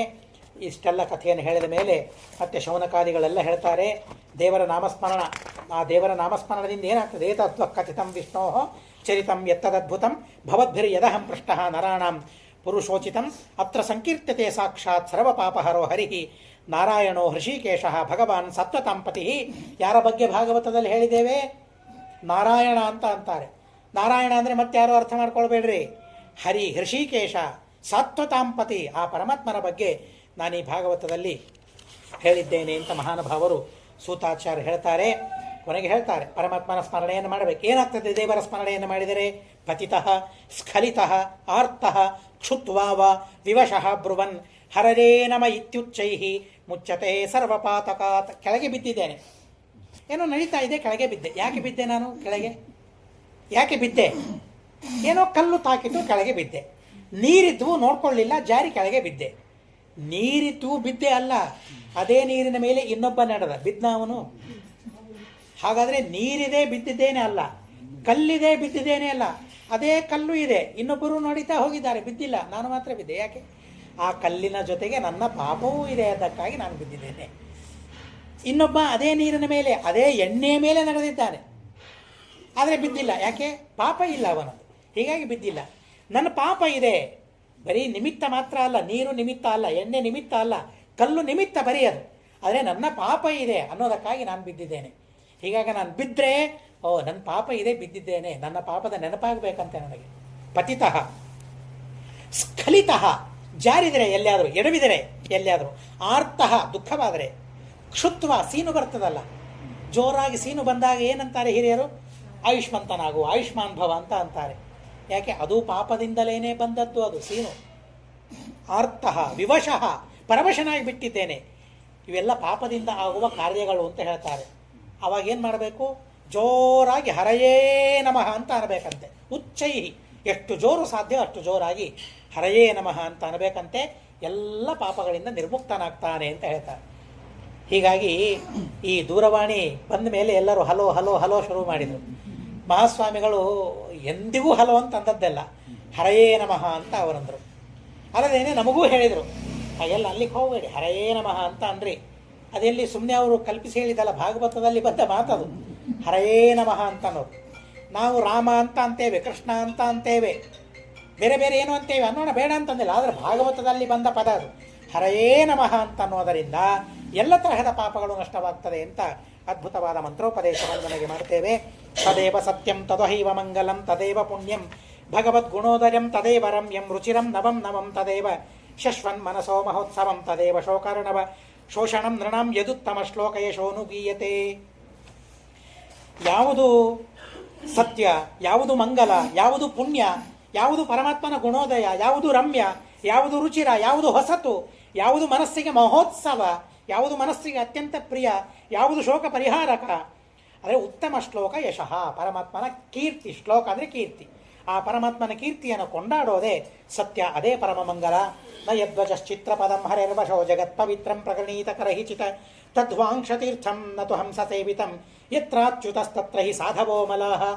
ಯಾವ ಗ್ರಂಥದಲ್ಲಿ ಪರಮಾತ್ಮ ಇದ್ದಾನೆ ಅದೇ ನಿಜವಾದ ಗ್ರಂಥ, ಅದೇ ನಿಜವಾದ ಕಾವ್ಯ. ಯಾವ ಕಾವ್ಯದಲ್ಲಿ ದೇವರಿಲ್ಲ ಅದು ಕಾವ್ಯ ಅಲ್ಲ, ಅದನ್ನು ಓದಬೇಡಿ ಅಂತ ಶಾಸ್ತ್ರ ಹೇಳ್ತದೆ. ಸವಗ್ವಿಸರ್ಗೋ ಜನತಾಘ ವಿಪ್ಲವೋ ಯಸ್ಮಿನ್ ಪ್ರತಿಶ್ಲೋಕಮಬಧ್ಯವತ್ಯಪಿ ನಾಮಾನ್ಯನಂತಸ್ಯ ಯಶಂಕಿತಾನಿ ಯಚ್ಛೃಣ್ವಂತಿ ಗಾಯಂತಿ ಗೃಣಂತಿ ಸಾಧವಃ. ನೀವು ಆ ಸ್ತೋತ್ರಗಳನ್ನು ಪಾರಾಯಣ ಮಾಡಿ. ಎಲ್ಲಿ ದೋಷಗಳಿರಬಹುದು, ಛಂದಸ್ಸಿನ ಭಂಗ ಇರಬಹುದು, ಶಬ್ದಗಳು ಸರಿಯಾಗಿಲ್ಲದೆ ಇರಬಹುದು, ಆದರೆ ದೇವರಿದ್ದಾನೆ ಅಂತ ಅನ್ನೋದಕ್ಕಾಗಿ ಅದನ್ನು ನೀವು ಪಾರಾಯಣ ಮಾಡಿ. ಅದನ್ನು ನೀವನ್ನಿ ಕೆಲವರು ಕವಿಗಳು ಬರೆದ ಕಾವ್ಯಗಳಿವೆ, ಅದರಲ್ಲಿ ದೇವರಿಲ್ಲ, ಛಂದಸ್ಸಿದೆ, ನವರಸಗಳಿವೆ. ಏನು ನವರಸಗಳು ನಮ್ಮನ್ನು ಉದ್ಧಾರ ಮಾಡ್ತದ? ಆ ಛಂದಸ್ಸು ನಮ್ಮನ್ನು ಉದ್ಧಾರ ಮಾಡ್ತದ? ಉದ್ಧಾರ ಮಾಡೋನು ಪರಮಾತ್ಮ. ಇರಬೇಕಾದ ಪರಮಾತ್ಮನೇ ಇಲ್ಲ. ನವರಸಗಳಿದ್ರೆ ಏನು ಲಾಭ? ಬೇಕಾದ ಛಂದಸ್ಸು ಅಲಂಕಾರಗಳಿದ್ರೆ ಏನು ಲಾಭ? ಬೇಕಾದಷ್ಟು ಅಲಂಕಾರವನ್ನು ಮಾಡಿದರು, ಪ್ರತಿಮೆಯೇ ಇಲ್ಲ. ಒಳಗಡೆಗೆ ಯಾರು ಬರ್ತಾರೆ? ಪ್ರತಿಮೆ ಇದ್ದರೆ ಗುಡಿಗೆ ಅಲಂಕಾರ ಮಾಡಿದರೆ ಲಾಭ ಇದೆ, ಒಳಗಡೆಗೆ ಪ್ರತಿಮೆಯೇ ಇಲ್ಲ, ಎಷ್ಟು ಅಲಂಕಾರ ಮಾಡಿದರೆ ಏನು ಲಾಭ? ಹಾಗೆ ಪ್ರತಿಮೆ ಪರಮಾತ್ಮ. ಆ ಪರಮಾತ್ಮನೇ ಇಲ್ಲದೆ ಏನು ನವರಸಗಳ ಇದ್ರೇನು, ಏನು ಅಲಂಕಾರ ಇದ್ರೇನು ಅಂತ ಕಾವ್ಯಗಳನ್ನು ಓದಬೇಡಿ ಅಂತ ಹೇಳ್ತಾರೆ. ಅವಿಸ್ಮೃತಿ ಕೃಷ್ಣ ಪದಾರವಿಂದಯೋ ಕ್ಷಿಣೋತ್ಯಭದ್ರಾಣಿ ಸಮಂತತೋಪಿ ಚ ಅಹಂ ಚ ಸಂಸ್ಮಾರಿತ ಆತ್ಮತತ್ವಂ ಶತನ್ ಪುರ ಮೇ ಪರಮರ್ಷಿ ವಕ್ರಾತ್ ಪರಯೋಪವೇಶೇ ನೃಪತೆ ಪರೀಕ್ಷಿತ ಸದಶ್ರೇಣೀಣಾಂ ಮಹತಾಂಚ ಶೃಣ್ವತಾಂ. ನಾನಿಲ್ಲಿದ್ದೇನೆ ಅಂತ ಅನ್ನೋದಕ್ಕಾಗಿ ನೀವು ಭಾಗವತ ಹೇಳಿ ಅಂತ ಕೇಳಿದರೆ ಸಂಸ್ಮಾರಿತ, ದೇವರ ಮಹಿಮೆ ಮತ್ತೊಂದು ಸಲ ನೆನಪು ಮಾಡಿಕೊಳ್ಳುವಂತೆ ನಾನು ಆಯಿತು. ಪರೀಕ್ಷಿತನಿಗೆ ಉಪದೇಶ ಮಾಡುವಾಗ ಭಾಗವತವನ್ನು ಶುಕಾಚಾರ್ಯರಿಂದ ನಾನು ಕೇಳಿದ್ದೇನೆ, ಈಗ ನಿಮಗೆಲ್ಲ ಹೇಳಿದ್ದೇನೆ. ಏತದ್ವ ಕಥಿತಂ ವಿಪ್ರಾಹ ಕಥನೀಯೋರು ಕರ್ಮಣಃ ಮಾಹಾತ್ಮ್ಯಂ ವಾಸುದೇವಸ್ಯ ಸರ್ವಾಶುಭ ವಿನಾಶನಂ ಯದೇವಂ ಶ್ರಾವಯೇನ್ ನಿತ್ಯಂ ಯಮಂ ಕ್ಷಮಣಂ ಅನನ್ಯಧೀಹಿ ಶ್ರದ್ಧಾವಾನ್ ಯೋನು ಶೃಣುಯಾತ್ ಪುನಾತ್ಯಾತ್ಮಾನಮೇವ ಸಹ. ಭಾಗವತವನ್ನು ಹೇಗೆ ಕೇಳಬೇಕು, ಎಷ್ಟು ದಿವಸ ಕೇಳಬೇಕು? ಸಪ್ತಾಹ ಪ್ರೋಷ್ಠಪದಿ ಇದ್ದೇ ಇದೆ. ಬರೀ ಅಷ್ಟೇ ಅಲ್ಲ, ಏವಂ ಶ್ರಾವಯೇ ನಿತ್ಯಂ, ಪ್ರತಿನಿತ್ಯ ಕೇಳಬೇಕಂತೆ. ಪ್ರತಿ ಕ್ಷಣ ಭಾಗವತವನ್ನು ಕೇಳಬೇಕು. ಎಲ್ಲಿ ಆಗ್ತದೆ? ಆಗೋದಿಲ್ಲ. ಯಾಮಂ 3 ತಾಸಿಗೆ ಒಂದೊಂದು ಬಾರಿ ಭಾಗವತವನ್ನು ಕೇಳೋದು ಇಟ್ಕೊಳ್ಬೇಕು ಅಂತ ಹೇಳ್ತಾರೆ. ಕ್ಷಣಂ, ಪ್ರತಿ ಕ್ಷಣವೂ ಭಾಗವತ ಕೇಳಬೇಕು. ಪ್ರತಿನಿತ್ಯ ಪ್ರತಿದಿನ ಭಾಗವತವನ್ನು ಕೇಳಿ. ಇಲ್ಲ ಇನ್ನೂ ಹೆಚ್ಚು ನಿಮಗೆ ಸಾಧ್ಯ ಇದೆ ಅಂತಾದರೆ 3 ತಾಸಿಗೆ ಒಂದೊಂದು ಸಲ ಕೇಳಿ. ಇನ್ನೂ ಹೆಚ್ಚು ಸಾಧ್ಯ ಇದೆ ಕ್ಷಣಕ್ಕೆ ಪ್ರತಿ ಕ್ಷಣ ಭಾಗವತವನ್ನು ಕೇಳಿ. ಇದನ್ನು ನಮಗಾಗೋದಿಲ್ಲಲ್ಲ. ಆದರೆ ಅಂಥ ಕೇಳಿದವರು ಇದ್ದಾರೆ, ಅವರನ್ನು ಸ್ಮರಣೆ ಮಾಡಿದರೆ ಸಾಕು. ಅನನ್ಯಧೀಹಿ, ಶ್ರದ್ಧೆಯಿಂದ ಯಾರು ಕೇಳ್ತಾರೆ, ಪುನಾತ್ಯಾತ್ಮಾನಮೇವ ಸಹ, ತನ್ನನ್ನು ತಾನು ಪವಿತ್ರನನ್ನಾಗಿ ಮಾಡಿಕೊಳ್ತಾನೆ. ಯಾವ ದಿವಸ ಕೇಳಬೇಕು? ದ್ವಾದಶ್ಯಾಂ ಏಕಾದಶ್ಯಾಂ ವಾ ಶೃಣ್ವನ್ ಆಯುಷ್ಯವಾನ್ ಭವೇತ್ ಪಠತ್ಯನಷ್ಟನ್ ಪ್ರಯತಃ ಭೂತೋ ಭವತಿ ಪಾತಕಿ. ದ್ವಾದಶಿ ದಿವಸ, ಏಕಾದಶಿ ದಿವಸ ವಿಶೇಷವಾಗಿ ಇವುಗಳನ್ನು ಕೇಳೋದ್ರಿಂದ ಆಯುಷ್ಮಂತನಾಗ್ತಾನೆ. ಅನಷ್ಟನ್ ಪಠತಿ, ಊಟ ಮಾಡದೆ ಯಾರು ಪಠನೆ ಮಾಡ್ತಾರೆ ಭಾಗವತವನ್ನು, ಹೇಳ್ತಾರೆ, ಕೇಳ್ತಾರೆ, ಭಾರಿ ಪವಿತ್ರರಾಗ್ತಾರೆ. ಎಲ್ಲಿ ಕೇಳಬೇಕು? ಪುಷ್ಕರೇ ಮಧುರಾಯಾಂ ಚ ದ್ವಾರವತ್ಯಾಂ ಯತಾತ್ಮವಾನ್. 3 ಹೆಸರುಗಳನ್ನು ಹೇಳ್ತಾರೆ. ಹರಿದ್ವಾರದಲ್ಲಿ, ಪುಣ್ಯಕ್ಷೇತ್ರಗಳಲ್ಲಿ, ಪುಷ್ಕರ, ಮಧುರ, ದ್ವಾರಾವತಿ, ಹರಿದ್ವಾರ ಮುಂತಾದ ಕ್ಷೇತ್ರಗಳಲ್ಲಿ ಉಪೋಷ್ಯ ಸಂಹಿತಾಮೇತಾಂ ಪಠಿತ್ವಾ ಮುಚ್ಚತೆ ಭಯಾತ್. ಈ ಭಾಗವತವನ್ನು ಕೇಳಿದರೆ ಭಯದಿಂದ ನಿರ್ಮುಕ್ತರಾಗ್ತಾರೆ ಅಂತ ಹೇಳ್ತಾರೆ. ಸತ್ಯಧರ್ಮರು ಪ್ರತಿಜ್ಞೆ ಮಾಡಿದಂತೆ ನಮಗೊಂದು ಹಾದಿ ಹಾಕಿಕೊಟ್ಟಿದ್ದಾರೆ. ಆಯಿತು, ನಾವು ದ್ವಾರಕೆಯಲ್ಲಿ ಭಾಗವತವನ್ನು ಕೇಳೋಣ, ಪುಷ್ಕರದಲ್ಲಿ ಭಾಗವತವನ್ನು ಕೇಳೋಣ, ಮಥುರಾದಲ್ಲಿ, ಹರಿದ್ವಾರದಲ್ಲಿ ಭಾಗವತವನ್ನು ಕೇಳೋಣ, ನೈಮಿಷಾರಣ್ಯದಲ್ಲಿ ಭಾಗವತವನ್ನು ಕೇಳೋಣ. ಸಂಕಲ್ಪ ಮಾಡೋದರಲ್ಲಿ ಏನಿದೆ? ದೇವರು ನೆರವೇರಿಸ್ತಾನೆ. ಯಾರಿಗೆ ಗೊತ್ತು ಯಾವಾಗ ನೆರವೇರಿಸ್ತಾನೆ ಅಂತ. ಸಂಕಲ್ಪವನ್ನು ಮಾಡಿಕೊಳ್ಳೋಣ. ಭಾಗವತ ಹೇಳ್ತದೆ, ದೇವತೆಗಳು, ಮುನಿಗಳು, ಸಿದ್ಧರು, ಪಿತೃಗಳು, ಮನುಷ್ಯರು, ರಾಜರು ನಾವು ಭಾಗವತವನ್ನು ಕೇಳಿದರೆ ಇವರೆಲ್ಲರೂ ಸಂತುಷ್ಟರಾಗಿಬಿಡ್ತಾರಂತೆ. ನಮ್ಮ ಪಿತೃಗಳು ಸಂತುಷ್ಟರಾಗ್ತಾರಂತೆ. ಪಿತೃಗಳ ಉದ್ದೇಶದಿಂದ ಭಾಗವತವನ್ನು ಹೇಳಿಸ್ತಾ ಇದ್ದಾರೆ ಅಂತ ವಶಿಷ್ಠಾಚಾರ್ಯರು ಹೇಳಿದರು. ನಿಜವಾಗಿ ಆ ಭಾಗವತ ಅಂತಂದರೆ ಸಾಕು, ಆ ಪಿತೃಗಳಿಗೆ ಪರಮ ಪ್ರೀತಿಯಾಗಿಬಿಡ್ತದೆ ಅಂತ ಹೇಳ್ತಾರೆ. ಇಲ್ಲಿ ಮಾತಿದೆ, ದೇವತಾಹ ಮುನಯಃ ಸಿದ್ಧಃ ಪಿತರಃ. ಪಿತೃಗಳು, ದೇವತೆಗಳು ಭಾರೀ ಸಂತುಷ್ಟರಾಗಿಬಿಡ್ತಾರಂತೆ. ಏನು ಮಾಡ್ತಾರೆ? ಅವರು ಸಂತೋಷ ಆದರೆ ನನಗೇನು ಲಾಭ ಅಂತ ನಾವು ಕೇಳ್ತೇವೆ. ಅವರು ಸಂತೋಷವಾಗುವುದೇ ದೊಡ್ಡ ಲಾಭ. ಆದರೂ ಕೂಡ ಅವರು ಸಂತುಷ್ಟರಾದರೆ ಯಚ್ಛಂತಿ ಕಾಮಾನುಗರಣತಃ ಶೃಣ್ವತೋ ಏನು ಕೀರ್ತಿತ. ಏನು ಕೊಡಬೇಕು ಅವರಂತಾರೆ? ಏನು ಕೊಡಬೇಕು ಅವರಿಗೆ? ಎಲ್ಲವನ್ನು ಕೊಟ್ಟು ಬಿಡ್ತಾರೆ. ಋಗ್ವೇದಾಭಿಮಾನಿ ದೇವತೆಗಳು, ಯಜುರಭಿಮಾನಿ ದೇವತೆಗಳು, ಸಾಮಾಭಿಮಾನಿ ದೇವತೆಗಳು, ದ್ವಿಜ ಅದಿತ್ಯ ಅನುವಿಂದತೆ ಮಧುಕುಲ್ಯ ಪಯಕುಲ್ಯ ಘೃತಕುಲ್ಯಾಶ್ಚ ತತ್ಫಲಂ ಈ ಪುರಾಣ ಸಂಹಿತೆಯನ್ನು ಯಾರು ಅಧ್ಯಯನ ಮಾಡ್ತಾರೆ ಪ್ರೇತರಾಗಿ ಏನು ಸಿಗ್ತದೆ ಅವರಿಗೆ? ವಿಷ್ಣೋಸ್ತತ್ಪದಂ ಪರಮಂ ವ್ರಜೆ, ಮೋಕ್ಷವೇ ಅವರಿಗೆ ಸಿಕ್ಕಿಬಿಡ್ತದೆ. ಇನ್ನೇನು ಬೇಕು ಅವರಿಗೆ? ಬ್ರಾಹ್ಮಣ ಅಧ್ಯಯನ ಮಾಡಿದರೆ ಅವನಿಗೆ ವಿಶಿಷ್ಟವಾದ ಜ್ಞಾನ ಬರ್ತದೆ. ರಾಜರಾದವರು ಅಧ್ಯಯನವನ್ನು ಮಾಡಿದರೆ ಒಳ್ಳೆಯ ರಾಜ್ಯ ಅವರಿಗೆ ಸಿಗುತ್ತದೆ. ವೈಶ್ಯ ಇದನ್ನು ಕೇಳಿದರೆ ಧನಾಧಿಪತಿ ಆಗ್ತಾನೆ. ಶೂದ್ರನೂ ಶ್ರವಣ ಮಾಡಬೇಕು, ಇದನ್ನು ಶ್ರವಣ ಮಾಡಿದರೆ ಪಾತಕದಿಂದ ಶುದ್ಧನಾಗ್ತಾನೆ. ಕೊನೆಗೆ 4 ಶ್ಲೋಕಗಳಲ್ಲಿ ಪರಮಾತ್ಮನ ಧ್ಯಾನವನ್ನು ಮಾಡ್ತಾರೆ. ಕಲಿಮಲ ಸಂಸ್ಕೃತಿ ಕಾಲನೋಖಿಲೇಶ ಹರಿರಿತರತ್ರ ನಗೀಯತೆ ಹ್ಯಭೀಕ್ಷಣಂ ಇಹತು ಪುನರ್ಭಗವಾನ್ ಅಶೇಷಮೂರ್ತಿ ಪರಿಪಠಿತೋನುಪದಂ ಕಥ ಪ್ರಸಂಗೈ ಸ್ವಸುಖ ನಿವೃತಚೇತಾಸ್ತದ್ವಿದಸ್ತಾನ್ಯಭಾವೋಪ್ಯಚಿತ ರುಚಿರಲೀಲಾ ಕೃಷ್ಣ ಸಾರಸ್ತದೀಯಂ ವ್ಯತನುತ ಕೃಪಯಾರ್ಯಸ್ತತ್ವದೀಪಂ ಪುರಾಣಂ ತಮಖಿಲ ವೃಜಿನಘನಂ ವ್ಯಾಸಸೋನುಂ ನತೋಸ್ಮಿ ತಮಹಮಜಮನಂತಮಾತ್ಮತಂತ್ರಂ ಜಗದುದಯ ಸ್ಥಿತಿ ಸಂಯಮಾತ್ಮಶಕ್ತಿಂ ದ್ಯುಪತಿಭಿಃ ಅಜಶಕ್ರಶಂಕರಾದ್ಯೈಃ ದುರವಸಿತಸ್ತವಂ ಅಚ್ಯುತಂ ನತೋಸ್ಮಿ ಉಪಚಿತನವಶಕ್ತಿಭಿಃ ಸ್ವ ಆತ್ಮನ್ ಉಪರಚಿತಸ್ಥುರಜಂಗಮ ಪಾಲನಾಯ ಭಗವತ ಉಪಲಬ್ಧಿ ಮಾತ್ರಧಾಮ್ನೇ ಸುರಋಷಭಾಯ ನಮಃ ಸನಾತನಾಯ. ಆ ಪರಮಾತ್ಮನನ್ನ ರುದ್ರಾದಿ ದೇವತೆಗಳೂ ಸಹ ಸ್ತೋತ್ರ ಮಾಡಿ ಮುಗಿಸ್ಲಿಕ್ಕೆ ಸಾಧ್ಯವಿಲ್ಲ ಆ ಪರಮಾತ್ಮನನ್ನ ಅಂತ ಹೇಳ್ತಾರೆ ವೇದವ್ಯಾಸ ದೇವರು. ಇಂಥ ಅದ್ಭುತವಾದ ತತ್ವದೀಪ, ಈ ಪುರಾಣಕ್ಕೆ ತತ್ವದೀಪ, ತತ್ವವನ್ನು ಬೆಳಗಿಸುವ ಪುರಾಣ ಇದು ಭಾಗವತ ಅಂತ ಹೇಳ್ತಾರೆ. ಇಂಥ ತತ್ವದೀಪ ಪುರಾಣವನ್ನು ವೇದವ್ಯಾಸ ದೇವರು ನಮಗೆ ಕೊಟ್ಟಿದ್ದಾರೆ. ಶುಕಾಚಾರ್ಯ ಉಪದೇಶ ಮಾಡಿದ್ದಾರೆ. ಇಂಥ ಅದ್ಭುತವಾದ ಪುರಾಣ. ಸ್ವರ ಋಷಭಾಯ ಪರಮಾತ್ಮ ಉಪಲಬ್ಧಿ ಮಾತ್ರ ಧಾಮ್ನೆ, ಜ್ಞಾನದಿಂದ ಮಾತ್ರ ಪರಮಾತ್ಮ ಗಮ್ಯ, ಜ್ಞಾನಗಮ್ಯ ಪರಮಾತ್ಮ, ಕರ್ಮದಿಂದ ಅಲ್ಲ. ಇವತ್ತು ಪಾಠದಲ್ಲಿ ಬಂತು, ತತ್ವಪ್ರಕಾಶಿಕಾದಲ್ಲಿ ಬ್ರಹ್ಮಸೂತ್ರಗಳಲ್ಲಿ ಬಹಳ ಅದ್ಭುತವಾದ ಮಾತನ್ನು ಹೇಳ್ತಾರೆ. ಕರ್ಮದಿಂದ ಭಗವಂತ ಗಮ್ಯನಾಗಿದ್ದಾನ? ಇಲ್ಲ. ಅಮೃತ ಸಿಗುತ್ತದೆ ಕರ್ಮದಿಂದ. ಎಂಥ ಅಮೃತ ಸಿಗುತ್ತದೆ? ಯಾವದಿಂದ್ರ ಅಂತ ಹೇಳ್ತಾರೆ. ಇಂದ್ರ ಇರುವ ತನಕ ಮಾತ್ರ ಮರಣರಹಿತನಾಗಿರ್ತಾನೆ, ಇದು ಕರ್ಮದಿಂದ. ಸೋಮಪಹ, ಸೋಮಪಾನ ಮಾಡಿದವನು ಅಮೃತನಾಗ್ತಾನೆ. ಎಲ್ಲಿಯ ತನಕ? ಇಂದ್ರ ಇರುವವರೆಗೆ ಅಷ್ಟೇ. ವಿನಶ್ವರವಾದ ಫಲ ಕರ್ಮದಿಂದ. ಆದರೆ ಪರಮಾತ್ಮನ ಜ್ಞಾನದಿಂದ ಮಾತ್ರ ಶಾಶ್ವತವಾದ ಫಲ ಸಿಗುತ್ತದೆ. ಆ ಜ್ಞಾನಕ್ಕೆ ಕರ್ಮಗಳು ಸಹಾಯಕವಾಗ್ತದೆ ಅಂತನ್ನೋದನ್ನು ತಿಳಿಸ್ತಾರೆ. ನಮಗೆ ವಿಹಿತವಾದ ಕರ್ಮಗಳನ್ನು ಮಾಡಿದಾಗ ಆ ಶ್ರವಣ ಮಾಡುವ ಸೌಭಾಗ್ಯ ನಮಗೆ ದೊರಕ್ತದೆ ಅಂತ ಹೇಳ್ತಾರೆ. ಉಪಲಬ್ಧಿ ಮಾತ್ರ ಧಾಮ ಪರಮಾತ್ಮನನ್ನು ಕರೀತಾರೆ. ಕ್ಷೇಮ ಧಾಮ ಅಂತ ದೇವಕ್ಕೆ ಹೇಳಿದ್ದಲ್ಲ, ಮತ್ತೊಂದು ಹೇಳ್ತಾರೆ ಉಪಲಬ್ಧಿ ಮಾತ್ರ ಧಾಮ. ಆ ಪರಮಾತ್ಮನ ಧಾಮ, ಪರಮಾತ್ಮನ ಸ್ವರೂಪ ಜ್ಞಾನದಿಂದ ಮಾತ್ರ ಸಿಗುತ್ತದೆ, ಹೊರತು ಬೇರೆಯವರಿಂದ ಅಲ್ಲ. ಸುರ ಋಷಭ ಸರ್ವೋತ್ತಮ ಪರಮಾತ್ಮ. ಅಂತಹ ಪರಮಾತ್ಮನಿಗೆ ನಮಃ ಸನಾತನಾಯ. ಕೃಷ್ಣ ಯಾವಾಗ? ದೇವರು ಯಾವಾಗ? ಕಲಿಯುಗದಲ್ಲಿ ಮಾತ್ರನ ಅಲ್ಲ, ಸನಾತನ ಅಂತ ಹೇಳ್ತಾರೆ. ಅನಾದಿ ಕಾಲದಿಂದ ಅನಂತ ಕಾಲದವರೆಗೆ ಇರುವವನು ಪರಮಾತ್ಮ ಅಂತ ಹೇಳ್ತಾರೆ. ಸತ್ಯಧರ್ಮರು ಒಂದು ಸೂಚನೆಯನ್ನು ನಮಗೆ ಮಾಡಿಕೊಟ್ಟಿದ್ದಾರೆ. ಭಾಗವತ ಪ್ರಾರಂಭವಾಗೋದು ಜ, ಭಾಗವತ ಮುಗಿಯೋದು ಯ. ಹೀಗಾಗಿ ಭಾಗವತದಿಂದ ನಮಗೆ ಸಿಗೋದು ಜಯ. ಎಲ್ಲಿ ಜಯ? ಸಂಸಾರದಲ್ಲಿ ಜಯ ಸಿಗುತ್ತದೆ. ಅಂಥ ಅದ್ಭುತವಾದ ಭಾಗವತದ ಉಪದೇಶವನ್ನು ಮಾಡಿದ್ದಾರೆ. ಇದು ಶ್ರೀಮದ್ಭಾಗವತೆ ಮಹಾಪುರಾಣೆ ವೈಯಾಸಕ್ಯಾಂ ಅಷ್ಟಾದಶ ಸಾಹಸ್ರ್ಯಾಂ ಪಾರಮಹಂಸ್ಯಾಂ ಸಂಹಿತಾಯಾಂ ದ್ವಾದಶಸ್ಕಂಧೆ ದ್ವಾದಶೋಧ್ಯಾಯ ಅಸ್ಮದ್ಗುರುವಂತರ್ಗತ ತಾತ್ವಿಕ ದೇವತಾಂತರ್ಗತ ಭಾರತೀರಮಣ ಮುಖ್ಯ ಪ್ರಾಣಾಂತರ್ಗತ ಶ್ರೀಕೃಷ್ಣಾರ್ಪಣಮಸ್ತು. ಅಕ್ಷರಂ ಕರ್ಮ ಯಸ್ಮಿನ್ ಪರೇ ಸ್ವರ್ಪಿತಂ ಪ್ರಕ್ಷರಂ ಯಾಂತಿ ದುಃಖಾನಿ ಯನ್ನಾಮತಃ ಅಕ್ಷರೋ ಯೋ ಅಜರ ಸರ್ವದೇವಾಮೃತಃ ಕುಕ್ಷಿಗಂ ಯಸ್ಯ ವಿಶ್ವಂ ಸದಾ ಅಜಾದಿಕಂ ಪ್ರಣರಾಮೋ ವಾಸುದೇವಂ ದೇವತಾ ಮಂಡಲ ಖಂಡಮಂಡನಂ. ಹರಿ ಓಂ ಹರಿ ಓಂ ಹರಿ ಓಂ. ಈ 7 ದಿವಸಗಳಲ್ಲಿ ಸಪ್ತಾಹ ಕ್ರಮದಲ್ಲಿ ಪಿತೃಗಳ ಉದ್ಧಾರವಾಗಬೇಕು ಅಂತನ್ನೋ ಉದ್ದೇಶದಿಂದ, ನಾವು ಮಾಡಿದ ಕರ್ಮ ಪಿತೃಗಳಿಗೆ ತಲುಪಬೇಕು ಅಂತನ್ನೋ ಉದ್ದೇಶದಿಂದ, ನಾವು ಮಾಡಿದ ಕರ್ಮದಿಂದ, ಶ್ರಾದ್ದ ಕರ್ಮದಿಂದ ಪಿತೃಗಳಿಗೆ ಸಂತೋಷವಾಗಬೇಕು ಅಂತನ್ನೋ ಉದ್ದೇಶದಿಂದ, ಬರೀ ಕರ್ಮ ಮಾಡಿದರೆ ತೃಪ್ತಿ ಆಗುವುದಿಲ್ಲ, ಆಗ್ತದೆ, ಅವರಿಗೆ ಭಾರಿ ತೃಪ್ತಿ ಆಗ್ತದೆ. ಆದರೆ ಈಗ ಉಪಲಬ್ಧಿ ಮಾತ್ರ ಧಾಮ ಅಂತ ಹೇಳಿದ್ವಲ್ಲ, ಹಾಗೆ ಇದರಿಂದ ಪರಮತೃಪ್ತಿ, ಭಾಗವತದಿಂದ ಪರಮತೃಪ್ತಿ ಅವರಿಗೆ ಆಗ್ತದೆ ಅಂತನ್ನೋ ಉದ್ದೇಶದಿಂದ ಈ ವಾರ್ಷಿಕದ ಈ ಸಂದರ್ಭದಲ್ಲಿ ಆ ಭಾಗವತವನ್ನು ಸಪ್ತಾಹದ ಕ್ರಮದಲ್ಲಿ ಹೇಳಿಸಿದ್ದು ಅತ್ಯಂತ ಯೋಗ್ಯವಾದದ್ದು.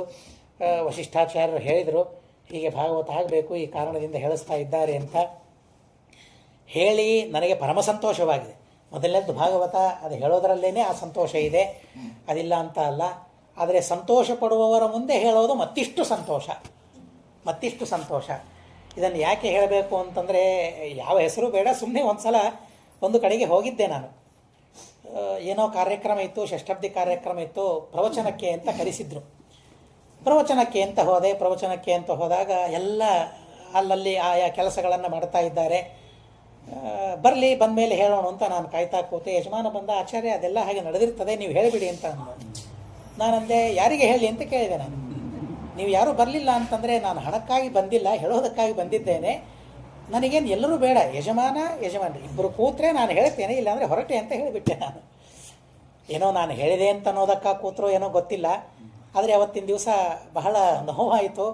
ಆದರೆ ಇವತ್ತು ನೋಡಿದರೆ ನಿಜವಾಗಿ ಎಷ್ಟು ಸಂತೋಷದಿಂದ ನೀವು ಕೇಳ್ತೀರಿ. ಅದಕ್ಕೆ ಕವಿ ಹೇಳ್ತಾನೆ, ಅರಸಿಕೇಶು ಕವಿತ್ವ ನಿವೇದನಂ ಶಿರಸಿ ಮಾಲಿಕ ಮಾಲಿಕ ಮಾಲಿಕ ಅಂತ ಕೇಳಿಕೊಳ್ತಾನೆ. ಅರಸಿಕರಲ್ಲಿ ಕವಿತ್ವವನ್ನು ಹೇಳೋದು, ನಗದೇ ಇರುವ ಮುಂದೆ ಜೋಕನ್ನು ಹೇಳೋದು ಹೇಗಿರ್ತದೆ. ಮುಂದೇನಾಯಿತು ಅಂತ ಕೇಳಿದರೆ, ಜೋಕ್ ಹೇಳಿದ ಮೇಲೆ ಮುಂದೇನಾಯಿತು ಅಂತಂದರೆ ಪಾಪ ಹೇಳಿದವನಿಗೆ ಎಷ್ಟು ಕಷ್ಟ ಆಗಬೇಕು. ಹಾಗೆ ಆ ಭಕ್ತಿ ಉದ್ಬೋಧಕವಾದ ಆ ಭಾಗವತವನ್ನು ಹೇಳ್ತಾ ಇರಬೇಕಾದ್ರೆ ಸಂತೋಷದಿಂದ ನೀವು ಕೇಳಿದ್ದೀರಿ. ಪರಮ ಸಂತೋಷವಾಗಿದೆ.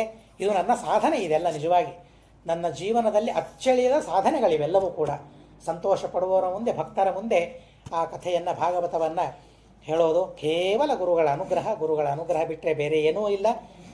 ನ್ಯಾಯಸುಧಾ ಪಾಠ ಹೇಳುವುದರ ಜೊತೆಗೆ ಭಾಗವತವನ್ನು ಪ್ರತಿನಿತ್ಯ ಪಾಠವನ್ನು ಹೇಳ್ತಾ ಇದ್ರು. ಭಾಗವತ ಮಹಿಮೆಯನ್ನು ತಿಳಿಸ್ತಾ ಇದ್ರು. ಆಕಳಿಸಿದಾಗ, ಬೇಸರ ತೋರಿಸಿದಾಗ ಸ್ವಲ್ಪ ಪಾಠವನ್ನು ನಿಲ್ಲಿಸ್ತಾ ಇದ್ರು ಅವರು ನಮಗಾಗಿ. ಇವರಿಗೆ ಬೇಸರ ಬರ್ತಾ ಇದೆ ಅಂತ ಸ್ವಲ್ಪ ಪಾಠವನ್ನು ನಿಲ್ಲಿಸಿ ನಮಗೆ ಬೇರೆ ಬೇರೆ ಮಾತುಗಳನ್ನಾಡಿ ನಮ್ಮನ್ನು ನಗಿಸಿ ನಮ್ಮಲ್ಲಿ ಉತ್ಸಾಹ ತುಂಬಿ ಮತ್ತೆ ಉತ್ಸಾಹ ಬರುವಂತೆ ಮಾಡಿ ಆಮೇಲೆ ಮತ್ತೆ ಪಾಠವನ್ನು ಮುಂದುವರಿಸ್ತಾ ಇದ್ರು. ನಮಗೆ ಬೇಸರ ಇದ್ದಾಗ ಪಾಠ ಹೇಳೋದಿಲ್ಲ ಸ್ವಾಮಿಗಳು, ನೋಡ್ತಾರೆ ಅದನ್ನು. ನಿದ್ರೆ ಬರ್ತಾ ಇದ್ರೆ ನೋಡೋದು ನಿಲ್ಲಿಸ್ತಾರೆ. ಅದು ನಿಮಗೆ ಭಾಗವತದಲ್ಲಿ ಮೇಲೆ ಇರುವ ಶ್ರದ್ಧೆ. ಅದಕ್ಕಾಗಿಯೇ ನಾನು ಹೇಳಿದೆ, ಬಹಳ ಸಂತೋಷವಾಯಿತು. ವಶಿಷ್ಠಾಚಾರ್ಯರು ನಾನು ಕೃತಜ್ಞತೆಗಳನ್ನು ತಿಳಿಸ್ತೇನೆ. ಯಜಮಾನರು, ನೀವು ದಂಪತಿಗಳು ನಿಮ್ಮ ತಂದೆಗಳ ಉದ್ದೇಶದಿಂದ ವಿಶೇಷವಾದ ಕರ್ಮವನ್ನು ಮಾಡಿಸಿದ್ದೀರಿ. ಅವರ ಪುಣ್ಯ ಇರ್ತದೆ ಅಂತ ಅನ್ನೋದಕ್ಕಾಗಿ ಇಂಥ ಎಲ್ಲ ಕರ್ಮಗಳಾಗ್ತದೆ. ಅವರ ಪುಣ್ಯ ಇರ್ತದೆ ನಿಜ, ಆದರೆ ಮಾಡೋರಿಲ್ಲ ಅಂತಂದರೆ ಏನಾಗ್ತದೆ? ಆಗೋದಿಲ್ಲ. ಹೀಗಾಗಿ ಮಾಡುವವರನ್ನು ಹಾಗೆ ಸಂಸ್ಕಾರ ಕೊಟ್ಟು ತಯಾರು ಮಾಡಿಸಿರ್ತಾರೆ. ನೋಡಿ, ಸಣ್ಣವರು ನಿಮ್ಮಂಥವ್ರು ಬಂದು ಕೊಡೋದು ಕೇಳೋದು ಕಷ್ಟ. ನಾನು ಹೇಳಿದೆ, ಭಾಗವತ ಕೇಳೋದು ಅಂತಂದರೆ ವೃದ್ಧರು ಕೇಳೋದು ಭಾಗವತ ಅಂತ ಅನ್ನೋದು ಅದು ಲೋಕದಲ್ಲಿ ಪ್ರಚಲಿತ. ಯಾಕೆಂದರೆ ಇವತ್ತು ಬೇಕಾದಷ್ಟು ವ್ಯಾಪಾರಗಳಿವೆ, ಮಾಡಬೇಕಾದ ಕೆಲಸಗಳು ಬೇಕಾದಷ್ಟಿವೆ ನಮಗೆ. ಆದರೂ ಇಷ್ಟು ದಿವಸ ಎಲ್ಲರೂ ಕೂತು ಕೇಳಿ ಇವತ್ತೆಲ್ಲ ನಾನು ಅದೇ ಹೇಳ್ತಾ ಇರ್ತೇನೆ, 1 ನಿಮಿಷದ ರೀಲ್ ಇರಬೇಕು ಅವತ್ತು, ಕೇಳೋದಕ್ಕಾಗಿ, ನೋಡೋದಕ್ಕಾಗಿ, ಹೇಳೋದಕ್ಕಾಗಿ. ಅದಕ್ಕಿಂತ ಹೆಚ್ಚು ಕೇಳಿಕ್ಕಾಗೋದಿಲ್ಲ. ಆದರೆ ಈ ಕಾಲದಲ್ಲಿ 2 ಗಂಟೆ ಕೂತು ಕೇಳ್ತೀರಿ ಅಂತಂದರೆ ದೇವರು ನಿಮ್ಮಲ್ಲಿ ವಿಶೇಷವಾದ ಅನುಗ್ರಹವನ್ನು ಮಾಡಿದ್ದಾನೆ, ಆ ಶಕ್ತಿಯನ್ನು ಕೊಟ್ಟಿದ್ದಾನೆ. ದೇವರ ಗುಣ ನಿಮ್ಮಲ್ಲಿ ಇದ್ದದ್ದು, ಆ ಗುಣವನ್ನು ಚಿಂತನೆ ಮಾಡ್ತಾ ಭಗವಂತ ಅದನ್ನು ಬೆಳೆಸಲಿ, ಪಿತೃಗಳನ್ನು ಉದ್ಧಾರ ಮಾಡಲಿ, ಮತ್ತೆ ಅವರು ಬ್ರಾಹ್ಮಣರಾಗಿ ಸಾಧಕರಾಗಿ ಹುಟ್ಟಲಿ, ವಿಶಿಷ್ಟವಾದ ಸಿದ್ಧಿಯನ್ನು ಅವರು ಪಡೆಯಲಿ. ಅವರು ನಮ್ಮ ಮೇಲೆ ಆಶೀರ್ವಾದವನ್ನು ಮಾಡಿ ನಮಗೂ ಆ ಧರ್ಮದಲ್ಲಿ ಆಸಕ್ತಿಯನ್ನು ಅವರು ಕೊಡಲಿ ಅಂತ ಪ್ರಾರ್ಥನೆ ಮಾಡ್ತಾ, ಅಸ್ಮದ್ ಗುರುವಂತರ್ಗತ ತಾತ್ವಿಕ ದೇವತಾಂತರ್ಗತ ಭಾರತೀಯ ರಮಣ ಮುಖ್ಯ ಪ್ರಾಣಾಂತರ್ಗತ ಶ್ರೀಕೃಷ್ಣ ಅರ್ಪಣಮಸ್ತು. ಗುರುಗಳು ಮಾಡಿದ ಬೋಧನೆಯಲ್ಲಿ ಅಲ್ಪವಾದ ವಿಷಯಗಳನ್ನು ಹೇಳಿದ್ದೇನೆ. ಆ ಗುರುಗಳು ಎಲ್ಲಿದ್ದರೂ ಪ್ರೀತರಾಗಲಿ. ಮತ್ತೊಂದು ಸ್ಮರಣೆಯನ್ನು ನಾನು ಮಾಡಿಕೊಳ್ಳೇಬೇಕು. ಅಂದರೆ ನಮ್ಮ ಬಗ್ಗೆ ಎಷ್ಟು ಎಚ್ಚರಿಕೆ ಇರ್ತದೆ, ಇದೊಂದೇ ಹೇಳೋದಕ್ಕೋಸ್ಕರ ನಿಮಗೆ. ಇದು ಲಾಸ್ಟು. ಗುರುಗಳ ಮಹಿಮೆ, ಗುರುಗಳ ಲಕ್ಷ್ಯ ಹೇಗಿರ್ತದೆ ಅಂತ ಅಂದರೆ, ನಾನು ಮೊಟ್ಟ ಮೊದಲು ಭಾಗವತ ಚತುರ್ಥ ಸ್ಕಂಧವನ್ನು ಇಲ್ಲಿ ಮುದ್ರಾಧಾರಣೆ ಆಷಾಢ ಏಕಾದಶಿ ದಿವಸ ಹೇಳ್ತಾ ಇದ್ದೆ. ಅದು ಮೊಟ್ಟ ಮೊದಲು ಭಾಗವತ ನಾನು ಹೇಳೋದು. ಭಾಗವತ ಚತುರ್ಥ ಸ್ಕಂಧವನ್ನು ಹೇಳೋದಕ್ಕಾಗಿ ಕೊಟ್ಟಿದ್ದರು. ಮುದ್ರಾಧಾರಣೆ ಪ್ರಸಂಗ ಅಂದರೆ ಹೇಗೆ ನಿಮ್ಗೆ ಗೊತ್ತು, ಮೈಕ್ ಹಚ್ಚಿಬಿಟ್ಟಿದ್ರು ಎಲ್ಲ ಕಡೆಗೆ. ಸ್ವಾಮಿಗಳಿಗೂ ಕೇಳೋ ಹಾಗೆ ವ್ಯವಸ್ಥೆಯನ್ನು ಮಾಡಿದರು. ನಾನು ಭಾಗವತವನ್ನು ಹೇಳೋ ಹಾಗೆ ಹೇಳಿಬಿಟ್ಟೆ. ಹೇಳಿದ ಮೇಲೆ ಅಲ್ಲಿ ಅತ್ರಿ ಎಂಬ ಶಬ್ದದ ಅರ್ಥವನ್ನು ಹೇಳ್ತಾ ಇದ್ದೆ. ಹೇಳಿದ ಮೇಲೆ ಸಾಯಂಕಾಲ ಸ್ವಾಮಿಗಳ ಭೇಟಿಯಾಡೋ ನಮಸ್ಕಾರ ಮಾಡೋದಕ್ಕಾಗಿ ಹೋದ ಕೂಡಲೇ ಸ್ವಾಮಿಗಳು ಸಂತೋಷಪಟ್ಟರು. ಬಹಳ ಚೆನ್ನಾಗಿ ಹೇಳಿದಿ, ಸ್ವಲ್ಪ ಗಾಬರಿಯಾಗಿದ್ದೆ ಅಂತ ಹೇಳಿದರು ಸ್ವಾಮಿಗಳು. ಅತ್ರಿ ಅಂದರೆ ದೇವರಲ್ಲಿ 3 ಇರಬೇಕು ಅಂತ ನಾನು ಮೊದಲಿಗೆ ಹೇಳಿದೆ. ಇವನೇನು ಹೇಳ್ತಾನೆ, 3 ಇರಬೇಕು ಅಂತಂದರೆ ಜ್ಞಾನ, ಭಕ್ತಿ, ವೈರಾಗ್ಯ ಇರಬೇಕು ಅಂತ ಹೇಳ್ತಾನ ಅಂತ ಗಾಬರಿ ಆಯ್ತು ನನಗೆ ಅಂತ ಅಂದರು. ಜ್ಞಾನ, ಭಕ್ತಿ ಇರಬೇಕು ಸರಿ, ವೈರಾಗ್ಯ ದೇವರಲ್ಲಿ ಏನಿರಬೇಕು? ದೇವರಲ್ಲಿ ವೈರಾಗ್ಯ ಇರಬಾರದು. ನಾನು ದೇವರಲ್ಲಿ 3 ಇರಬೇಕು, ದೇವರು 3, ದೇವರಲ್ಲಿ 3 ಇರಬೇಕು ಅಂತ ಹೇಳಿದ ಕೂಡಲೇ ಸ್ವಾಮಿಗಳಿಗೆ ಗಾಬರಿ ಆಯ್ತಂತೆ. ನಾನು ವೈರಾಗ್ಯ ಇರಬೇಕು ಅಂತ ಹೇಳ್ತೀನಿ ಅಂತ ಗಾಬರಿ ಆಯ್ತಂತೆ. ಆದರೆ ನನಗೆ ಗಾಬರಿ ಆಯಿತು. ಆದರೆ ಆಮೇಲೆ ನೀನು ಬಹಳ ಚೆನ್ನಾಗಿ ಹೇಳಿದಿ, ದೇವರಲ್ಲಿ 3 ಇರಬೇಕು ಅಂತಂದರೆ ನಮ್ಮ ತ್ರಿಕರಣಗಳು, ಕಾಯ, ವಾಕ್, ಮನಸ್ಸು, ಈ 3 ದೇವರಲ್ಲಿಟ್ಟಿರಬೇಕು ಅಂತ ನಾನು ಹೇಳಿದ್ದೆ. ಬಹಳ ಚೆನ್ನಾಗಿ ಹೇಳಿದೆ ಅಂತ ಸ್ವಾಮಿಗಳು ಹೇಳಿದರು. ನನಗೆ ಆಶ್ಚರ್ಯವಾದದ್ದೇನು ಅಂತಂದರೆ, ಆ ಮುದ್ರೆ ಕೊಡುವ ಭರದಲ್ಲಿ ನಾನು ಹೇಳಿದ ಈ ವಿಷಯವನ್ನು ಗಮನಿಸಿ ಅದನ್ನು ನನಗೆ ಹೇಳಿದ್ರಲ್ಲ, ನನಗೆ ತುಂಬ ಆಶ್ಚರ್ಯವಾಯಿತು. ಸರ್ವಥಾ ಸಂಬಂಧವೇ ಇಲ್ಲ ಅಂತ ಅನ್ನಿಸ್ತು. ಹೀಗಾಗಿ ಆ ಮಹಾನುಭಾವರು ಅಷ್ಟು ಅನುಗ್ರಹವನ್ನು ಮಾಡ್ತಾರೆ, ನಮ್ಮ ಗುಣವನ್ನು ಗ್ರಹಣ ಮಾಡ್ತಾರೆ, ಪ್ರೋತ್ಸಾಹ ನಮ್ಮಲ್ಲಿ ತುಂಬುತ್ತಾರೆ.